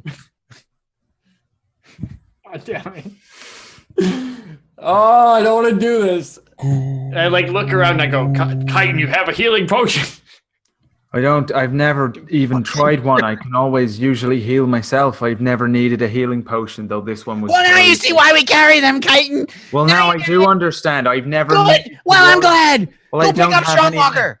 I can't pick him up. I've got this little skinny half-elf arms. He's just looking like my actual arms. Oh, sweet. Tell him for in the fugue. And I go into my backpack and I grab a healing potion out and I toss it to Ozzy and I go, we're not waiting for you. And I push Chitin forward. I'm like, we're going. And so Ozzy's just sitting there like, what? Oh! And he runs over to Strongwalker and he just like jams the healing potion in his mouth and just like 2d4 plus 2 Strongwalker.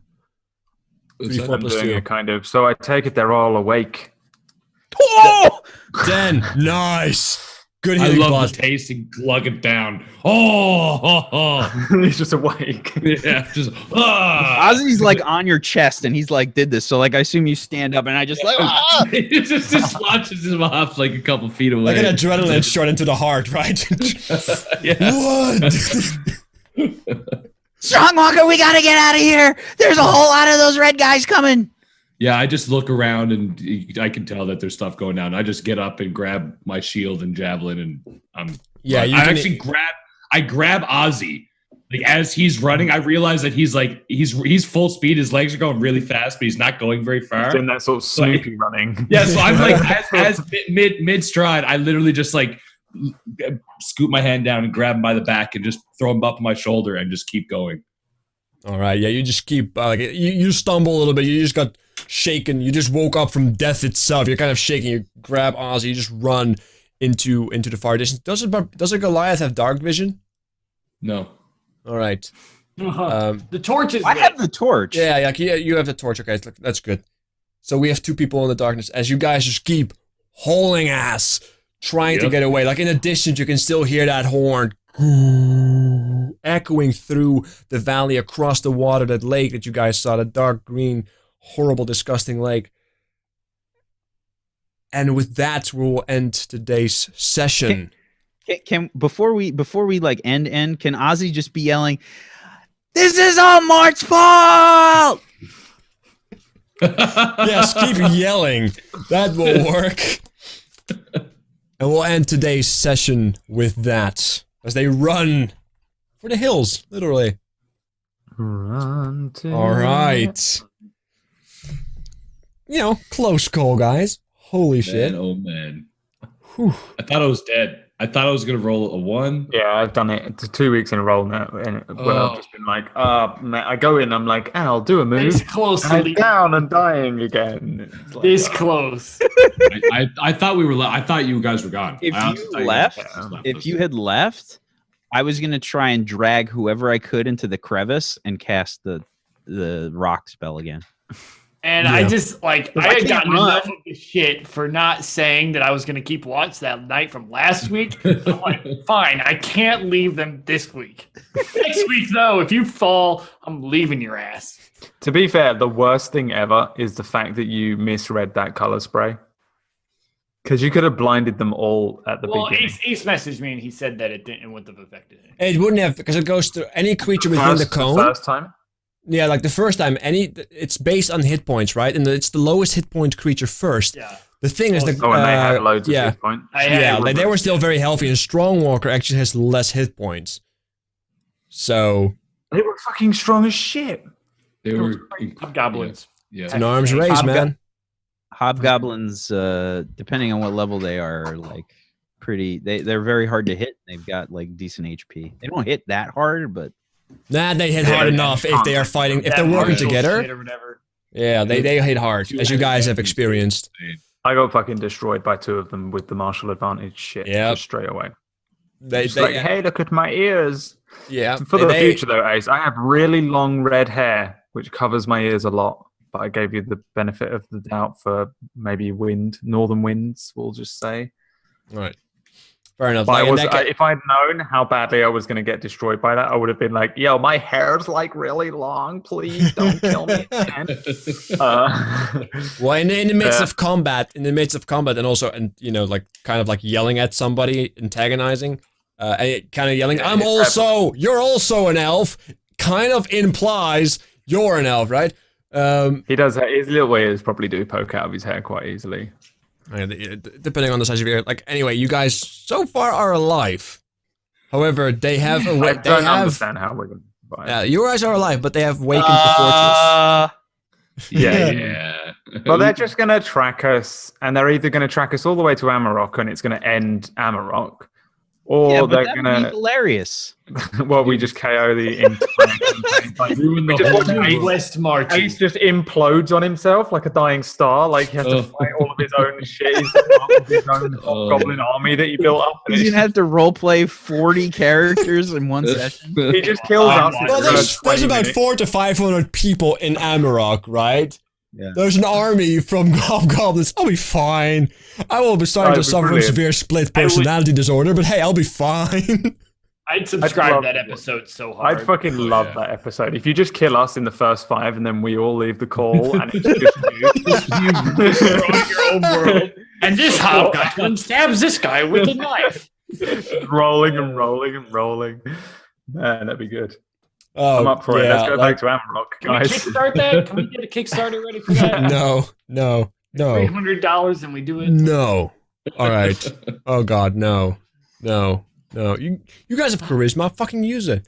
Like, in all fairness, you guys got really lucky in the mist stuff. I was rolling so poorly. It could have gone so wrong in so many ways. Huh. I really thought this that was gonna be good. like- I thought this was just going to be a whole RP session at one point. I was like, we've achieved nothing, and we were like 2 hours in. I was like, man, this is just going to be no combat because it's just going to be us fumbling through this mist by the lake until the end. Yeah, because then like the mist, I did decide that the mist was going to subside during the night. And you guys just kind of stood there, and I was rolling. I was not camping there. That was not happening. Yeah. Bobby kept trying to. I'm like, nope. Nope. Have you know. had a session without combat yet on the Northern Winds at all? Yeah, we had one session, and there was a lot of role play, but people felt like they didn't get anything done. Yeah, it's weird, isn't it, when you don't Yeah. have the The thing is, combat? it doesn't matter. Yeah, It doesn't matter. We'll talk after it. We'll talk afterwards. Because there's a lot of things that could have happened today, and you guys decided to take it slow, be safe, and look at that guy. You know where that got you, right? Nobody died. That's a good thing. Hey, if you don't die at this low level, this far into a wild area against hobgoblins, you did well. You did but well. the track record isn't great, especially for me and Bobby. We're just like each week we're on death saving. Well, in all throws. fairness, Bobby is a tank. He's doing his job. You, on the other hand, like the problem is like you didn't have your spells because I can't do shit without spells. exactly like you guys are continuously being interrupted, in your full rest, because you're like camping in the open. There's a lot of wild animals around. You guys are being camped literally. And that's why you can't do it. That's one of the reasons why, for example, warlocks don't really give a fuck. Like, short rest, I got all my spells back, good to go. Warlock or melee is the way to go, apparently. Exactly, that's the more consistent, but once you have your spells, you can do so much, right?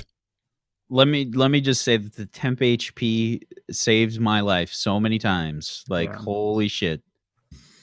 Yeah. I literally got the temp HP twice this session. So that's 10 extra HP. Yeah. I was wondering how you were still alive at some point. Yep. I was like, how is he not dead yet? That's the temporary hit point. It's based on his charisma and warlock level, I believe. If I'm not mistaken, so you get like so you get like 5 temporary hit points every single time he. 5. Yeah, he gets 5 temporary each time he kills something, and it doesn't stack. It just replenishes. So it can just if he keeps taking like 1 health damage and then kills something and it gets 5 hit points. Yeah, it just replenishes. It's beautiful. Warlock's good in long fights. Yeah, I need to hide better. That's basically what I need to do. But they came running for me because I was an elf. Mm-hmm. Like, I was fucked either way. I weren't getting through this. I was screwed. There was no way I could get through this either way. Not without spells. Not Either without me spells. or more. You need spells. You need spells, and you didn't have them. And that is something that happens if you. Vicious Mockery is fine, and I feel like it supports everybody else. A barbarian really well because I can disadvantage everything, and he can just melee up. But then they see me, right, and they're like, "I want to eat that elf's ears," and they can run at me. It's unfortunate, but all in all, you guys came out relatively good. Everybody's alive. Everybody's running. What happens next? That's to decide for me next week. Yeah. So, but yeah, I would put money on it that I go down again. No, it's just this is the risk of. This is genuinely the risk of camping outside. And they had you guys know that they had dogs and smell. Like illusion doesn't cover smell, right? Some do, I think. Some do. The this higher particular level ones. Yeah, the higher level ones do cover it, but this one wasn't. Right. Like these guys are intelligent, and you guys now know that they are intelligent. They have traps, they have scouts, they have dogs, they have lookouts. This is a base. This is a fortified place, and it is now painfully aware of you guys. So talking about being painfully aware, let's do some shout-outs before we go into the abyss. Strongwalker. What's up, everybody? I'm Strongwalker. Ironchefbobbyflail. Long night. It was a lot of fun. I dropped again. I feel like there's this innate connection between my character and the Senpai Bard that when one drops, the other's going to drop very soon to follow. So we'll see how that's. OTP. Yeah. So we'll see. We'll see if that trend continues next episode. But I hope not. But anyway, today was a lot of fun. Got to kill some stuff and do some speed 300-esque javelin stabs and skewer some wolves, which was wicked. But I had a lot of fun. Looking forward to next week. About myself, I play GTA all the time in the mornings over on my channel, Ironchefbobbyflail, Ironchefbob on Twitter, and that's me. All right. Mort. Yo, what's up, guys? I'm super jazzed as far as finding the Hobgoblin camp in Lake and all that kind of stuff. I'm excited.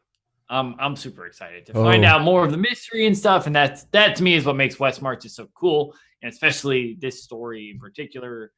We spent so long doing like golem stuff and druid stuff, and in particularly dying, that this feels like we've done something, and that's nice. Even if we ran away, even if Strongwalker. Oh, I assure you, maybe in a couple of weeks, depending on how good you guys are, you're gonna like hit yourself on the head for a lot of things. I assure you. No, I mean we're dead. We know we've lost. We lost long ago. I have got things planned. So you better stay alive, you fucking cunt. Oh, wow. But as far as non-Mort things go, I'm Swargula. I do a lot of Dungeon Masters bullshit. I play D&D like every Sunday, which is weird. It's really awful. Usually I'm too drunk to remember what happened last episode, which will happen probably next week for Northern Winds when I come back. Also, I'm starting a zombie game, which is weird because I've been watching a lot of The Walking Dead. So I'm doing like Apocalypse World for the first time ever. So I'm like looking for players for that, and that's super weird. I mean, I like zombies. If you want to play zombies? We'll play zombies. I love zombies. But yeah, so I'm doing Apocalypse World, and that's super scary. For those of you who know the difference between D&D and Apocalypse World, it's vast, and this is my first branching out as far as like games are concerned, and it's super scary. I just started learning Apocalypse World as well because I was like, that looks cool, and I want to do something a bit more futuristic, and I was like, that's the one. Don't even get me started on whatever the fuck Whack does. I'm like, oh yeah, no one knows what Whack does. Like that shit is crazy. I still don't even know. That shit is Whack. Still don't even. That was good. I like that one actually. That was really good. Well played. But that's enough of me. I don't do anything.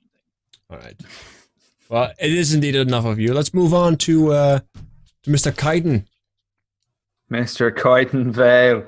Down again. It was awesome. You're right, Sam. With the whole like discovering of this area with the hobgoblin nest, and they've overtaken this elven thing, and it's like, oh my god, there's a settlement, but they're evil, and there were people here, and it's like, it was cool. So that was exciting. I did enjoy that. And then I went face planted the ground again for an hour. But yeah, as usual, loved it. Good shit, everyone. Love you all. In terms of me, at the moment, I'm doing nothing because my computer's in the shop and it's scary and horrible and fucking expensive. But usually I am over on Bradwater doing some DM stuff as well. D&D usually, but probably not this week because I don't have a computer. So I'm literally probably not going to be seen again until next week when I'm sure Kiten will face plant, shortly followed by the Goliath. Yeah, that's more than likely going to happen. Yeah, and then these guys are going to pull out like, they're going to do no good rolls in the beginning, and then we're going to drop, and then let's turn on the crit button, and then yeah, that's like let's get the guys up now. Because the thing is, I have no chance of taking a long rest either. So I'm going in on 9 HP, no spells again. It's even worse than starting this week, and I'm dead. You know, like I know I'm dead next week. So, like I don't know. I'm already thinking like I need to come back as a fucking paladin. Or no, you have to understand that they just warned the fortress, right? And I did tell you that it takes about 1 or 2 hours from one end to the lake to the other end. So at best, like, I'm just gonna. It's a slight meta game, but I'm seriously considering like pushing the party to go up the mountain instead. Like, you know, we came through the pass, just go up the other pass instead, because we're gonna die. So let's just fucking find out what's out there, desperately explore before we die. Like, oh man, that was cool. There's a fucking phoenix over there, dead. You know, like wow. That was all, like, even if our next characters don't know it, we but we know, because I'm like, oh man, I kind of want to see some more shit before we just get fucking dropped. Because at the moment, it's like run back to Amarok in fear, right? But I am tempted to just be like, you don't know. Not do that. Maybe you will find things. You don't know. We're gonna be on Unicorn back at the beginning of next episode. Well, no. Like I said, I've got a lot of things planned. Because you guys, it took quite a while to get there and then to make a proper decision. But I assure you, there are good things planned. So have faith. Yeah, TPK, have faith. Right? That's one possible outcome. Sure. But like as long as my players are smart, then I won't punish them. The rolls will. It's hard though, man. It's the hardest campaign I've ever played in, and I love it. Like, that's not a criticism of any kind. I fucking love that it's balls to the wall, difficult as shit. And it's like we can't sleep, we can't do nothing. Because even when you go camping now, it's hard. It's bollocks. You're just destroyed within an hour of not being in your house. So like this sort of shit, I feel like would be so exactly how it goes down.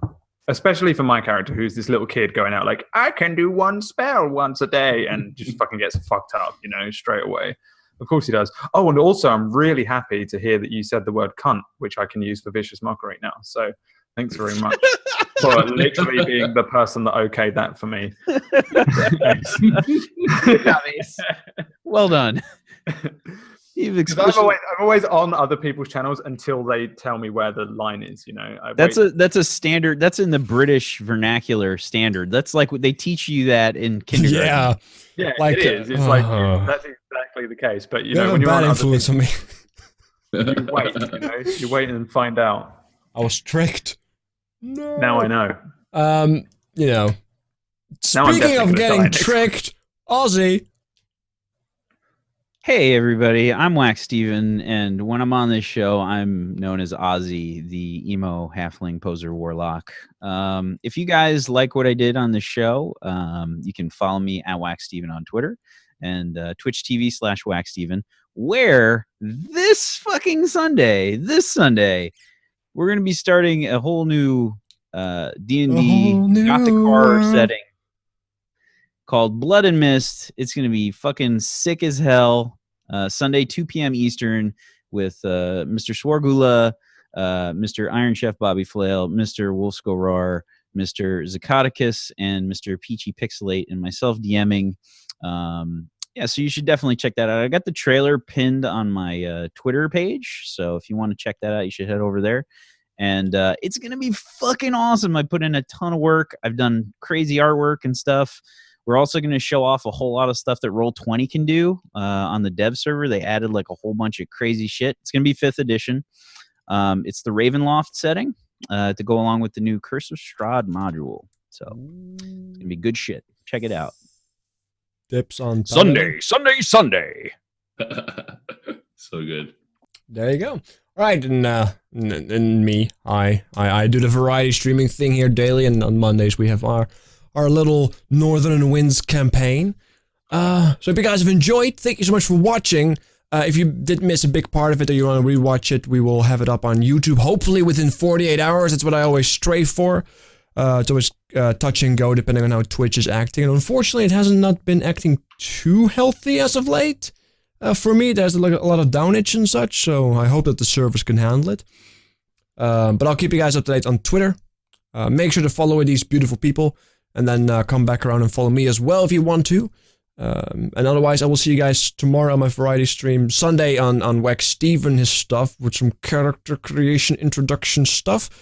And otherwise, Monday again for episode 17 of the Northern Winds, if we can all make it. So we'll see. Have a great night. Thank you so much for coming out. And we will see you guys when we will see you. Right? Good night. Good night.